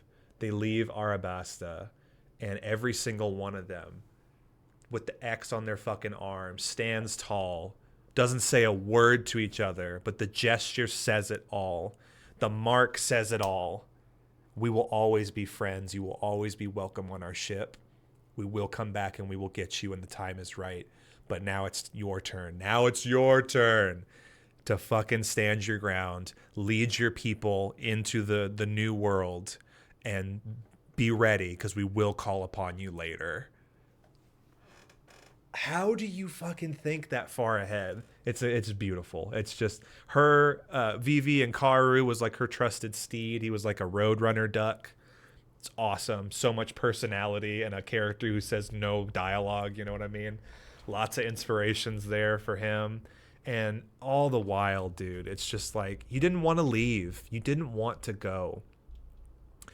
But what ends up happening from here, you remember we talked about Miss All Sunday. Well, what ended up happening to her in all of this? Who is she really? I'll tell you. She's the next member of the Straw Hat crew. One of my personal favorites. Miss All Sunday, a.k.a.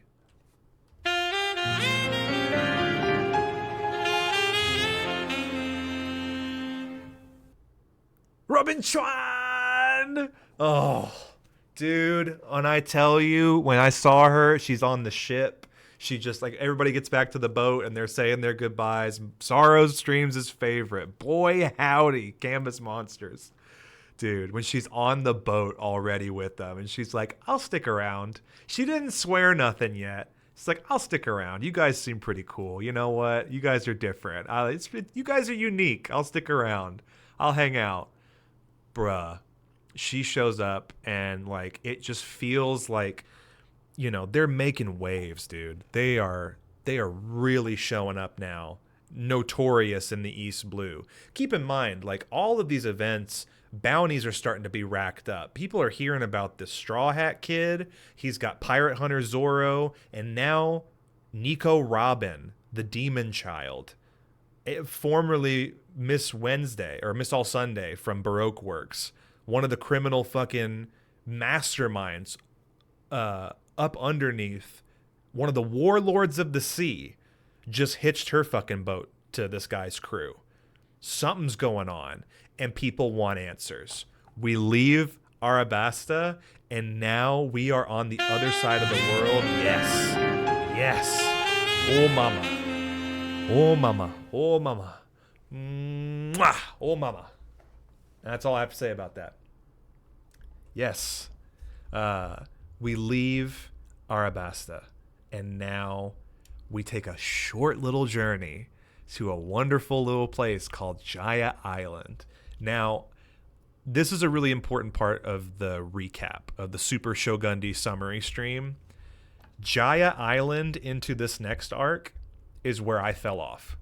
And I know what you're thinking. Shogundi, what are you talking about? You just set up a full day, an all day, One Piece stream. How did you fall off at this point? This is the greatest example of subversion and misdirection and foreshadowing I have ever experienced in my life. What turned into a huge L was ultimately the biggest W for me in this whole story. I fell off on Jaya, and what comes next is Skypiea. This arc, it just didn't hit. You know what I mean? It felt like as we were sailing along, and we just had this huge monumental wrap up in Arabasta. We saved one of the biggest political forces, the political kingdom, and took down a warlord. We picked up another fucking huge bounty target in Nico Robin. You know what? We're on such a high, and there's a couple of other episodes in between to get in here. But like Jaya was a place where you hear about this thing called the knock-up stream. And I know. Listen, okay? I know. Some of the names are a little bit unfortunate, but what it actually means is there is this geyser that appears every so often near Jaya, and it will shoot you and your ship up into the sky where clouds are literally dense enough for ships to sail upon them. There is literally, it's called the White Sea. And it is stable and able to be traversed by a ship. If you can just hit that stream just right and make it through to the White Sea, you can sail around on the clouds. I'm like, you gotta be fucking kidding me. Also, ads are coming back around. We're at fucking 5.5 hours, and I am nowhere near done. We really gotta get going. Let's talk about cartoon crushes we had as young people. I'll start. Nico Robin. Now you go. I'm sure this will all be a completely normal and grounded arc. Funny you say that. Haha. Funny joke. Play on words.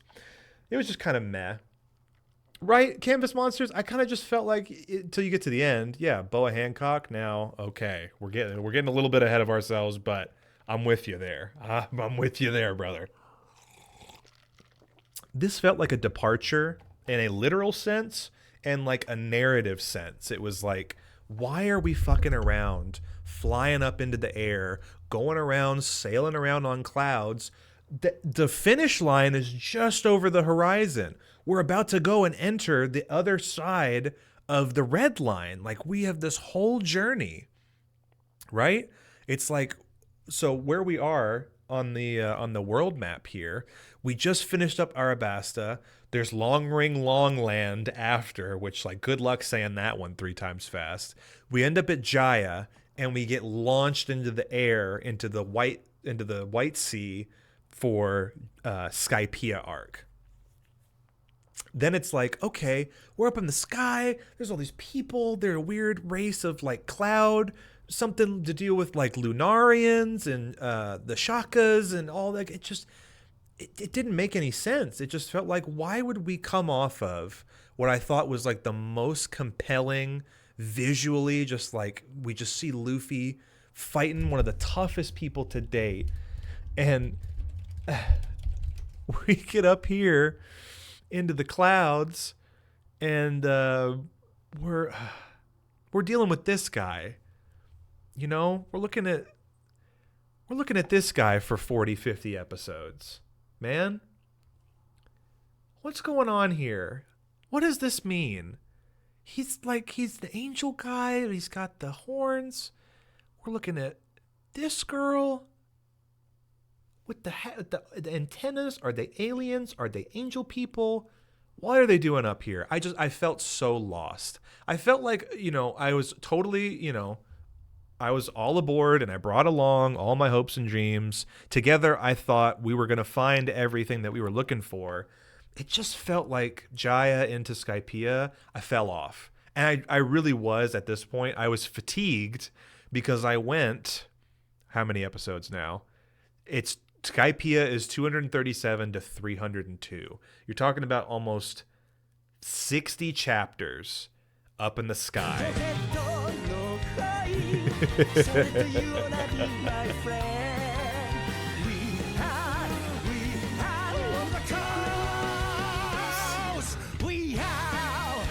Mayhem March, I lost my way. That's exactly it. Like, we were on a cruise, man. We were on our way. We get to Skypiea, and I did not really pay attention as much as I should have, because this was Oda fucking with us, dude. This arc had so much. I can't tell you everything. I don't have time.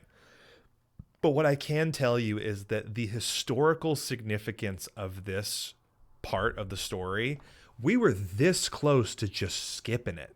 Like Luffy and them, like it's one of those things, it was on a whim. We land at Angel Island and we traverse all the way through Skypiea, through the upper yard, all the way through. We find the freaking temples and the lost relics. Get this, dude. While they're up there, Nico Robin reveals, hey, I'm also somewhat of an archaeologist myself. I've been researching the lost era of time in this world's history, and I've been learning how to read and decipher the ancient language that only a handful of people in the world can actually read and write. They find a fucking mural, or it's like a statue, right? Gold Roger message.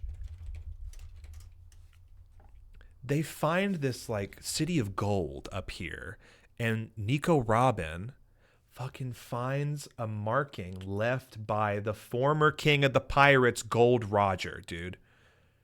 Okay, well, that's like the tiniest image in existence. Up against one of these things called poneglyphs, which, like, all you really need to know is that they've been dotted around the Grand Line in very specific points with fractions of memories and history and culture from this point in time in the world that they refer to as the Void Century. What? They're up here in the fucking Sky Island, and just on the fucking side of a random gold-ass fucking statue, there's graffiti, basically a Gold Roger was here message, signed and left by Gold Roger in the fucking language of the Void Century. I'm like, what is even happening right now? I'm even more lost than I was when we first got here. Something's going on, and I didn't pay attention enough. I had to go back and I had to rewatch, and I kick myself all the time because the arc that I slept on was arguably one of the most important, most like transcending, setting the stage, foreshadowing for future events, and like the foundation of putting together this giant epic puzzle piece in the whole fucking story. My public service announcement, and if anything you take away, if you start watching or reading or getting into One Piece, please do not skip the Skypiea arc. People will tell you it's a waste, or it was boring, or they didn't like it. You are going to regret it the same way I did. And when we fell back down to the ocean and we were fucking going, I was right back on it and I was ready to go. And then I got even more addicted than I ever thought I could. We leave Skypiea now, again, for the sake of time. We make our way to Water 7, dude. It's a masterpiece. 10 out of 10. This was the moment after being fatigued and after being like, I don't really know the Skypiea stuff and the gold and the Rogers and the clouds, and you fight this guy. He looks like Slim Shady. He thinks he's a god, but he kind of picked a fight with the wrong guy, aka Luffy. He rocks his shit. He sends him to the moon. Broad strokes. Literally the moon, by the way. Starting to sound like a crackpot. Starting to kind of look like Charlie in the mailroom a little bit here. I get my hair kind of ruffled up, and by the end of this, I feel like I'm going to be feral.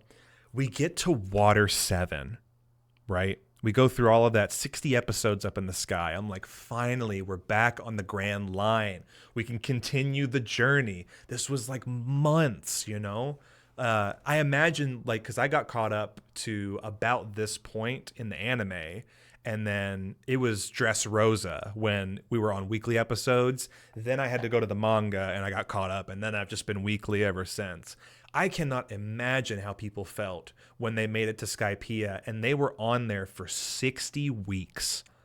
Plus break, right? Like over a year we were in Skypiea. If you think about like the serialized release and the story, you know, like how hard that must have been for people like me who were very confused. They just didn't know what was going on. That's badass. The Void Century, right?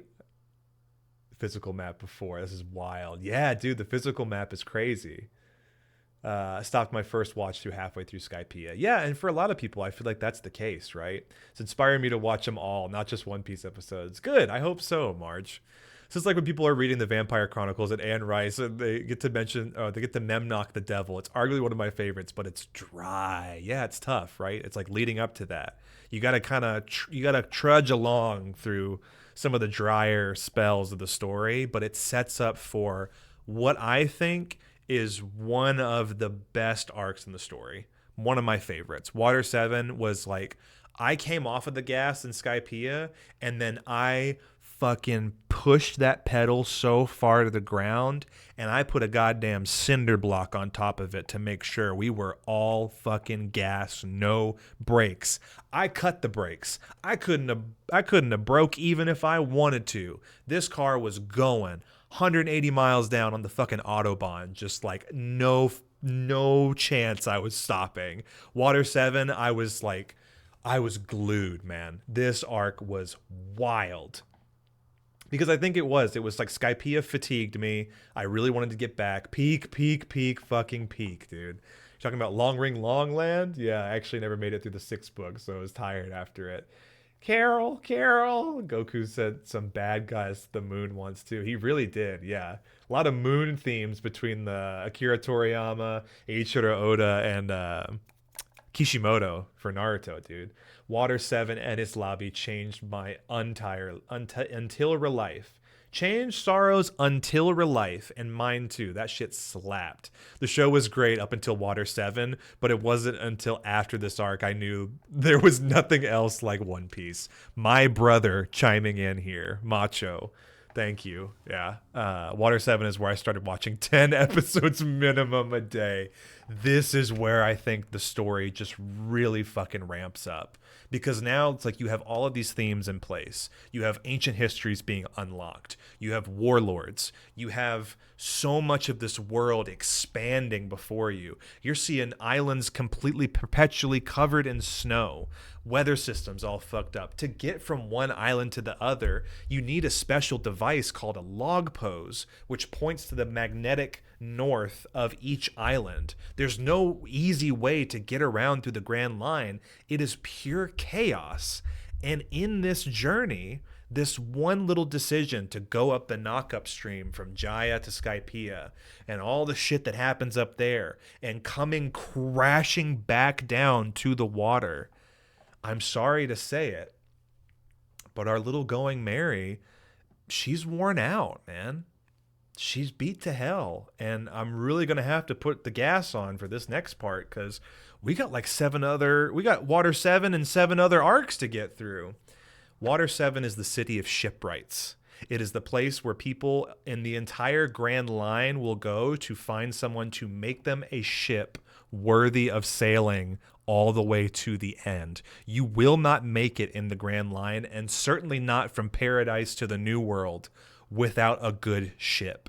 You need a good shipwright. You need someone you can trust to build you a boat that is strong enough to withstand the Grand Line and any other motherfucker you gotta fight along the way. So we're here, and we're starting to meet an unbelievable amount of characters. So many people in Water 7, coming to Water 7, pirates from other ships. You're getting whispers about other warlords. You're hearing about military making moves because the Straw Hat Kids showing up and making waves in the East Blue. You've got, I mean, just everybody and their grandma converging and intermingling in Water 7. Most notably, Nico Robin. Her story gets brought up here. She's been floating along, right? She made it through Skypiea. Okay, she's helping him out, right? And they make it to Water 7, and she just ghosts everybody.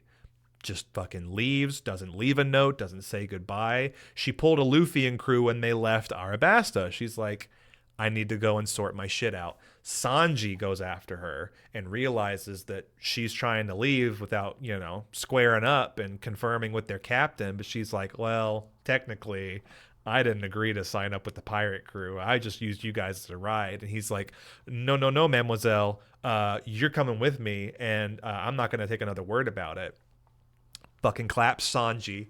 She's got the fucking, she's the third devil fruit user. I forgot to mention this, but she can she's got the blossom fruit. She's able to create arms and appendages and things fucking anywhere. Like, imagine from one arm, I could sprout 4 more arms and then just fucking clock you 4 times in a row, like pinwheel style. Or from you. Oh, yes,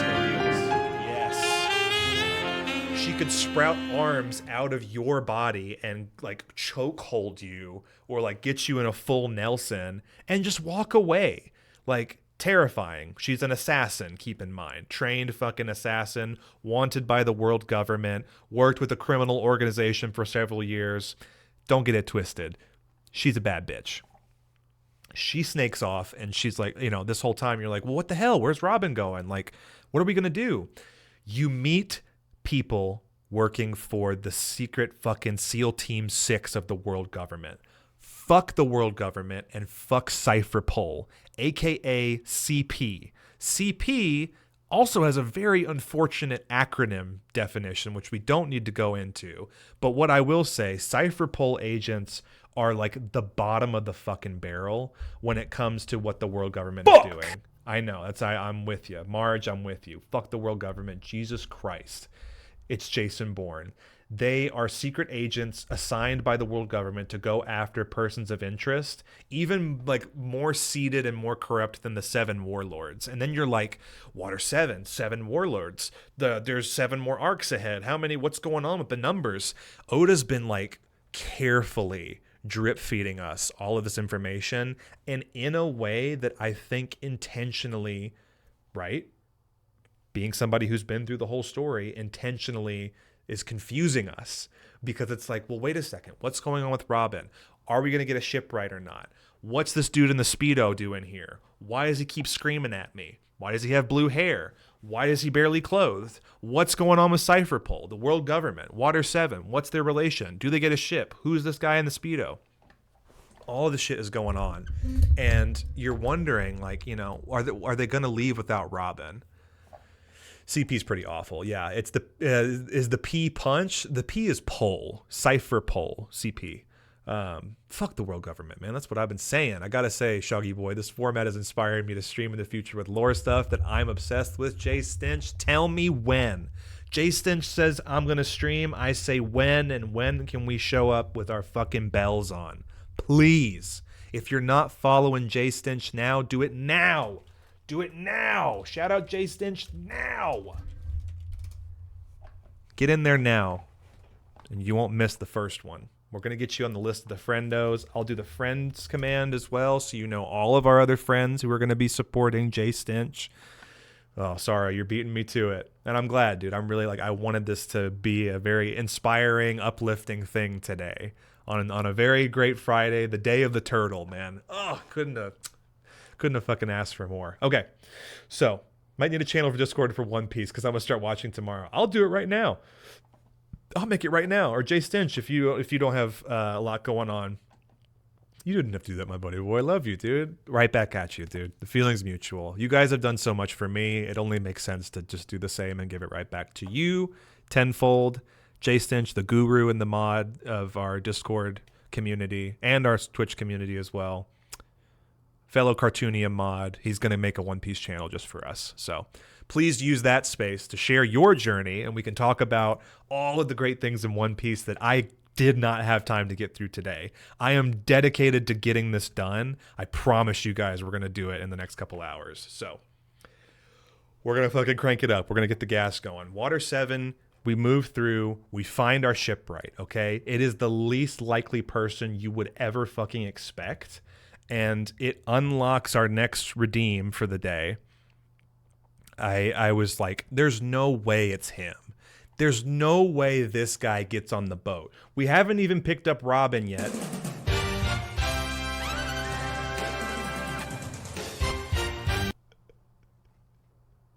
Skate beat me to it. It's fucking Frankie, dude.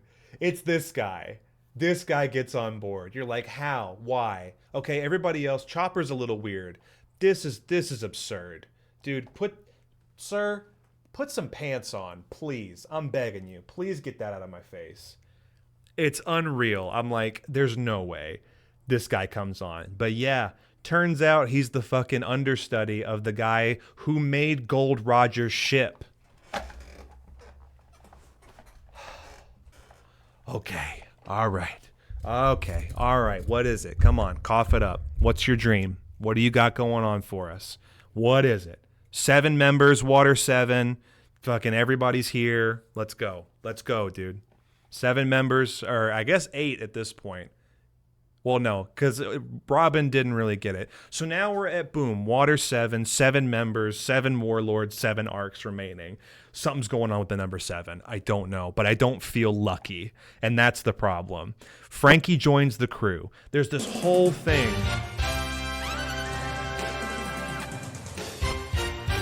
going on because in order to get Frankie's help, they have to get a new ship and they have to say goodbye to the Going Merry. Usopp almost leaves the crew entirely because they were so ready and willing to give up the Going Merry. It was a gift from his friend, and he felt bad that like nobody gave a shit about the boat. Was not the case. Luffy just knew that the Going Merry wasn't going to make the journey. She was literally like, she fell apart at port in Water 7. She carried them the whole way. It's been an amazing day already. I'm so glad. I'm so glad. Already following, and I'm waiting for your next Obsessive Lore-based stream. I'll take it. I'll take it. I'm currently in a One Piece slump. Hit my Met area, trying to pull through. I'm with you, and it happens. It happens to the best of us. Nice timing. All signs pointed to being Polly. Yeah, man, it really was. I thought it was going to be Polly. But it ended up being Frankie. Pants off, dance off, man. Man spreading with the best of them.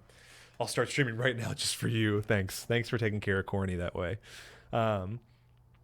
We get to the end of Water 7, and we realize Nico Robin has been captured.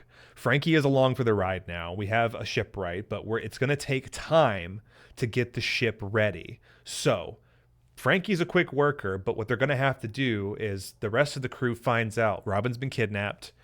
She snuck away. They don't know what the circumstances are, but now we need to go and get our girl back. Leaving Water 7, we hop on the fucking Midnight Express. We get on the Waterway Express to Enies Lobby, and guys, like I'm saying, Water 7 just broke my fucking dome open, and my little egghead couldn't fucking comprehend what was going on at this point.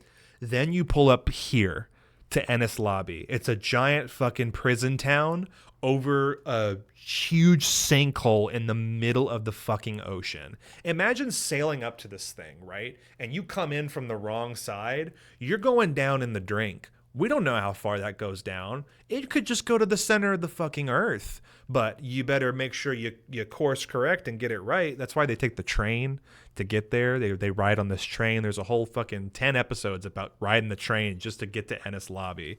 But here in Enies Lobby, we find Nico Robin being held prisoner by Cypher Pole. these bastards, these fucking dogs of the world government, found out that Nico Robin was in Water 7. She's a wanted woman because of her past, tied to an island called O'Hara, where they were studying the Void Century and they were researching things that the world government didn't want them to know about. 375 to 430 is Ennis Lobby. Thank you, Frankie. Please put some pants on. I'm begging you, dude. Not right now. Talking about saving Robin. Please. Please. If I could be any environmental danger, it'd be a sinkhole. So true. I'd like to point out Usopp is wrapping up feelings of his own uselessness with the going merry, and he feels like the merry is no longer good enough for Luffy's crew. Neither is he. Very good point. I did have to kind of speed through that, but that's a lot to do with Usopp's position. He's starting to feel irrelevant compared to the strength of all of the other Straw Hats. They all provided something. When they took away the going merry, it felt like they were taking away the need for Usopp, but that wasn't the case. They're his friend. He's their friend. They don't want him to be a part of the journey the whole way through. Your value and your worth is not just you helped us get the merry and start our journey. You're along for the ride, my boy. So like that whole part too, where he was feuding with Luffy and they had a whole falling out. He comes back around and they understand like it's not your value isn't tied to merry. It's just that we need something stronger to get us there. And from everything they learned on the going merry, it's going to help them get to the end of the journey. So great to point that out. I appreciate the check-in there from my other One Piece fans. Davy Jones locker type shit. Yeah, dude, you're getting like a lot of the themes and stuff that Oda's pulling. So here we go. Ennis Lobby, we pull up, right? And it's fucking from the get, this train is loaded with people ready to get Robin back. It's a fucking mad dash. And we pull up now to about the halfway mark in the story. Little under half, but like, you know, for the time being, we'll just say we're right here at the halfway mark. We fight every motherfucker who even has anything to do with the world government. We say, fuck the world government. And there is another moment here very akin to Arlong Park. You remember from earlier, Nami's moment where she broke. Fuck! Yeah, it's a doozy, Mayhem Marge. And thank you for all the bits. I appreciate the extra punctuation on these parts. There is a moment where this entire way, Nico Robin has sworn herself off to death. She believes that she deserves to be put down because the government labeled her as a demon child. They destroyed her home and her family because they were researching things that the world government didn't want them to know. She had been on the run her entire life, being hunted and persecuted, and every time she defended herself, that's how she ended up under Crocodile's thumb. Was the only place she felt safe was with a bunch of fucking criminals and a warlord of the sea sort of protecting her but using her for his ultimate gain. After all of that and being stuck in with Luffy and realizing, you know what, like this is they're too good. They're too good of people. I don't deserve this. I should turn myself in because if they stick around with me, they're going to be hunted and that's not fair to them. They deserve a fair shake at their dreams. My dreams don't matter anymore. I have to let this go and let them be free. And guess what fucking happens? Every single one of them stand at the precipice of this prison against all odds, standing on motherfucking business, where Nico Robin is brought to the edge of the fucking balcony. Here's our crew, standing tall. Frankie is not in the picture at this point. He's been working on some other stuff.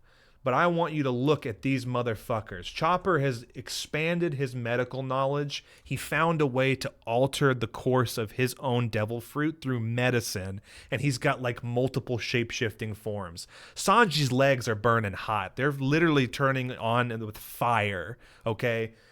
Usopp has this weird thing going on where he puts on a mask and he's calling himself Soga King, which is like an alternate like wrestling persona, I guess, where it's like he finds value in becoming like a sniper god and he uses the power of lies and deceit to trick his enemies. Zoro's been fucking just cutting up a storm. He learned how to cut through metal back in the Arabasta arc, and he has just been laying waste to everybody. Nami got a superpower up from Skypiea. Usopp helped her kind of combine these tools that they had to produce like lightning and clouds and Skypiea powers. They all stand at the fucking gates, staring down at Cypher Pole, the agents working to completely undermine them and kill Nico Robin before their very eyes. What does our captain say? Robin, you're coming with us. And she's screaming at him. You guys shouldn't have fucking come here. You didn't have to do that. I didn't ask you for any of this. I never wanted any of this. You don't deserve to be caught up in my mistakes and my failures. This is my decision alone. I don't want you here. You need to leave now. Nah, fam. We ain't about that. We ain't about that. I want to hear you say it. He said, I want to hear you say the words. What words? I want to live. Your dream is worth as much as any of us standing here, and we cannot go until you come down from there and you come with us. I want to hear you say it. I want to hear you say the words. Y'all, when she cried out and she realized she made friends, she found her crew. You can plan the job and crop the job at Home Depot Pro. Okay, and there's another ad right after it, and it's really punctuating my point here. Thank you guys so much for all the great advertisements.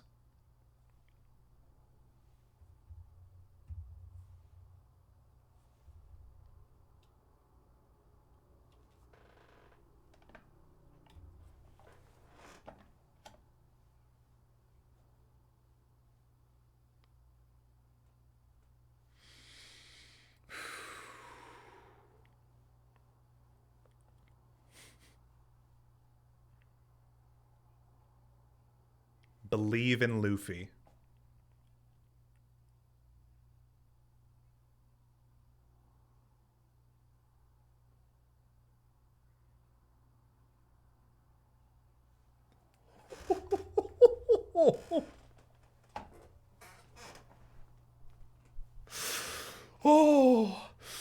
Oh, shit. Oh, God, like a fucking freight train, man. Like the freight train we fucking rolled in on. Oh, my God. I want to live. Take me to sea with you. What does our fucking boy say next?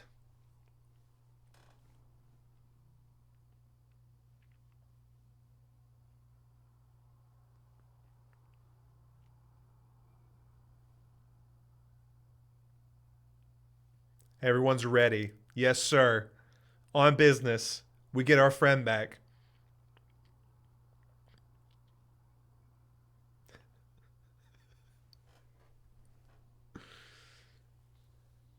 Oh my God, let's go. He said, Soga King, shoot a hole through that fucking flag. What's the flag? The world government, bitch. Shoots a hole and declares war on all United Nations in the Grand Line. I'm over here in my seat like, fuck! And that too, and that one too. Oh my God. I'm in love. I'm in love. I'm in love with the Cocoa. And the Cocoa is One Piece. We leave Enies Lobby. From here, we're on the fast track, right? I got about 2 hours left, and I gotta fucking slam dunk this stream. So, we leave Enies Lobby. What's incredible is the end of this arc, and I can't tell you what it is because I already spoiled like 2 major moments. It doesn't do it justice either, because that whole way through leaving Water 7 and getting to Enies Lobby is just like, it's one of the hardest battles they've ever had to face. To get one crew member back, they fight an unbelievable number of fucking mercenaries, soldiers, Navy fucking fleets, Cypher Pole agents, anybody who wants a piece of the Robin pie. You know what I'm saying? Like, they want that bounty and they want to make good with the world government. You know, they're fighting against the Straw Hat crew. And the entire way, you know, it's Robin's struggle with her own mortality and whether or not she thinks she deserves to live, and seeing all of them stand there and telling her, we do not leave until you get back on this boat with us, and we are sailing and we are finding the One Piece. Like I said, I could not stop. I couldn't fucking put it down. It was unbelievable seeing it happen. Saving Private Robin, dude. Oh my God. How Oda was able to juggle the world building and personal character development with Robin, Usopp, and intro to Frankie is insane. Yes, it was overwhelming, but then you get to that moment and you're like, you know what? It doesn't matter. We're going to make it through. These are my friends too. Fuck the world government. Peak. I cried. I fucking cried. I screamed. Sorry, you even had the clip too. Thank you. I appreciate it. Who is that cloaked individual? We know it's Sogeking, but we don't know where Usopp is. We haven't figured that part out yet. Fucking 15 years later. Standing on business is the running theme. I'm telling you. Bao, I'm telling you. You're with me on this. And is that handsome Usopp? We don't know. We haven't figured it out. I had this as my background for a long time. Took a screen grab and watching and found this out. Like, widely loved. Yeah, dude. Unbelievable moment.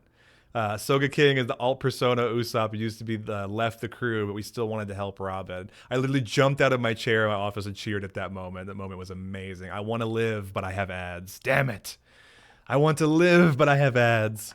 Is it weird hearing it in English? It is, yeah. I'm used to hearing it in Japanese, too. I was a big subbed over dubbed guy for a long time, so I haven't even heard most of the story in English. It's still powerful, right? It's so endearing. I still get chills. I want to live.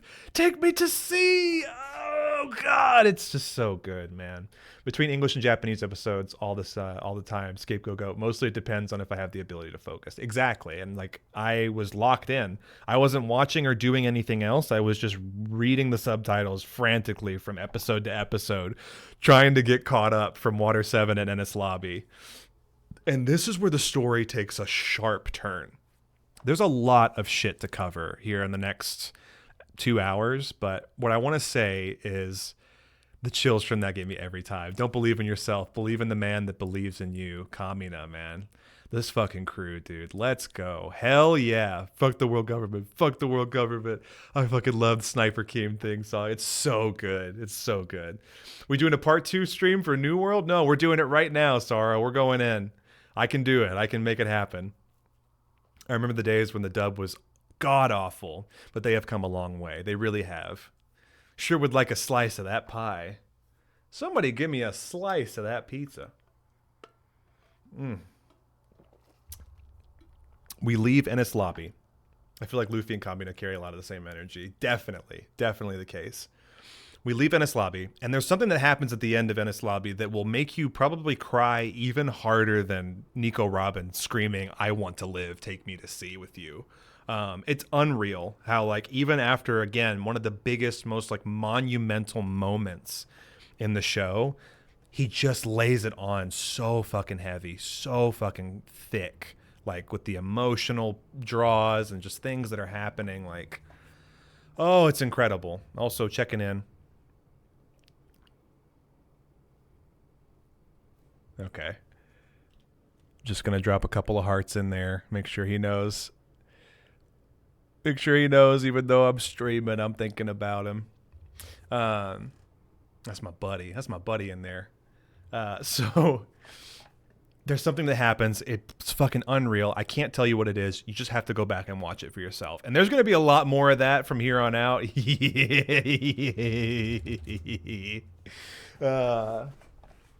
There's a lot more of that ahead. I just want to do, again, some just quick recaps and summaries for you guys to hopefully, again, show you some of the other crazy fucking scenes and setups that we have moving forward. Because from Water 7 and Enies Lobby, we get Robin back.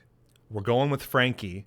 We get back, we get on our new ship, and we're going to fucking Thriller Bark, baby. We take a fucking right turn at this point in the story, man. The story and the story. Here we're at fucking 440 to 489. 45 episodes, 5 volumes, about 48 chapters.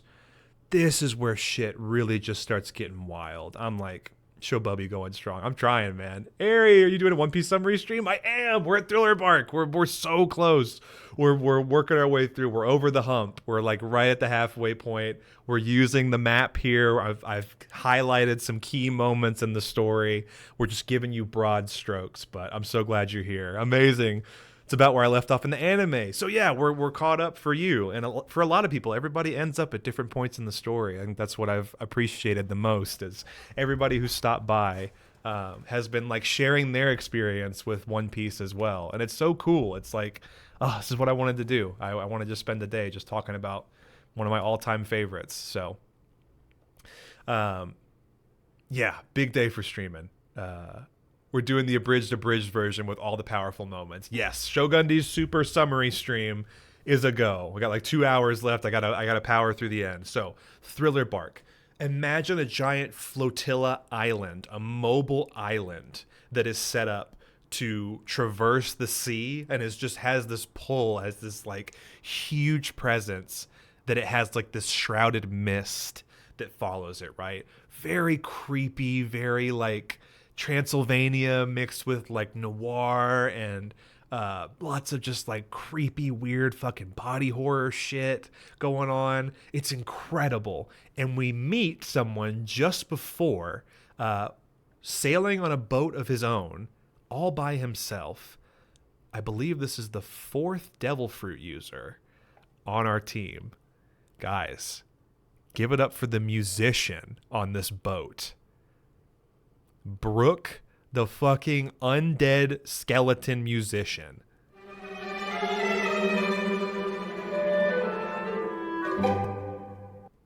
Are you kidding me? He's actually a skeleton man. He's super dapper, very polite. Might ask you to show him your underwear, but, you know, you can kind of forgive him for that. Very charming, very endearing, and it's just kind of been stuck, floating in this mist and this miasma of Thriller Bark. And you're like, this guy is the first person we meet after Enies Lobby. We leave, we get the new boat, we go the fucking distance, and we end up wandering into the mist, and Brook pops out. He's like, well, you know, I would leave, but my shadow was stolen by a guy called Gecko Moira, another warlord of the sea. So now I'm like hearkening back to Arabasta, and I'm going through mentally, I'm like, oh my God, what Crocodile was trying to achieve with the sand and the East Blue, this guy's already done it, and he's got a mobile fucking fortress. He's got a whole island just decked out in undead warriors. He has the power to stitch shadows out of you and put your essence, like your body, into another undead construct. And using people's shadows, he's creating doppelgangers of other historical figures. Like, you just start really getting out there, and like, you see a lot of weird stuff up into this point, but then I think Oda's creativity is just on a fucking parade here. There's so much. The Goth King is upon us. He's the skeleton version of Danny Sexbang. Ari, thank you. I appreciate you so much. That's our boy. I super appreciate that. Yeah. S4, baby. Shogundi's super summary stream. Brook. He's so cool. May I ask you to show him your underwear? Well, he's been alone for quite some time. It's true. The Goth King, here he is. The Soul King descends upon us. And then there's this guy. And then there's this fucking guy, just like letting it all hang out. Spoiler alert, he don't ever wear pants. Man, that don't know nothing about no pants in this whole story. Anyways. God. We pick up Brook. We figure out what's going on with Gecko Moira. We're in Thriller Bark, and Luffy goes through this entire fucking oh my God, this just onslaught of like fighting and damage. And then he figures out how to use the shadow powers to his advantage, but at a great physical burden. He puts his own life on the line every time to save his friends. And when Brook gets labeled as a friend, he is no exception. He's going out and he's trying to free him because he wants the Goth King on his ship to play music and be happy. Come to find out, Brook also ate the life fruit. So he's on his second mushroom. He's on his second man. He died once already, and because he ate the fruit, he got reborn as a skeleton man. He's like 130, 40 years old or something. It's crazy. So he fights through at the end of Thriller Bark, because we gotta power through these last couple of arcs here. The battle is over. Luffy is gassed. He is just completely spent. He's fought harder than he ever has to date. And everybody made it out by the skin of their fucking teeth. Lots of the other Straw Hats had their shadows stolen. So it was like trying to recover themselves, and their presence, their energy is like tied into Thriller Bark. Even, through like fighting Moira, it was like they had to fight themselves in a way. It was like the Shadow Link, kind of comparison. But in the end, they find a way to win. It's unreal how they actually end up doing this. But by the end, another warlord shows up. Bartholomew Kuma, who, against all of our other warlords, something about him, man, is really intimidating. I think, like, more than most. Dude, this fucking guy shows up and is knocking at your door. He wants to know where's fucking Straw Hat Luffy, and he wants to have a word with him. Look at the fucking size of this guy. These are normal sized characters down here beside him. Fuck! I know, it's terrifying. He's got the Holy Bible in his left hand. Don't like that. And he's got this like paw bear motif going on. Weird. Very creepy, very towering, like half giant man, very spooky. He's looking for Luffy. He wants to know where Straw Hat Luffy is. He has orders to send this guy away. Just away. Like, not kill him, not necessarily, take him out or pop his head off like a fucking Rock'em Sock'em robot. Just get rid of him. He has this power to teleport people and send them away.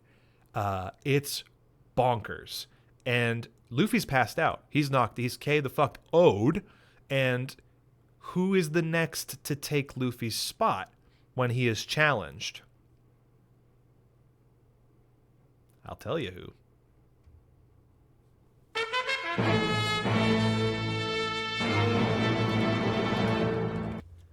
To say this next sentence, there's a lot to it that I wish I had time to talk about. I wish I could tell you everything and more, but we're running out of time. So all I will say is this. Corny Midland, I know. We got to get to calls in a little bit, but at the end of Thriller Bark, please understand that this it doesn't make any sense, but I want you guys to know nothing happened. Nothing at all. The look on this man's face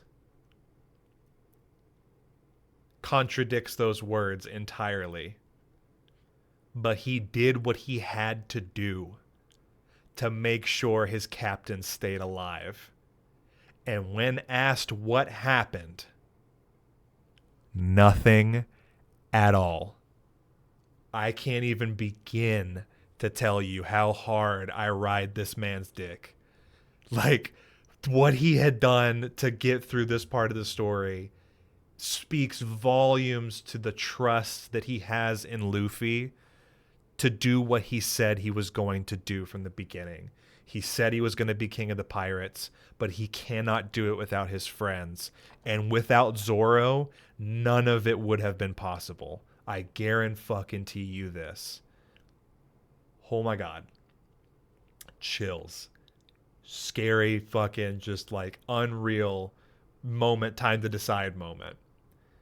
So now we go to Sabodi, and it's a bubble island where lots of trees and traders and come and hang out. And everything's cool and everything's great. And we leave the scary gothic zombie island with our new friend Brooke, the skeleton musician, and we're on our way. Jesus fucking Christ. Now I want to get back into the anime. You should. That's my goal. I want to see if anybody, you know, from me talking about it for 8 hours, you know, has any interest in getting back into it or picking it up for the first time. Or maybe you just want to hear, you know, like what's been going on. I saw the scene in the TikTok or something. It made me start watching One Piece again. Are you sure it looks like something? Yeah, I'm sure. Nothing happened. Nothing at all. Do it. Sorrow says do it. You have Sorrow Stream's seal of approval. Sabodi heads. And here, we kind of realize how far we've come. If we look again at our map, our world map, you're going to see a lot of other names and islands don't make sense, but just let's recap. Dawn Island. We go to Shellstown, Syrup Village, Baratier, Arlong Park. Feels like centuries ago at this point. Logue Town, up Reverse Mountain, down into Whiskey Peak, Little Garden, Drum Island, Arabasta, through Skypiea, made it to Water 7, back and forth from Enies Lobby. You think about that. They went to Enies Lobby to go and get Robin back. They had to go back to Water 7, and a whole bunch of other shit happens to get their new ship. And then they sail around all of these other islands to get to Thriller Bark and then Sabodi. This is right before the time skip in the show. So there is like a 2-year time gap that happens. And it's after what happens in Sabodi. Bartholomew Kuma catches up to them. They also run into one of the 3 military admirals who command the entire fleet of naval ships in the Grand Line. There's a slave auction that goes on. Zoro almost cuts down a Celestial, which is basically like people who think they are demigods, and they very much are revered as such in this world. The Celestial Dragons, like, you don't fuck with the Celestial Dragons unless you have a death wish or worse. They're the ones coming to the slave auction and buying up merfolk and fish people and other giant kin and dwarf kin, and like they're treating people like bugs. They treat them like insects. They think they're better than everybody else just because they were born into, you know, royalty. And Zoro just about cuts one of them down. Straight up. Like, he's coming off of all the shit they had to go through in Thriller Bark. He's not taking fuck of shit from nobody. They get saved by another pirate up and coming. And basically now at this point, they understand that in order to progress this story, in order to make it to the new world, they have to find someone to help coat their ship in a way that lets them sail under the water and through the next barrier of the Red Line. We've made it now basically an entire globe's length through this story, from one end of the Red Line through Reverse Mountain and back to the other side through the Grand Line. The only way forward is up and over, and guess what sits at the very tippity top of this whole fucking place? Mary Jo, or Mary Joie, some French ass name for the place where all of the celestial dragons and the most powerful and influential people in this world live. Basically where the shadow government lives. So we're going under the mountain, and at the very bottom, at the sea floor, is nope, wait. Fishman Island. But we don't go to Fishman Island just yet because we're still in Sabodi, and fucking Bartholomew Kuma shows up, and he one by one systematically fucking takes out the Straw Hats by himself. He uses his fucking pawpaw fruit, and he has the ability to teleport people to anywhere in the world that he wants them to be. If you're a devil fruit user, this is your worst fucking nightmare, because homie could just with one touch of his fucking hand sends you into the fucking smack dab dead center of an ocean where you have no chance of surviving, and you sink like an anchor to the bottom of the sea, dead. That's it. That's your story. But he goes through boop, boop, boop, boop, boop, boop, boop, boop, like fucking Mr. Butterscotch, just boop, boop, boop, boop, sends everybody away one by one until only Luffy is left. Luffy loses his mind. You're talking about the consistency of a character who has always stood on business, has always taken every challenge head on, applied it directly to his forehead head on, and fought anybody who stood in their way. And he's watching his friends vanish right before his eyes. He doesn't fucking know what happened to him. He's just knowing that they're not with him anymore. His buddies, his friends, his family are being taken away from him. They're all looking at him like, Luffy, save me, like you always do. And it breaks him. It completely shatters his perception of himself and his capabilities. It's a very huge moment of growth because he realizes, hey, I just can't fucking brute force my way through a third warlord. You know, I beat Crocodile barely, and I almost lost all my blood. I had to use my other warlord's power against him and absorb all of these shadow fucking creatures into me to become Afro Luffy. Whole other fucking thing you got to go and watch and see for yourself from Thriller Bark. And now I'm trying to fight the third warlord who just completely broke up my whole family right before my eyes. And on the last fucking paw, he's basically like, good luck, you know, on your adventure, and just know that, you know, I'll take care of your friends for you. And then you're gone. And you just are left to your own devices. And he fucking appears in a place called Amazon Lily. And this is just like the fucking begin of the descent. Because he's like, where the fuck are my friends? What the hell just happened? How am I going to get off of this random other island? Also, good thing to know, this is home to the fourth warlord now that we're going to familiarize ourselves with. And don't worry, 5, 6, and 7 are right around the fucking corner. Because now we are in Amazon Lily, the home to Boa Hancock, who is the fourth warlord and princess of Snake Island, aka Amazon Lily, a place where men are not allowed. And Luffy is just dropped in there like he, you know, was just going to be fine. Like he's going to be good. The shadow government is real. Celestial, yeah, equals world noble, billionaire class, basically.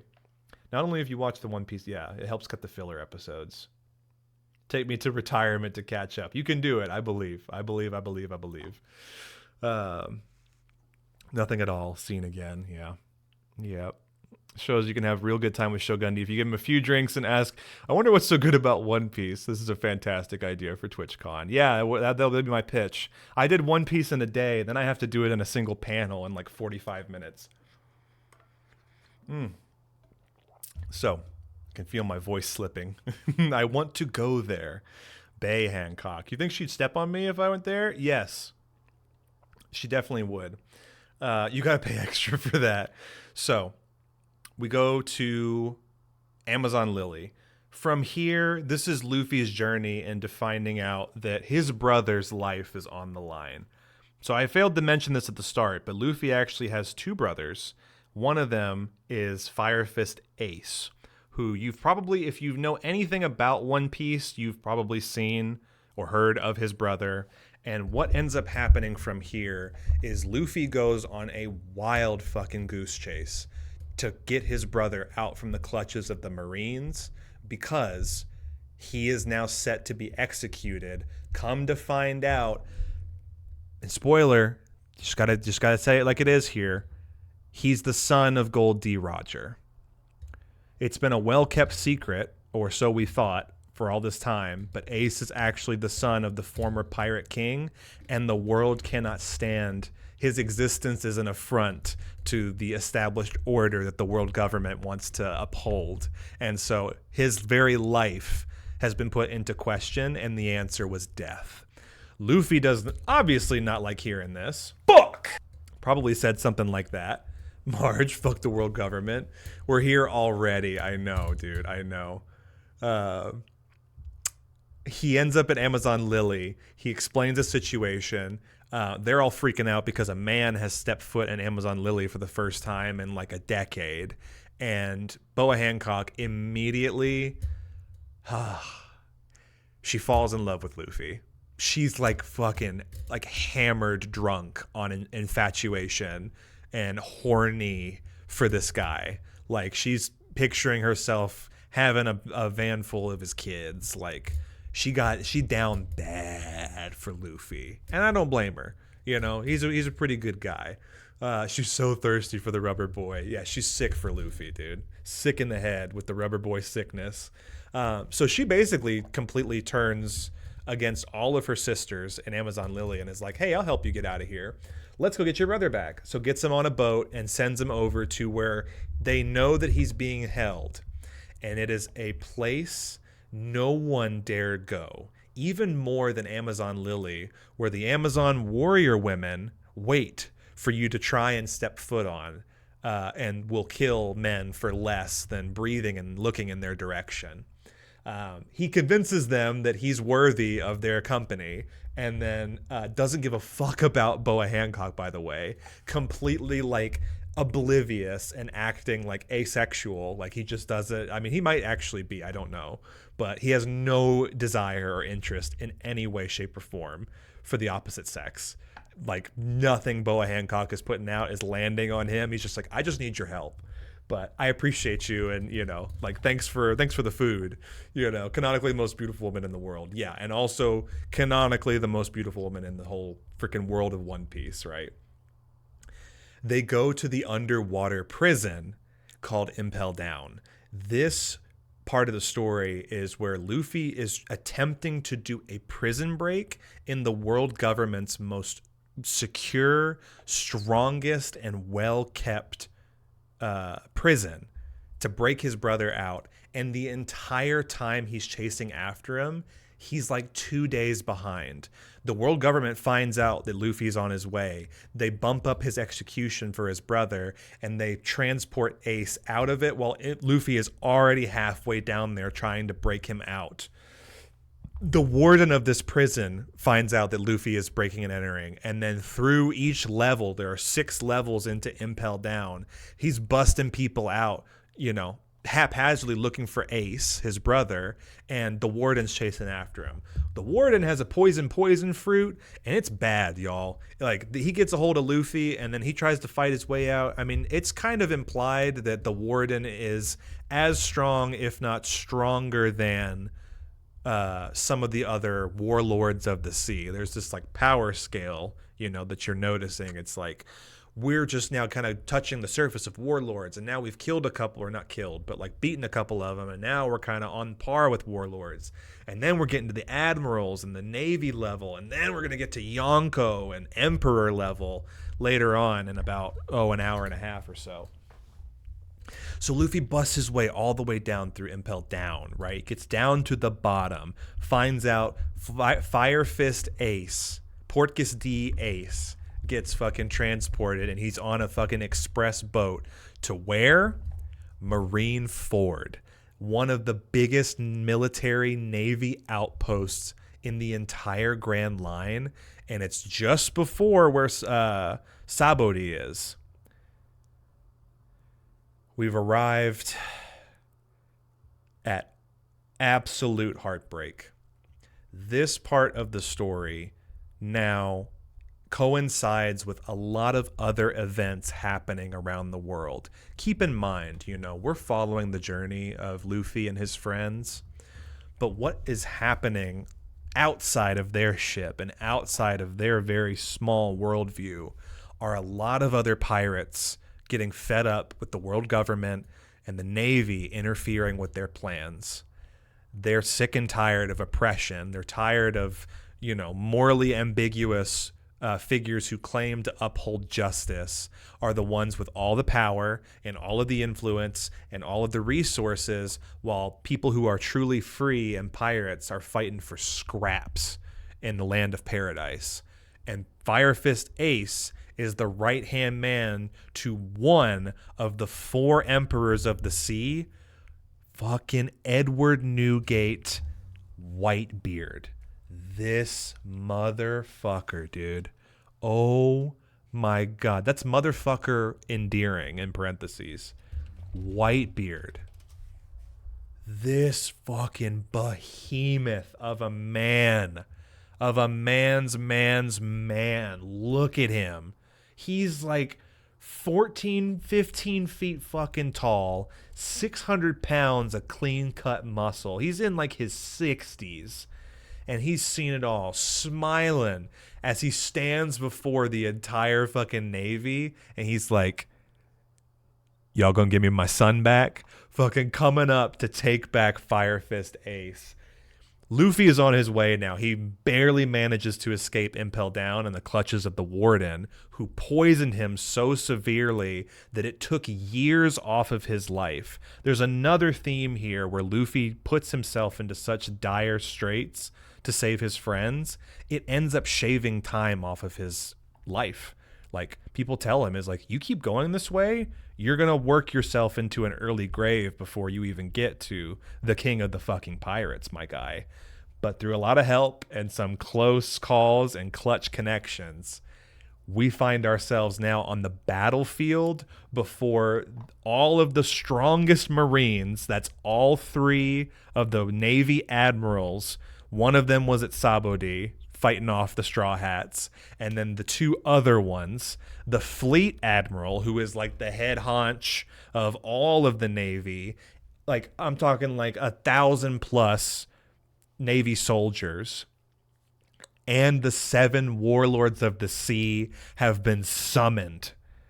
One of the other warlords was the greatest swordsman in the world, Hawkeye Mihawk, who cut Zoro down from the Baratier. Another warlord gets revealed, known to be as Doflamingo, who runs his own island kingdom in the New World.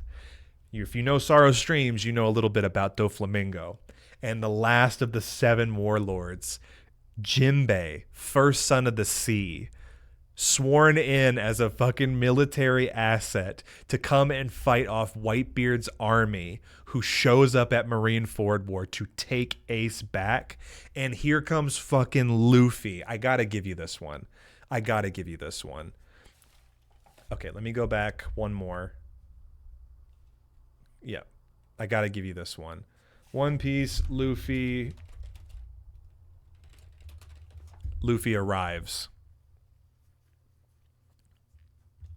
I swear to God, yeah, I knew it was coming. I knew the ads were coming on this one.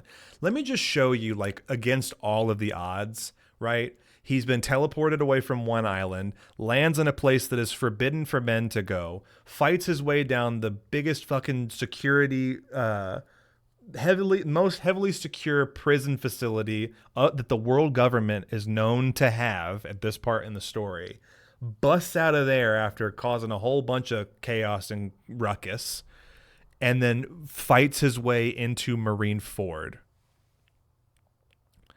Look at how this motherfucker enters the scene. Here's his brother up against the fleet admiral and his grandpa, who is also like a Navy legend. And here's how Luffy enters the scene. You ready?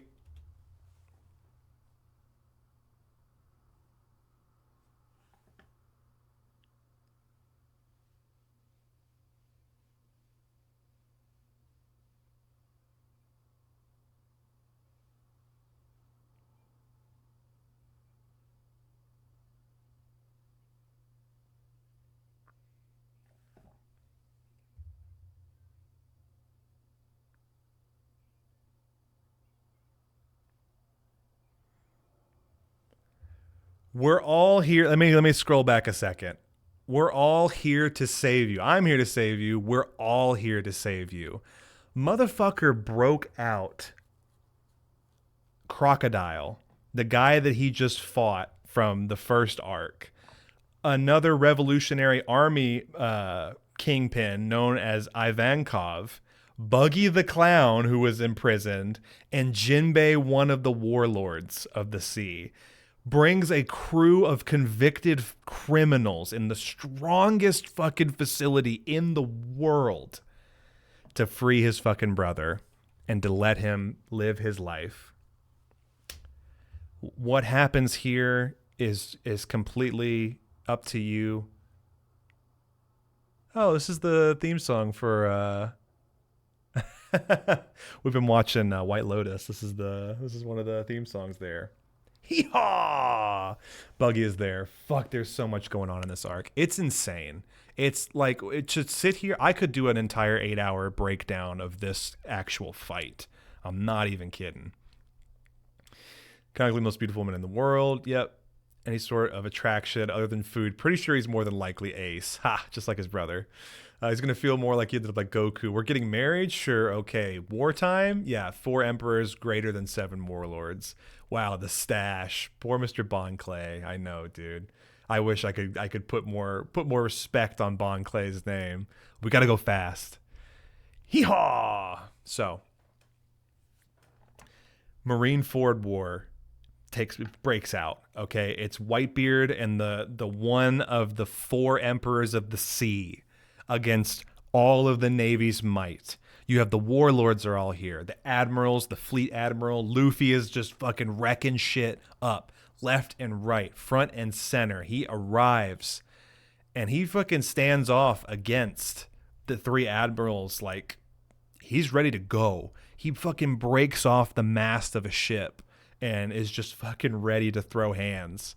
The war breaks out, and what ends up happening, unfortunately, Fire Fist Ace doesn't make it out. And Luffy, through it all, you got to think about, like, from this point in the story, we left Sabaody at 405. The end of Marineford War, post-war arc, 597. Almost 200 chapters takes place here. Or wait, did I do that math right? 490, yeah, to 597. So over 100 chapters, right? Almost into 600s here. At this point, 4 admirals, 4 emperors, yeah. 4 Yonko, it evens out. But at this point in the story, Luffy has lost everything, right? From his perspective. His crew is all gone. He has no idea where they are. They have no way to contact to each other.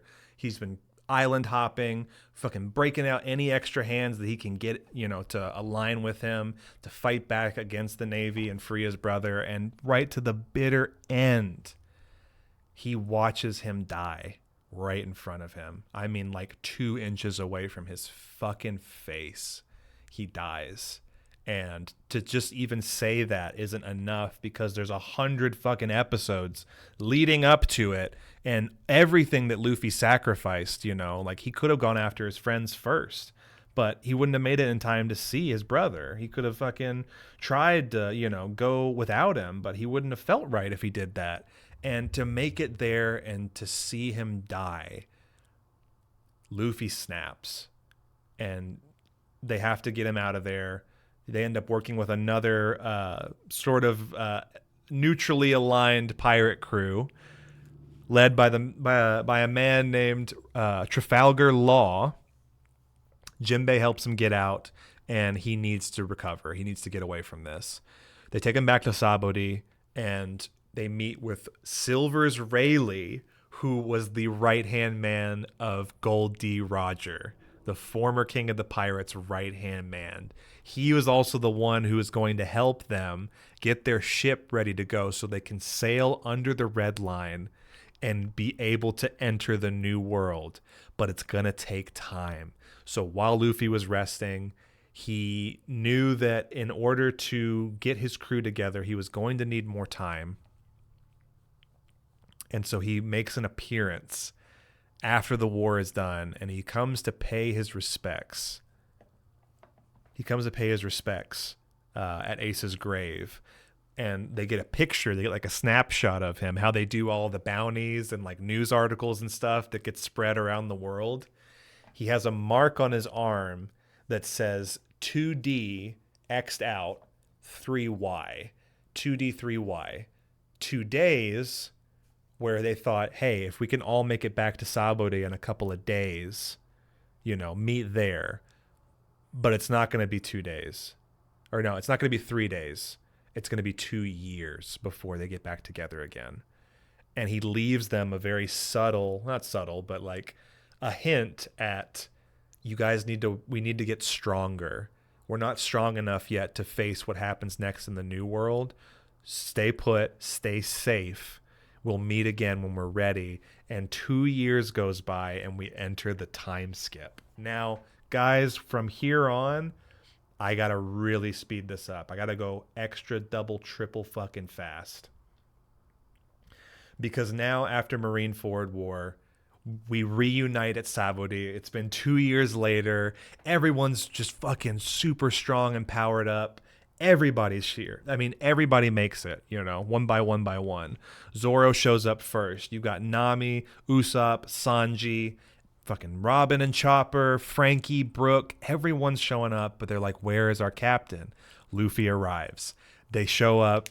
Rayleigh's been holding their ship for them, getting it ready for their next voyage. They descend through. They have this bubble coating that they can only make on Sabaody to get their ship down under the red line to be able to go and get to Fishman Island, the home of Jinbei, the fucking 7th warlord. Dude, unreal. Zoro showing up first despite getting lost all the time was so great. It was incredible. He has this he's very headstrong, and he's obviously very powerful. His strength is unmatched, but he has zero sense of direction. And then he gets lost all the time throughout the first half of the story, and then ends up being the first one to arrive back at Fishman Island.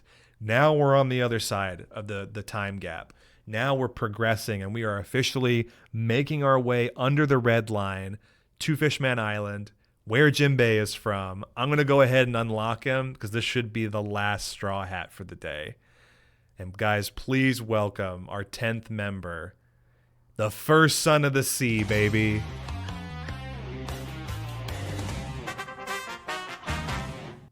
Ooh, Jinbei. My man, big motherfucker. That's my dude. This guy becomes the helmsman of Luffy's crew. And he goes on his own fucking journey from here on out. They meet up in Fishman Island. He sees the kind of man that Luffy is on the battlefield at Marineford War. He remembers 2 years ago what ended up happening there. And when Luffy was literally losing his mind, Jinbei was the one who brought him back to reality. He was crashing out hard. And Jinbei was the one to talk some sense into him, because he felt like after Ace was gone, he had nothing left. But he's like, remember what you still have, young blood. Remember. And he remembers all of his friends were still waiting for him. So he grounded Luffy in a way that helped him get through the next part of the story. And we got to go. I got an hour left. So from here, Marineford War concludes. 2 years later, we descend down into the drink. Fishman Island, unreal. So it was definitely slower paced compared to Marineford War. And kind of the same thing with Skypiea, right? It's I was a bit fatigued after that. But the gas don't slow up. We keep going. Fishman Island, they introduced a lot more of the themes of other races taking a very prominent role in the history of this world. But if you'll remember, there is the Void Century, and there's this big chunk of 100 years of time missing that not everybody remembers or knows about because it has been shrouded by the world government. But they find out more history and things placed specifically in Fishman Island to remind them of things that they've seen all around the Grand Line so far, things across their entire journey that are starting to add up. This is where the foreshadowing really starts picking up, and you're really starting to remember characters and places and people and events and things that tied together and converge, and we're entering a completely new part of the world, a lawless land. The New World, led only by the strongest pirates of this generation. One of them was Whitebeard, but he was overtaken by a man known as Marshall D. Teach, aka Blackbeard. Now you have Shanks, red-haired Shanks, Blackbeard, Marshall D. Teach, and now you have Kaido and Big Mom. These are our 4 pirate emperors, Yonko, leaders of the pirate generation in the New World. We're about to get into some crazy fucking shit. But after we leave Fishman Island, we have to emerge, right? We have to come up from deep underwater. And as our vessel appears on the other side of the red line, the first island they get to is Punk Hazard. An island completely split. And on one half is frozen and the other half is perpetually in flame. It makes no sense. I'm starting to think the world government may not be the good guys. No, they are not. Put a One Piece painting in your art channel we did on stream today. Listening to you. Such a great storyteller. Today has been so fun. Oh, CJ, thank you, dude. Oh my gosh. Can I share? Can I share? Can I show the people what you made? Do I have permissions? Sure, dude. Come on. Come on. Siege, this is awesome. I love the freaking, it feels like I'm like sailing out at sea at night on the Going Merry. Look at this, man. Even George likes it. Claps in the chat for CJ. Amazing. Incredible, incredible shit. As always. CJ Wheelwright, friend of the stream, also made this.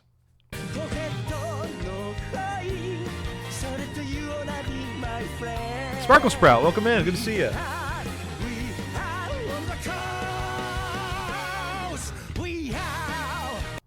Do you like One Piece? I'm going to start doing that now. Do you like One Piece?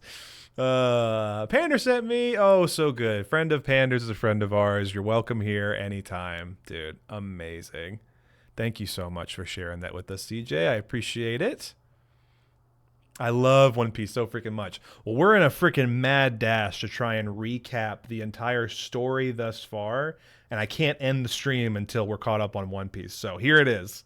We've spent the last 6.5 plus almost 7 hours talking about it. I got about an hour left.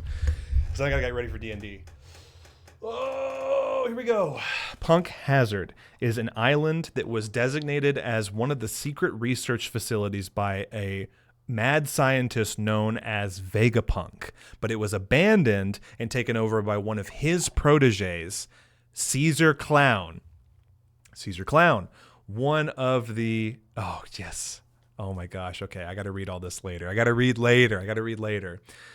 Caesar Clown took over the island of Punk Hazard and used it as his personal base of operations to work on government-assigned experiments to turn children into giants. They are literally genetically modifying and kidnapping children to turn them into super soldiers and deploy them out into the Grand Line. That's Punk Hazard. And what ends up happening here, they meet up with the guy who saved Luffy from Marineford War. His name was Trafalgar D. Law, and he teams up with Luffy and says, listen, we need to work together because we have to go and save this country from one of the other warlords of the sea. Fucking Doflamingo. Don Quixote Doflamingo. So we leave all of the shit that happens on Punk Hazard understanding more about like the corruption of the world government. They all stand on this, you know, giant fucking marble pedestal of justice and virtues and keeping the world safe. But what ends up actually happening behind the scenes, the very fucking first place they land in the new world is an old government facility turned into a new government facility, kidnapping children and experimenting on them, giving them literally fucking stealing kids and giving them drug candies to turn them into giant super soldiers. Fuck the world government, dude. Absolutely not. I'm standing on my own business here. New World in 1.5 hours. Let's go. I'm caught up with the manga. I've been watching anime since the end of Wano. Oh my gosh. So you know. You read the latest one too. That shit last night. It was so good. The anime is peak right now, but whoever says OP animation is ass is dead wrong. It was ass, but it got better. I love you're doing this as a stream. Thank you, Total Travesty. It's good to see you. If you've been here for a while or you just got here, I appreciate it. No worries. I'm locked in. Tell me about it. Really, really exciting experimental stuff happening in animes these days. Yeah, I know they deserve their flowers, man. Fuck the world government, Ethan Viz. You're right. It was ass. It's true. My boy. Leaving Punk Hazard with Trafalgar Law. We make our way to Dressrosa. And on the way, we get stopped by another up-and-comer called fucking Capone Beige, who literally looks like a goddamn mafia member. I mean, he looks like Al Capone mixed with like every mafia gangster you could imagine.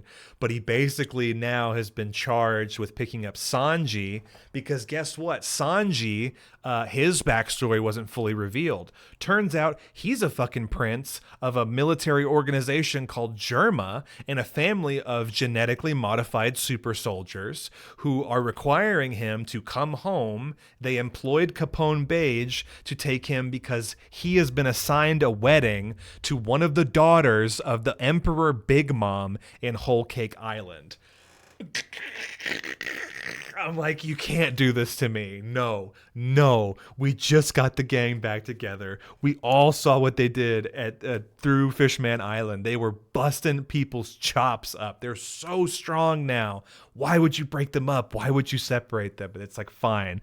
We need to get A team and B team together, and we need to make sure that we can get Sanji back because he agrees to go with Beige. He's like, I know what this is about. I didn't think it would catch up to me. I'll tell you guys later, but same thing as Robin, dude. He's like, in order to protect my friends, I have to do this now. He leaves with Beige. He goes to Whole Cake Island, an entire kingdom, an archipelago of islands protected and ruled over by Big Mom. Fucking getting ready to be sworn into a marriage with someone he doesn't even know, okay? That's all going on the side while we all move forward to Dressrosa.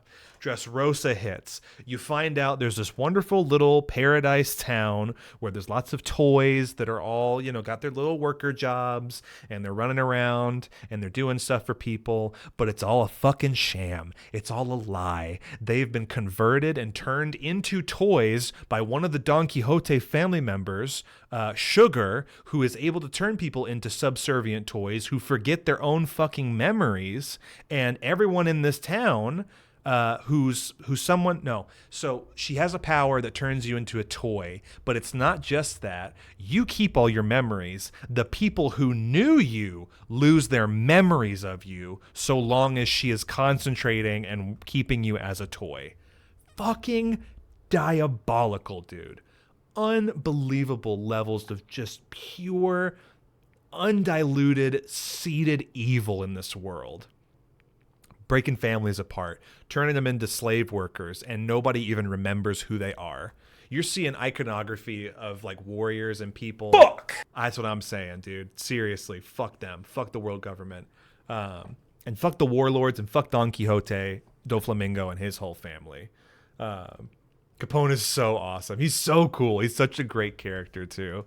I wish I had more time to like talk about all the other supporting cast. Big Mom. Yeah, dude. Her name is Big Mom. We're on the cruise, man. 100% my favorite scenes are when the squad lined up when Nami asked Luffy to save her from Oolong. I was like, I want to live. Yeah, we hit both of those. We hit both of those scenes today. Fuck the shadow government. No, you're good. We are. It's good. And then here's fucking Frankie. If you could just please put some pants on, sir. Toy power really is sick and twisted beyond belief. Luffy and friends figure out what's going on. There's a fucking battle tournament arc in here too. Luffy gets dressed up and he plays as a hidden character, Lucy. He wears a fucking gladiator helmet and a beard with a cape, and he's Lucy, the warrior from a distant land that no one's heard of, but fucks everybody up in this tournament. They fight their way up to Doflamingo's temple. Turns out he's been waiting. He's been trying to get Trafalgar Law to come up here, and he had planned on killing him from the start. So like while Trafalgar Law has been orchestrating this whole thing to undermine one of the warlords and take back Dressrosa, because he knows the level of influence that Doflamingo has, he works as a shadow broker for the world government and doing weapons deals for the other pirates like Kaido, like Big Mom, probably for Blackbeard, probably for every other fucking pirate worth their weight in salt. And he is marionetting all of these connections literally with the fucking string fruit. The man's got wires and strings connected to everything in the island and metaphorically in this world. He's a kingpin. We got to take him down. Luffy fucking powers up so goddamn hard in this arc. When I tell you, he sends the man flying miles away. Like fucking just in a dart. He fucking throws this guy down to the ground, and he DBZ anime slides through an entire fucking city of buildings. It's unbelievable. Luffy goes so goddamn hard in this arc and sets a new precedent of power for everyone to be put on notice. He just clocked a warlord in one single punch. He basically became One Punch Man in this arc, and it was incredible. So Luffy powers up. He knows that in the time that he needed in his 2-year break, he had to get so strong that even against the toughest enemies in the sea, warlords, sea beasts, admirals, fucking CP0, Cypher Pole agents, world government, doesn't matter. He had the tricks up his sleeve. He had a couple aces left behind of his own to power up and get it fucking done. Stood on business, freed this entire fucking nation in a day after fighting in a goddamn world tournament of power. Oh my God, it was incredible. This is the part of the story, by the way, where I got caught up on the anime and then I went immediately into the manga. It was like when all the Straw Hats are duking it out with all the different Don Quixote family members and Lao G and all of the other supporting cast.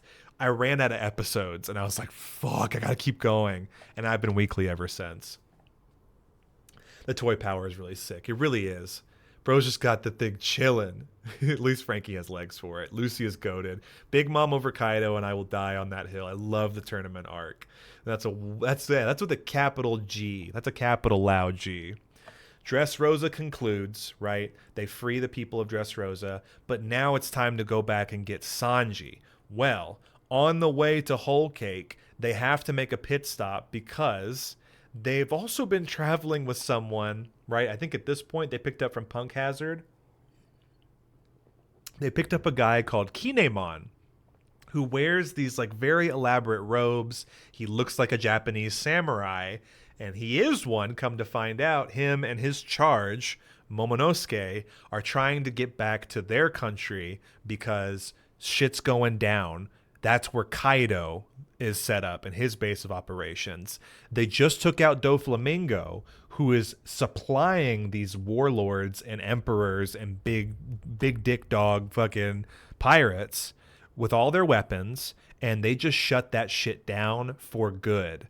Also to note on Punk Hazard, the first stop in the New World, that was from the world government's pocket, and they shut that shit down. So now Straw Hats have come through, fucking liberated Fishman Island and given them a sense of purpose again, destroyed a major government facility for testing and research for super soldiers, shut that shit down, went to Dressrosa and basically imprisoned and whooped their shadow broker's ass, took out a warlord and stopped weapon production and trading for everybody, and now they're about to go and fuck up one of the emperors in her home fucking town, in her home base. They're about to go and raid that shit and get their fucking cook back. Unreal. Just like now it's like I feel like how high we are up and how fast we're moving through the stars. I can't even see the ground and the sand on Fuchsia Village's beach when we started. We are so far gone at this point. And with an hour left, I'm going to take you through the final stages of this story, where we end up here is at an island called Zou. Now there's a lot of shit to talk about in Zou, But one of the biggest things is that this is also home to a race of people known as the Minks. It's reinforcing this part of the story where you're learning a lot about how there are many oppressed walks of life. And let me know what this fucking sounds like, and if this is familiar to any of you. Only one race of people stand at the top, and that is the Celestial Dragons. If you are a Celestial Dragon, you are less than scum. You are worse than the shit in the dirt that the worms put out, and they're going to treat you like it. They're going to destroy your hometown. They're going to buster call your islands, wherever you're from, which is basically meaning full military power shows up and sinks the island that you're from or on. Doesn't matter who else is there. They'll kill everybody just to make a point. You have oppressed peoples from all of these different nations, and where Zoe sits is very comfortably on another moving island. I won't necessarily say what it is, but maybe you can take a few context clues and figure out that the Bestial Kingdoms is traveling on a vessel all throughout the Grand Line and the New World. They find out what Momonosuke and Kinemon, their extra sort of +2 guests, are trying to do. They're trying to make their way back to Wano country. And Zoe is one of the tribes that was long sworn in with the samurai clan who are based in Wano. Zoe and Wano are like sister countries, and they have always sworn to keep each other's backs no matter what happens. They both have 2 of the red poneglyphs, which are basically two of the 4 pieces you need to be able to pinpoint the final island in this story where supposedly Gold D. Rogers' treasure is, the origin and the resting place of everything he ever did and all of his adventures and his legacy accumulated in one place, one piece, one stream.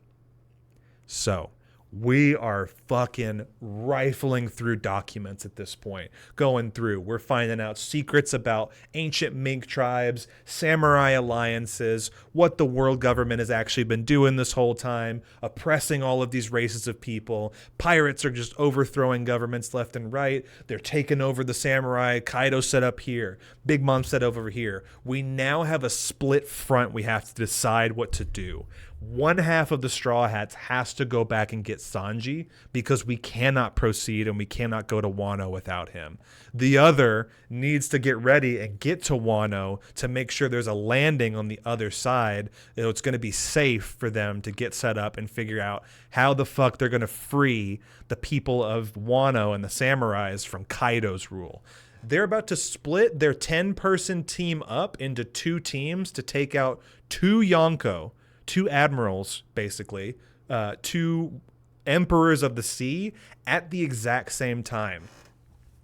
Guys, remember this morning when we were talking about Fuchsia Village and mountain bandits and then like fighting, small time captains and Syrup Village and all that? Yeah, now it's big boy time. Now it's fucking, hey, remember that fucking straw hat I gave you from chapter 1 and you come back and you give it to me when you're a pirate of note? Yeah, we're there. We're finally fucking there. And this has been going on for the last 4 or 5 years now. Wano country was the last half of a decade. It was 4 or 5 years of getting to that. But before we go, because we do have to pick up Sanji along the way, before we get to Wano, we have to get Sanji back. My ears are fucking killing me in these things.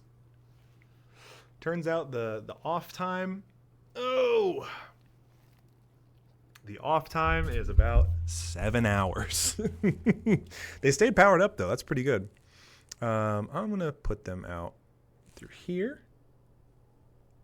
Now I can hear myself. This is really weird. Okay. Now, turn these off. We are heading to Whole Cake, which is, again, one of the 2 places in the story you wouldn't want to be. You don't want to go here. He doesn't even go here. Luffy and crew decide, okay, I'm going to go on the team to get Sanji back because he needs to hear it from me. He needs to hear my voice. I need to be the one to convince him to come back, to come home, because now we have to go to Wano and we got to go fight the other emperor right after this. The timetable on this too is crazy. And by the end of it, like, you guys won't believe how short this story actually takes place. I'm going to try. Fucking Christ on a crutch. I forgot how early in the New World they meet Kinemon. That's with a capital G. Yeah, dude, I gotta drink some more water. Holy shit.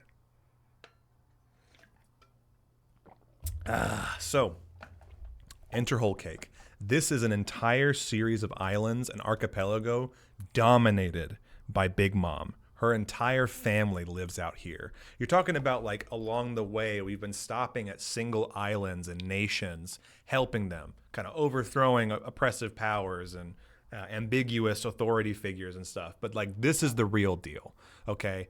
Dressrosa was the warm-up for taking on Whole Cake Island, Emperor's fucking territory. Okay, this is a suicide mission, and we're about to do a hat trick and go into the next one full fucking force.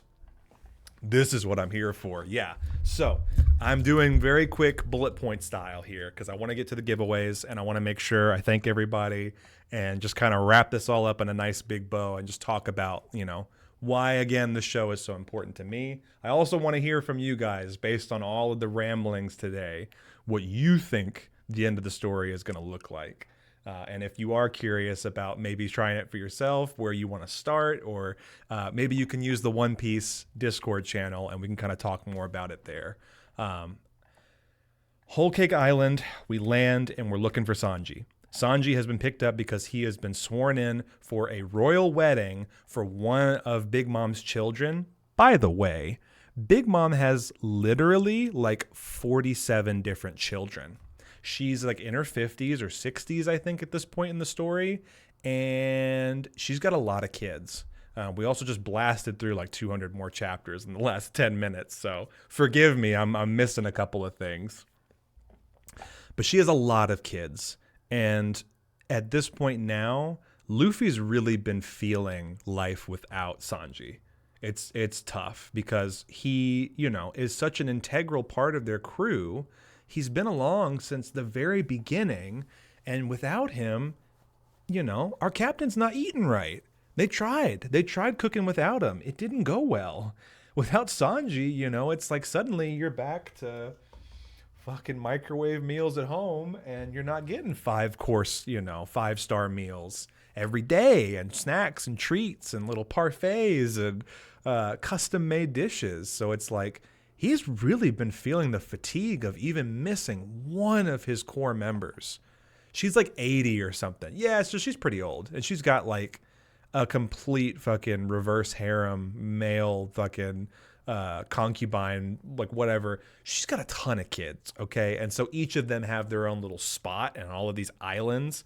And what's crazy is Whole Cake Island is the center of this archipelago where all of the islands, you're looking at it right now, it's like Candyland, but it's a fucked up Candyland because they converted all of these islands into places that produce or specialize in one type of ingredient or one food, and they all have this trade network together, which creates items because Big Mom is so bloated with power and greedy and gluttonous that she will have hunger pangs that literally send her into a manic frenzy and will destroy whole islands until she gets the food that she's craving. That's a real character. Imagine having hunger pangs and cravings so bad that you birth an entire generation, multiple generations of kids to lead armies that specialize in ingredients to make food for you so you don't go on a psychotic blind rampage and kill all of them. TC Whetstone says in all capital letters, same. Said it again earlier, same. He misses that good cooking. He really does. I'm obsessed. Yeah, you and Sorrow, you guys could go for days talking about Big Mom. I can't fucking stand her, but Sorrow really appreciates her. Giant blood though, so it's like middle-aged for her. Yeah, and so she too is someone who is like kind of mixed in with all of these other giant races, and that becomes prevalent towards where we are in current day. So anyways, the wedding. While all of this is happening, Sanji's getting ready for the wedding. Luffy finds him. He's like, brother, I need you to come home. We're here. Like, it's time. And he denies him. He says, Luffy, you don't know what you're doing. Like, I'm sorry, but I cannot leave. I'm doing this to protect you guys. You have to believe me. Like, you can go the distance and you can do this without me. Like, I have to stay. Because Sanji is in the same boat with Nami, and the same boat with Robin, and the same boat where people just think that they're not good enough for Luffy's love, and they don't deserve to live a free life like he wants them to. And Luffy, bless him, he's been through hell and fucking back these last 2 years training to make sure he was strong enough to protect his friends. He tells them, he's like, I will not leave without you, and I'm going to sit right here where I stand, and I will not leave until you bring me something to eat, because without you, and for the first fucking time, guys, in probably 750 some odd episodes, right? 800 plus chapters, Luffy says, I can't become the king of the pirates without you. Oh. Fucking.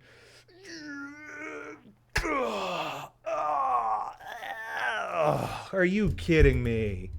The first time the words have been spoken, I can't become the king of the pirates without you. And he's right. He can't. He needs his cook. He needs someone to feed him.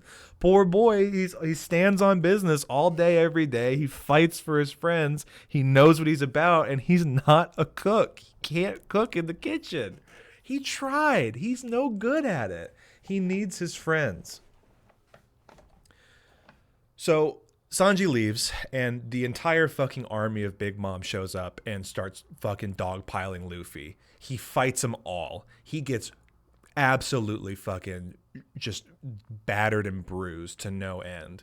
Sanji finally shows up, and man, I gotta make time for this one, because this was another one that really just rocked you to your fucking core. You're talking about how Nami struggled with asking Luffy for help because she thought that all of what she had been through was because of what Arlong did, and convinced her that she was no good. Spent her whole life trying to clear this debt that she was never going to be able to get out of. Finally caves and asks Luffy for help. He does it. Robin, her whole life persecuted and hunted by the government. This one's just right away. Hunted by the world government. Just couldn't imagine a world with friends who actually genuinely fucking cared about her, and finally breaks when she sees them standing in opposition, declaring war on the very world which wouldn't afford her the freedom that she deserved. I want to live. Take me to sea with you. Sanji, after all of this, after everything they had been through, to find this out now, and he refuses to go home. He comes to the battlefield after Luffy decimated her entire army. Tit for tat. I mean, they fucked Luffy up, but it's a Yonko's army. It's an emperor's army, so it was to be expected. Sanji has to put him down. He refuses to go, and Luffy denies him the satisfaction of leaving or fighting back. I'm not leaving. You know what else he says?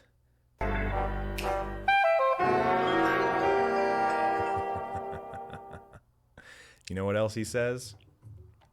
He said, I'm not leaving, and I know you can beat the shit out of me. You can beat the absolute dog shit out of me, Sanji.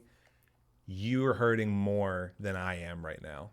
Every time you hurt me, You're hurting yourself.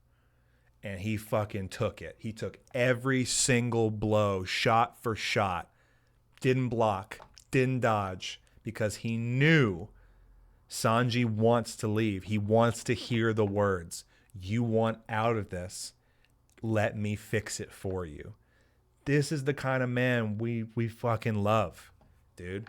Against it all, against all the odds. He shows up. He fights an entire fucking army of Emperor's soldiers and still takes all the beatings. He's denying it. He refuses. He doesn't want Luffy there. He just wants him to go. He just wants to live out the rest of his miserable fucking days married to someone he doesn't actually love because he thinks that that's what is all is left for him. Sanji comes back and he brings him food. And Luffy happily accepts it with a broken smile on his face. Barely conscious, out in the fucking pouring rain, dude. And he's like, "I just want to hear you say it." And he's like, "Luffy, I messed up. I messed this up, and I want to leave. I want to leave with you." So what do? It's time to crash a fucking wedding, dude. Oh. After all of that, it's like, dude, it's all you had to say. That's all you had to say. And he finally lets it go. And he's like, I messed this up. I'm sorry. Please forgive me. Immediately forgiven. All is well. Let's get you on that fucking boat. Let's head back. We're going to Wano, baby. They crashed this wedding so hard, dude. And it's like every fucking story with a big royal wedding. There are all the fucking adjacent towns and people and the kids from Big Mom, and Germa comes in and they think it's a power play. Germa, the leader, Sanji's dad, more like his fucking whatever trainer, like his military sergeant, is kind of more the role that they have. And all of his other siblings, super soldiers, show up thinking this is a power play. We're marrying into a Yonko, an emperor's family, so we're going to get more resources and we're going to create our own division of super soldiers separate from, you know, the world government or pirates or wherever. They were going to kind of be their own independent third party. To no one's fucking surprise, the pirates were going to backstab you and betray you. And they were going to just fucking gobble up Germa right then and there. Sanji ends up being the one to free them from their own fucking torment and proves to them that you can make a name for yourself separate from family, separate from alliances and allegiances to places and people that, you know, sold you on this idea of power. It's like, it's time to fucking wake up, sheeple. And they crash this wedding, and I fail to remember how exactly it happened, but somebody snuck a fucking mega bomb into this wedding, and it goes off accidentally, and it blows up half the island. Like, timed perfectly in the way where it's like Luffy and friends show up to free Sanji. He has a moment where he has to decide, am I going to save my family or not? He does. The explosion goes off. Everybody just fucking panics, and it's the perfect distraction to get them off the island, and it begins this chase. Remember, we're on Whole Cake Island in the middle of an expansive chain of islands, all dominated by Big Mom. All of them are getting the word. Straw Hat Luffy just left with Sanji. They crashed the wedding. Mama's not happy. We need to get them. They were like this close to halfway through that arc of putting them up and locking them away in Whole Cake Island for good. So barely getting out. Fucking skirt through all these islands. Set sail to go back towards Zou. And slingshotting again our way into the second to last arc of this story. Guys, it's time for Wano Kuni.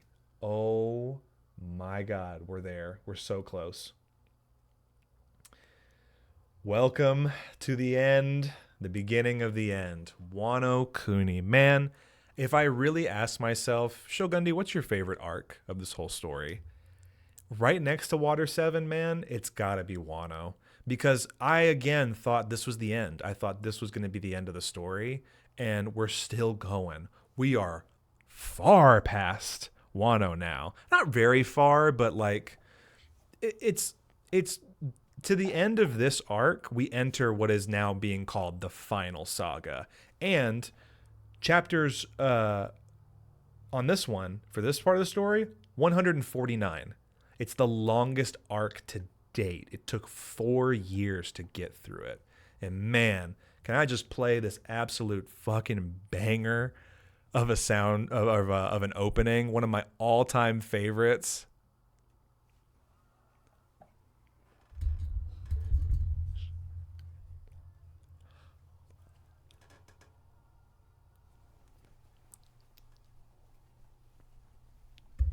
Oh. The production value, the animation, dude, the voice acting, everything went up. Everything went up in Wano, dude. It was so unbelievable to go from Whole Cake, and Sarah will tell you, it was a slog. Whole Cake pacing was really rough. It dragged out. That, I think, is where most of the filler is. So I just wrapped up Whole Cake for you in about 15 minutes. It's a long slog, and compared to a lot of the other parts of the story, it doesn't really hold. It's like a 6 at best. Luffy has some great moments. Sanji, obviously, it's his arc. I wish they did a little bit better with the pacing and telling that part of the story, but man, was it worth it to get to here. Wano fucking Kuni, man. Holy shit. They're kind of not Z's. Finally made it to Wano. This is where the opening started being good again. Yeah, exactly. And everything. Dressrosa for me was a slog. Dressrosa too. It suffered from poor pacing, I think. And so here, now at Wano Kuni, we've made it to the end of the story. From here, right, like to get caught up, there's really not much left. This is the biggest part of the story to date. So let me give you some context. Getting to Wano was not easy. To get to where Wano is, they have their own like waterfall system that you have to somehow figure out how to get your ship hooked onto literal giant koi fish that have learned how to swim upstream like salmon and will carry you to the top. Or unless you have like, propulsion systems or like some sort of giant fucking propeller head fucking helicopter thing going on. That's the only way to get up here. And so it sits at like a basin high up over the ocean and rests comfortably where the samurai tribes live, people who have been up here for hundreds and hundreds of years, sort of like Japan when they closed their walls off and, didn't fuck with the rest of the world. They've been preserved here, except they share walls with Kaido, the other Yonko here. And look, I'll do this. I'll show you Big Mom. And her right-hand man, Katakuri.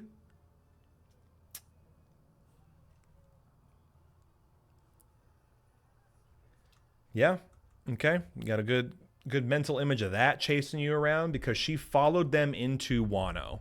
She shows up in Wano right fucking behind them, chasing them all the way from Whole Cake. And then, you guys want to see what fucking Kaido looks like? Here it is.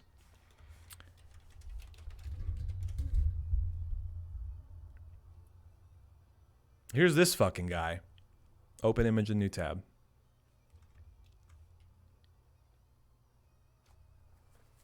Yeah. Literal fucking giant kin. Massive. Fucking bigger than Whitebeard. Okay. Fucking just like on every metric, just incredibly fucking strong and terrifying and have been dominating the pirate scene for at least 20, 30 years, right? Like these are the top, the upper echelon. Okay, but Kaido is a drunk with no ambition. True. And that was ultimately his downfall. I'm hella enjoying Shogunny Explaining Anime Day. It's been great. It's been really like one of the most fun streams I think I've ever put on. And I'm so glad so many of you are still here with us as we wrap this up. So, Wano Kuni being chased by Big Mom into the land of the samurai. We're catching up with Momonosuke and Kinemon, who are their guests since Punk Hazard, right? Like, they've been kind of going side by side for like 400 chapters at this point. And so you're wondering, right? It's like, what's going on here? Like, what is the significance of these two randos? You have no idea that Momonosuke is actually the prince of this land. He is the rightful heir to the throne in Wano Kuni, where we find out that their seat of power was overtaken by Kaido 20 years ago, and Kinemon and Momonosuke were sent forward in time. Let me repeat that. They are sent forward in time. They were from 20 years ago. I'm sorry? We're in time travel arc now? I literally, my brain was just literally melting at this point. I couldn't fucking believe it. The fact that, like, we are so far deep in here and that now Oda wants to loop in some time travel fuckery. Unreal. Let's take a look at our map too, by the way, because we're right here at the end. Wano Kuni takes place on the other side of the Grand Line. So we're looking at the globe. We did our whole one end and back again. So technically from Dawn Island to Sabodi, they've already traversed the entire world, right? Like by distance alone. They go under the Red Wall, through Fishman Island, popping out on Punk Hazard into the New World.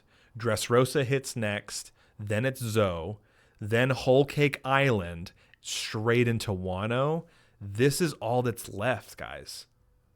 Where we are at currently in the story, we are right here at the finish line. Then it's back up on the other side of Reverse Mountain, and then they end back up at Whiskey Peak.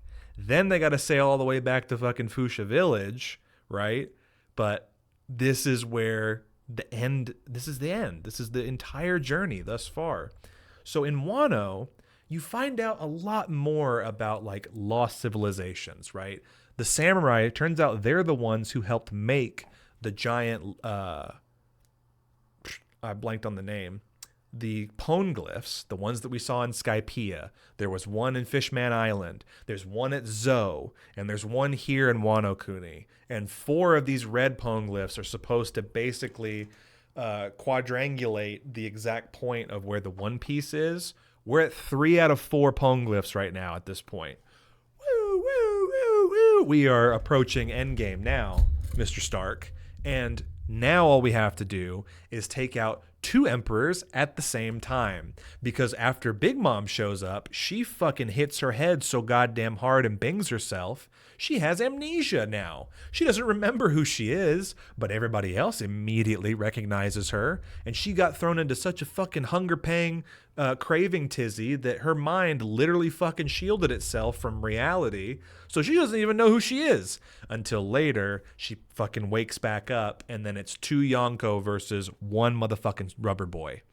And man, what a journey it is through Wano here, because we go through all of the corruption that has been fucking laid in. You're talking about Dressrosa, like that's a couple of years. Arabasta, that was a few years, right? You have government facilities that took several years to spin up. 20 fucking years. Kaido has been slowly poisoning this land, this beautiful, gorgeous kingdom, inspired heavily by Japanese artwork and history, and like all of, you know, the culture of Japan is just like laden with this stuff. It's like so true to, I feel like, heritage and like original, you know, Japanese mythos and stories. Like it's everywhere. You're looking everywhere in every corner, and it's just, it looks like this, you know. It's stunning. It's visually just unmatched by anything else. We've seen so many wonderful places along the way, but Wano takes the cake. And against Whole Cake Island, right? Like butted up against 2 major arcs. This is where the story takes a very drastic turn, because it's another time where Luffy almost dies.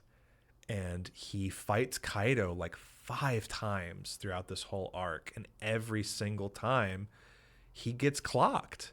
Like, he gets put in a fucking labor camp, and he's mining up quarry stone with another pirate upstart who goes by the name of Eustace Kid. Eustace Kid.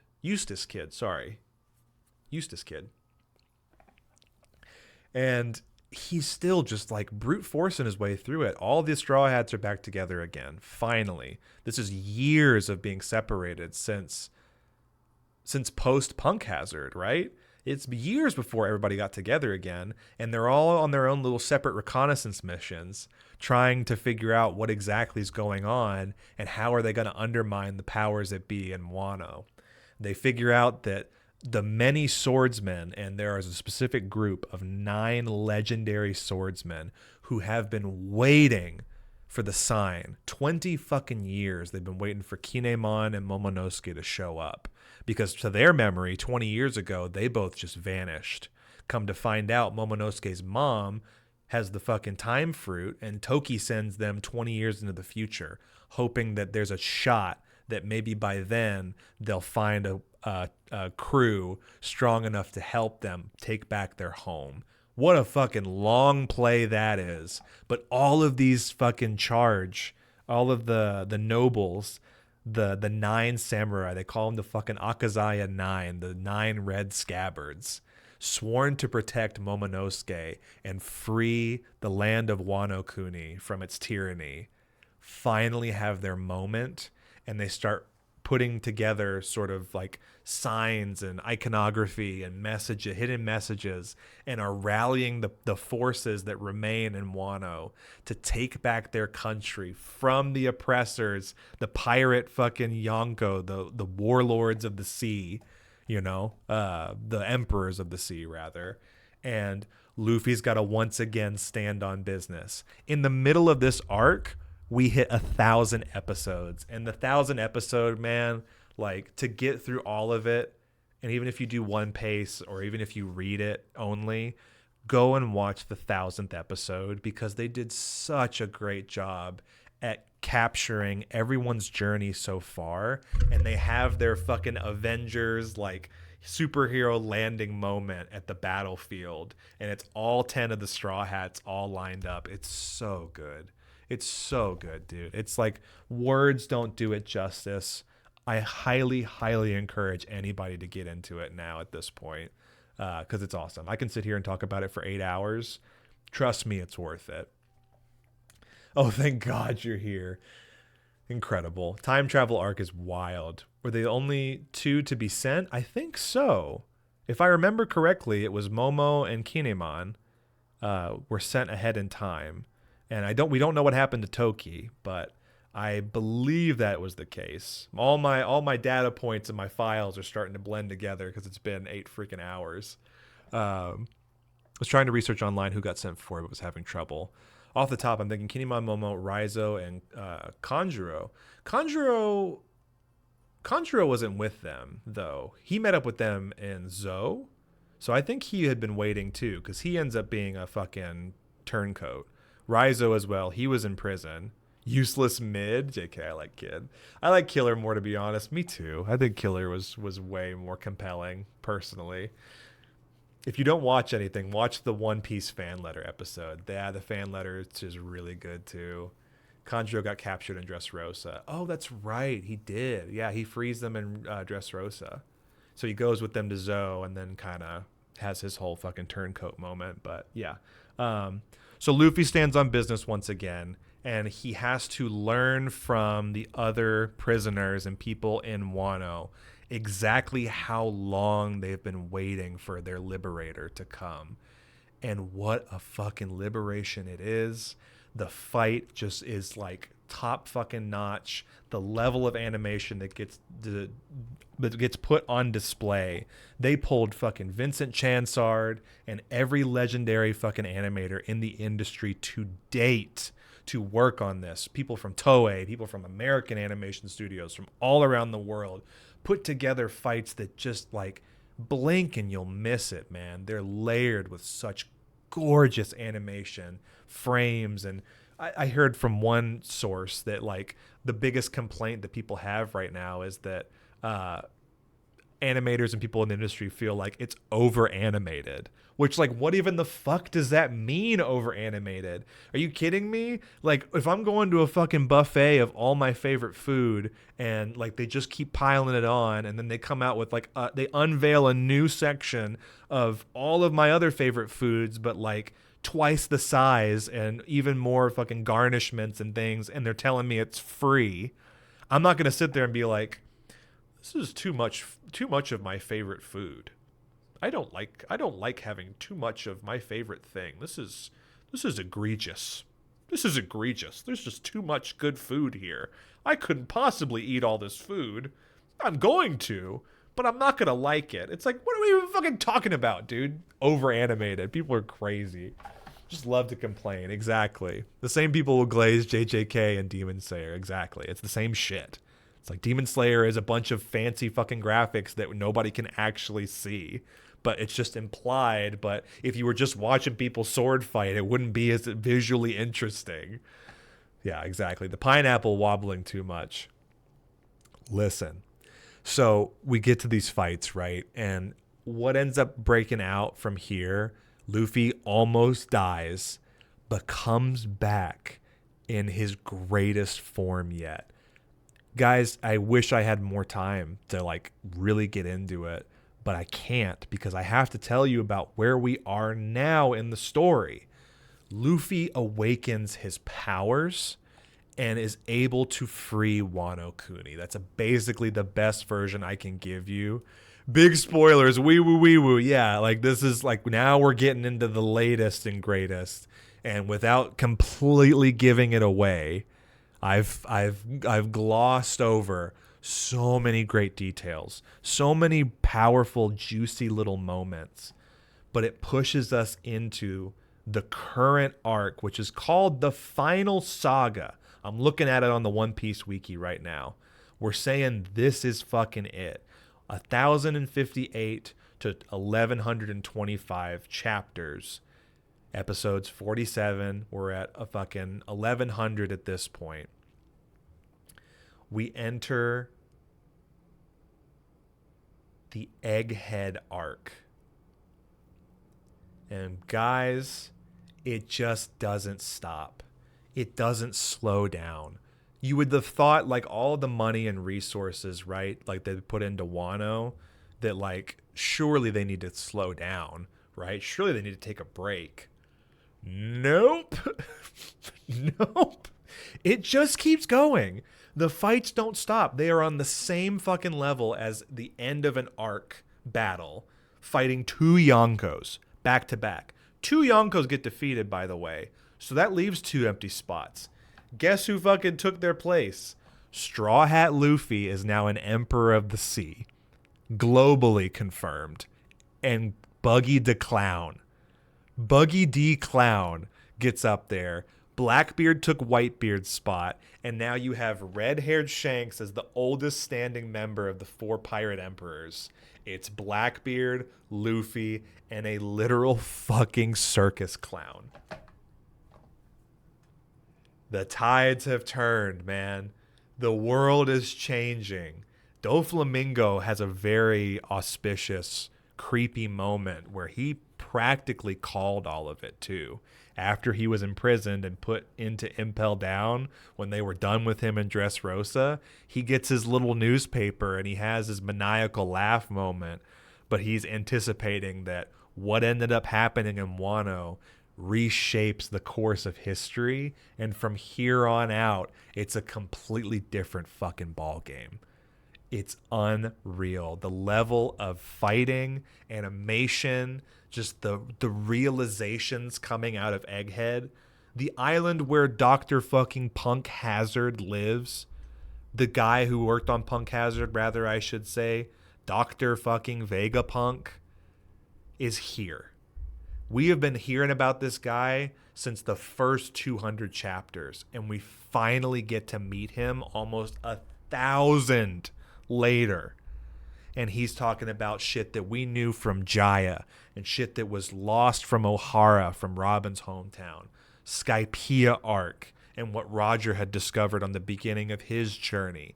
Every major civilization along the way has lost lore and stories that have been amassed and stored away and protected in Egghead. Everything about the world and their current level, advancements, scientific breakthroughs, medical discoveries, and future science experiments are coming out of this fucking dome right here. And man, is it just like, what a world to live in. Because everything up until this point has kind of felt like high fantasy mixed with a little bit of like industrialism and sort of new age tech. We had the little departure into the gothic, the Thriller Bark area, but everything I felt like up until this point has been high fantasy. Buggy! I just read Cool Buggy Theory the other day. Yeah. Just read the last chapter. Oh my God, it's crazy. Someone was saying he's Vegapunk's son. Ooh. And the nose is Buggy was born the year he founded the Mads Lab. Whoa, I've not heard about that one. And he's like a silly little guy. I like to think Parasparrow definitely is. Yeah. Son of Dr. Vegapunk and Big Mom. Those tongues, man. It's weird. Yeah, dude. Egghead. And you're starting to kind of see the bigger picture that Vegapunk has been on a fucking blank check from the world government while simultaneously doing all of their bidding and running scientific experiments way up in his little fucking cloud dome. He's also been working to undermine them. And some of the shit that comes out of this arc, man, it's like you're seeing key figures appear now from the world government, from G5, from the highest authority in this world, actively pursuing and showing up to stop One Piece in its tracks, to stop Luffy in his tracks, to stop the Straw Hats from achieving what they set out to do years ago. And in such a short amount of time, if we can condense it and then even beyond Egghead and what happens here, currently the story takes place on Elbaf, the land of the giants, putting us at current day. Guys, what do we think is going on? We got about 20 minutes left, and I got to start wrapping up, and I got to do a giveaway, and I got to fucking thank some people. But to the best of my ability, in about 7.5-ish hours, I mean, really like 6, because I spent the first hour and a half just kind of talking about the history of One Piece and the records broken, greatest story ever fucking ever of all time ever, most copies sold, and it's not even close. 11 years unbroken record, right? And then we just basically condensed 25 years of a story into 6 hours. What do we think at this stage, right, is left unanswered? Because my true friends know, who have been following and kept up with, know where the story is at today. And just in broad strokes, what I've painted for you is this journey, this picture, this epic story of friendship, of dreams, of inherited wills. Oh, I forgot to say Jinbei's dream too. Jinbei very much believes that the next generation will save everybody. He believes in Luffy, and he actually was sworn to work under Big Mom before he got put into Impel Down for basically defecting and fighting up against the Marines on her orders. He goes back to Whole Cake and he joins the Straw Hats only after saying, I don't want to work for you anymore. I believe Straw Hat Luffy is going to be the next king of the pirates, and he is going to save this world from people like you. And he fucking tips his hat and he walks off. He walks out of Whole Cake. Like, that was his departure, and then joining the Straw Hats, meeting them back up in Zou, taking it to fucking Wano Kuni, fighting against both emperors in that battle, and he's with them now and Egghead through into Elbaf. Like, whoa. Everyone's dreams, the ideas of inherited wills from people from long ago. I didn't even touch on, like, the Devil Fruit origins, Luffy's, place in this whole story, what Shanks has been doing. any of what's been revealed in the last probably 80 plus chapters. Groundbreaking stuff. It really does, and Macho and I talk about this, and I think Sorrow too, I've confirmed with you. This is the story Oda's wanted to tell. It took him fucking 25 years to round it all up and get warmed up and kind of be like, all right, guys, I think I'm ready to tell the story I actually want to tell. After 25 freaking years of smashing records and pulling our heartstrings in every fathomable direction, we are at the end game, and I feel like he wrote this part of the story first. He had to have.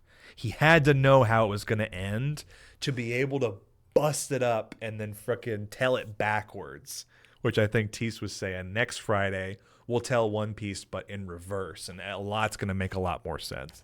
No.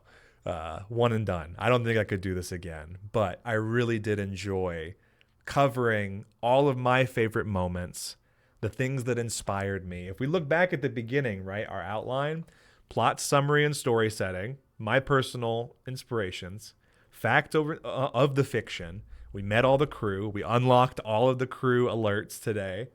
The will and promises, the theming in the story. How Luffy always is there for his friends. He believes in them. He wants them to see their dreams realized as much as his own, but he can't do it without them. And it's funny because when you look at everybody's dream and you think about how they're going to achieve it, they also couldn't do it without Luffy either. Literally becoming the crew of the King of the Pirates will allow all of them to succeed. And I cannot fucking wait. I hope that in this very super short Shogundi stream summary shindig, had to come up with the extra S word there. Maybe some of you fell off. Maybe you're fatigued. Maybe you're having trouble getting back in. Maybe you didn't even know what the story was fully about. Maybe you were curious but just needed somebody to sit down and talk to you about it for 8 hours. Maybe you want to jump back in. I highly encourage anybody. Please, if you do, I hope you do, but if you do, join the Discord. We have a new channel that Jay Stench opened up just to talk about this show. You guys have shown me that I can do stuff like this on Twitch, and it is not lost on me to be able to sit here and yap for 8 fucking hours and have so many of you still along for the ride is unbelievable. I didn't think it was possible. Without you guys, I couldn't realize my dreams and my goals. My hope is that this inspires other people to do the same. I know we got fucking Jay Stench in on it. I know Vitamin Pug's working on his stuff. We saw CJ working on her artwork and was inspired to do the same. I hear so many of you with your own unique relationship with this story, maybe now wanting to give it another try and go back and catch up, and so we can fucking talk about it, because there's like another 8 hours just in the end. Just in the last like 2 months, I feel like I could spend 8 hours talking to you guys about what's going on right now. I did my best. I hope that this is like the weirdest drawn out 8-hour elevator pitch for a story that literally changed my life and inspired me to do things like this on Twitch with you guys. Thank you. Thank you, thank you, thank you, thank you, thank you to everybody. If you've been here since the beginning, Sorrow, I know you've been hanging out with us. I was at some point, I feel like I probably could have got you in on a call, and I'm sorry. I got lost in the sauce. Now you can Blinky Blanco and edit this puppy for YouTube. Yeah, I could. I've been circumnavigating the globe. It takes a while. It's historic. Jinbei's the GOAT, dude. I don't want it to end. Oh, you did it. You made me want to get into it more than I ever have. That's all I could ask for. That's all I could want. I have a similar color scheme too. This was a fantastic stream. Thank you so much for pulling this off. I tried. I think I did my best, right? Went through the grand line. We took you through all the major plot points and milestones, the world building, right? The environments, the storytelling through. Fucking, there he is, dude. There's our boy right there. And then, yeah, I mean, towards the end, right, I had just enough time for community questions. You know, what do you guys think? Like, what's left for the story? And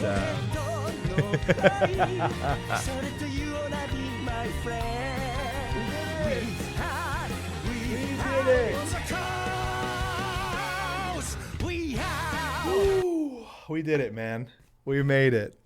One piece in one day. I feel like I did my best. I left a lot of stuff out, but I wanted to really lock in on just some of the things that inspire me personally. Enemy Mouse says it. Your dedication, attention to detail, and delivery is an inspiration, man. I literally, like, I can't even imagine a world where I could do this without everybody's support today. Fucking sound off. Akatul coming in too with the Usopp right at the end, man. So good to see you. Can I just roll call just so if you're here, and I know that like if you've been hanging out, I'm going to do my best to say thank you to everybody. Neon Sock Media, Akatul, Enemy Mouse, Mayhem Marge, CJ Wheelwright, Bow to the Beard, Mom Boy, Sorrow hitting the Brook and the Jimbei back to back. Share all your favorite Straw Hats. They're going to be kind of overlaid a little bit. It's going to be kind of weird. Scapegoat, thank you so much for sticking around. Pander Sarah, I really appreciate you guys being here, coming and going, sharing your Friday with me. Toad Sparks, Sparkle Sprout, meeting you today was so cool. We had so many new people stop by. Sorry came through for a little bit. Thank you. We'll answer the calls at the end. Robin is still my favorite. Yeah, she's pretty great. And after all the shit that I gave him, I kind of feel like Frankie is my favorite. Like, I love Zoro, don't get me wrong. Like, I'm always going to be his biggest fucking stan. But I just think, like, his character is very close to my personality. And, like, I'm a big softie. I like techie things. I like getting in and learning how stuff works. I like making things.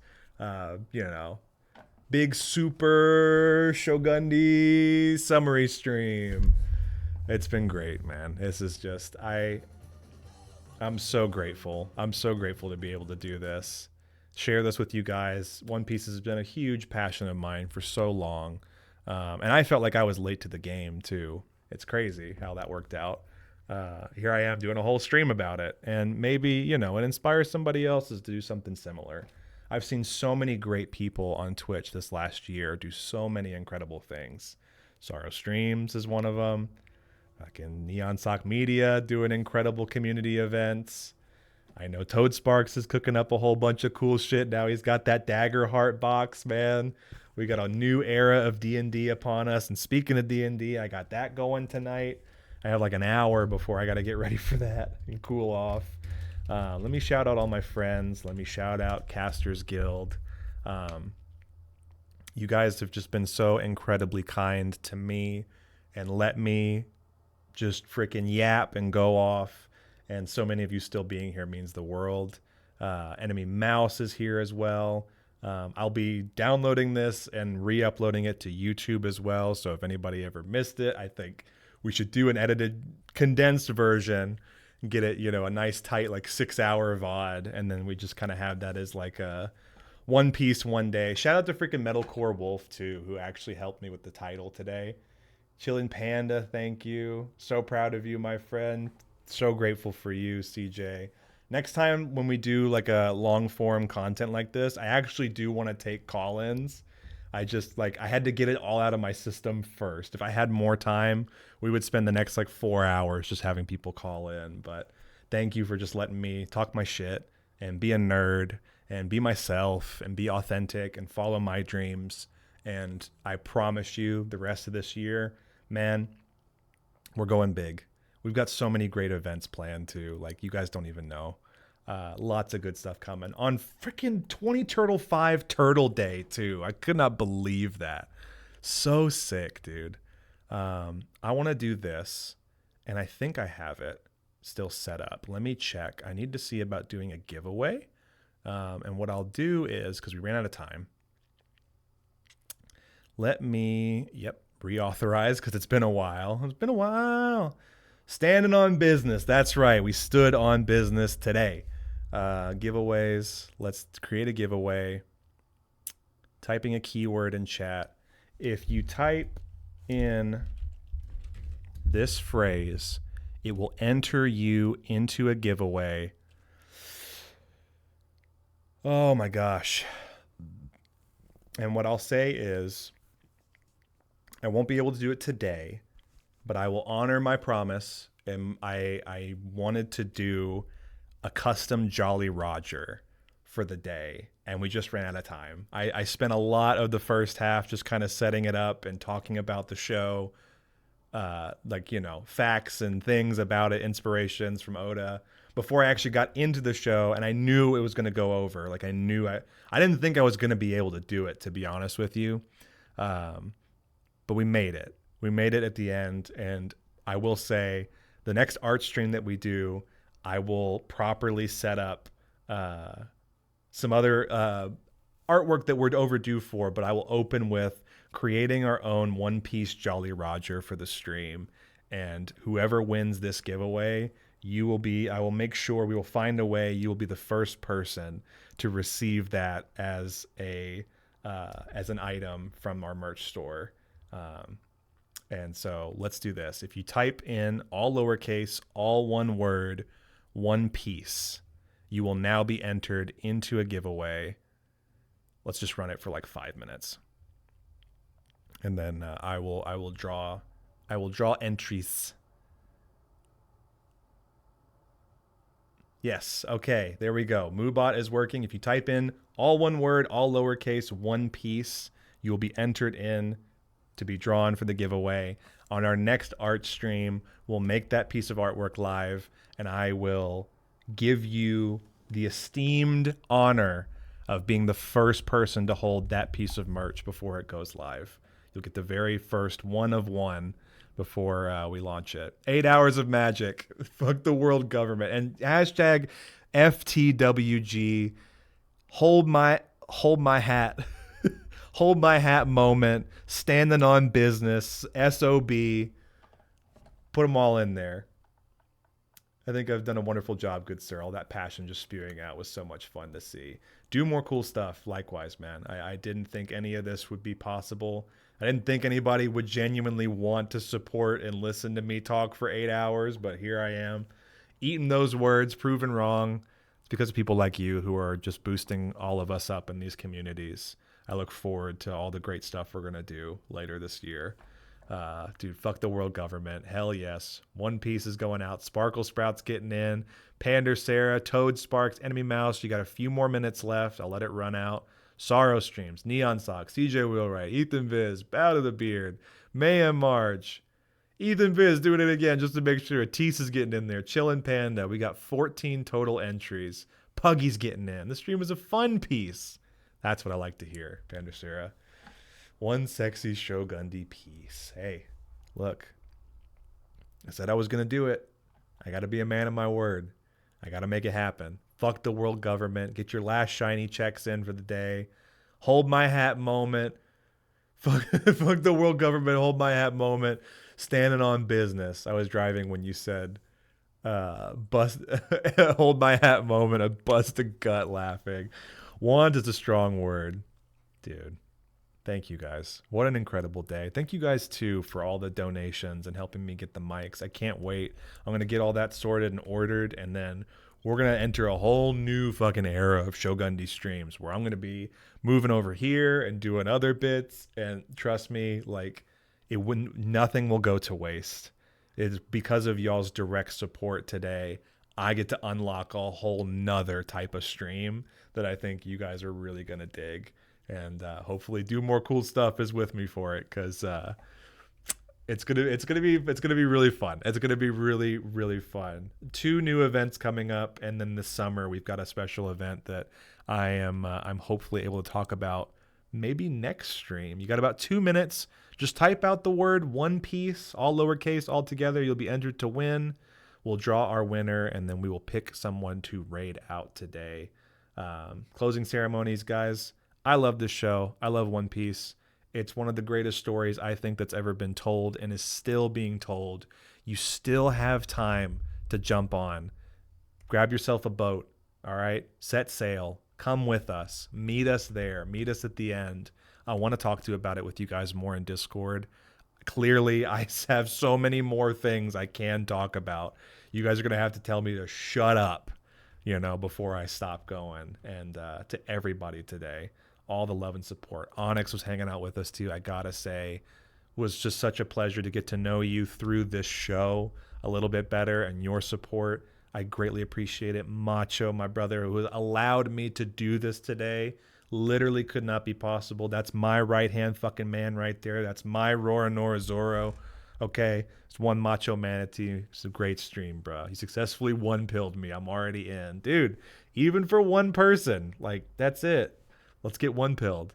I got stuck on Crocodile in the manga a couple months ago, and this inspired me to keep going. Dude, there's so much more good stuff ahead. I could only give you freaking little morsels, little tidbits. 30 seconds left on the giveaway. Here we go.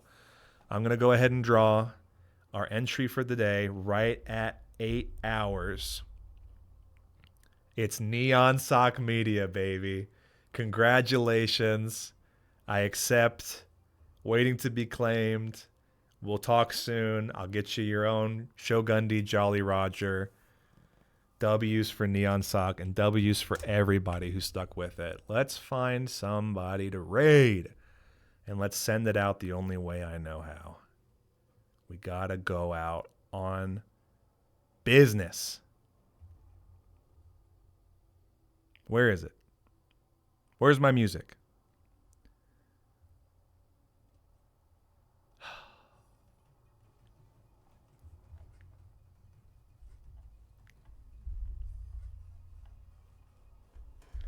Thank you guys so much, dude. It's been a wild fucking ride. I cannot believe we actually did it. And I think I'd like to raid somebody. Let me check.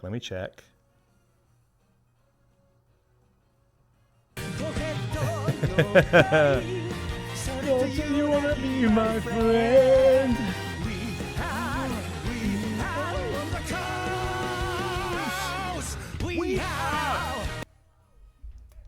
Hey, run it back. Bum bum bum bum. Kakashi ni yutu no desu ka?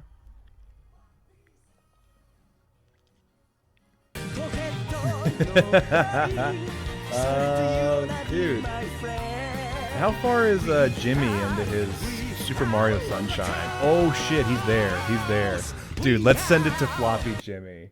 Guy has been playing Super Mario Sunshine for like fucking 6 days. He almost beat it, and then someone paid to restart it. Let's raid Floppy Jimmy, and we're gonna give him the raid message. One Piece in 1 day raid, and One Piece 1 day raid. We did it. Now you win. Now you win game. My brain is so fried, y'all. Now you win game. One Piece in 1 day. Now we did it. Now you win game. All right.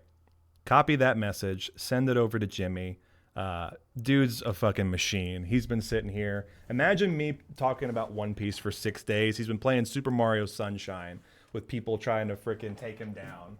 So let's send the love over there. It would mean the world to me if you go and just drop some love in his chat. Cheer him on. It looks like he's right at the end. Oh, one more for the road. One Robin for the road, man. Bring her along. Bring her along, dude. Go say hi to Jimmy. Go have fun. Thank you guys so much.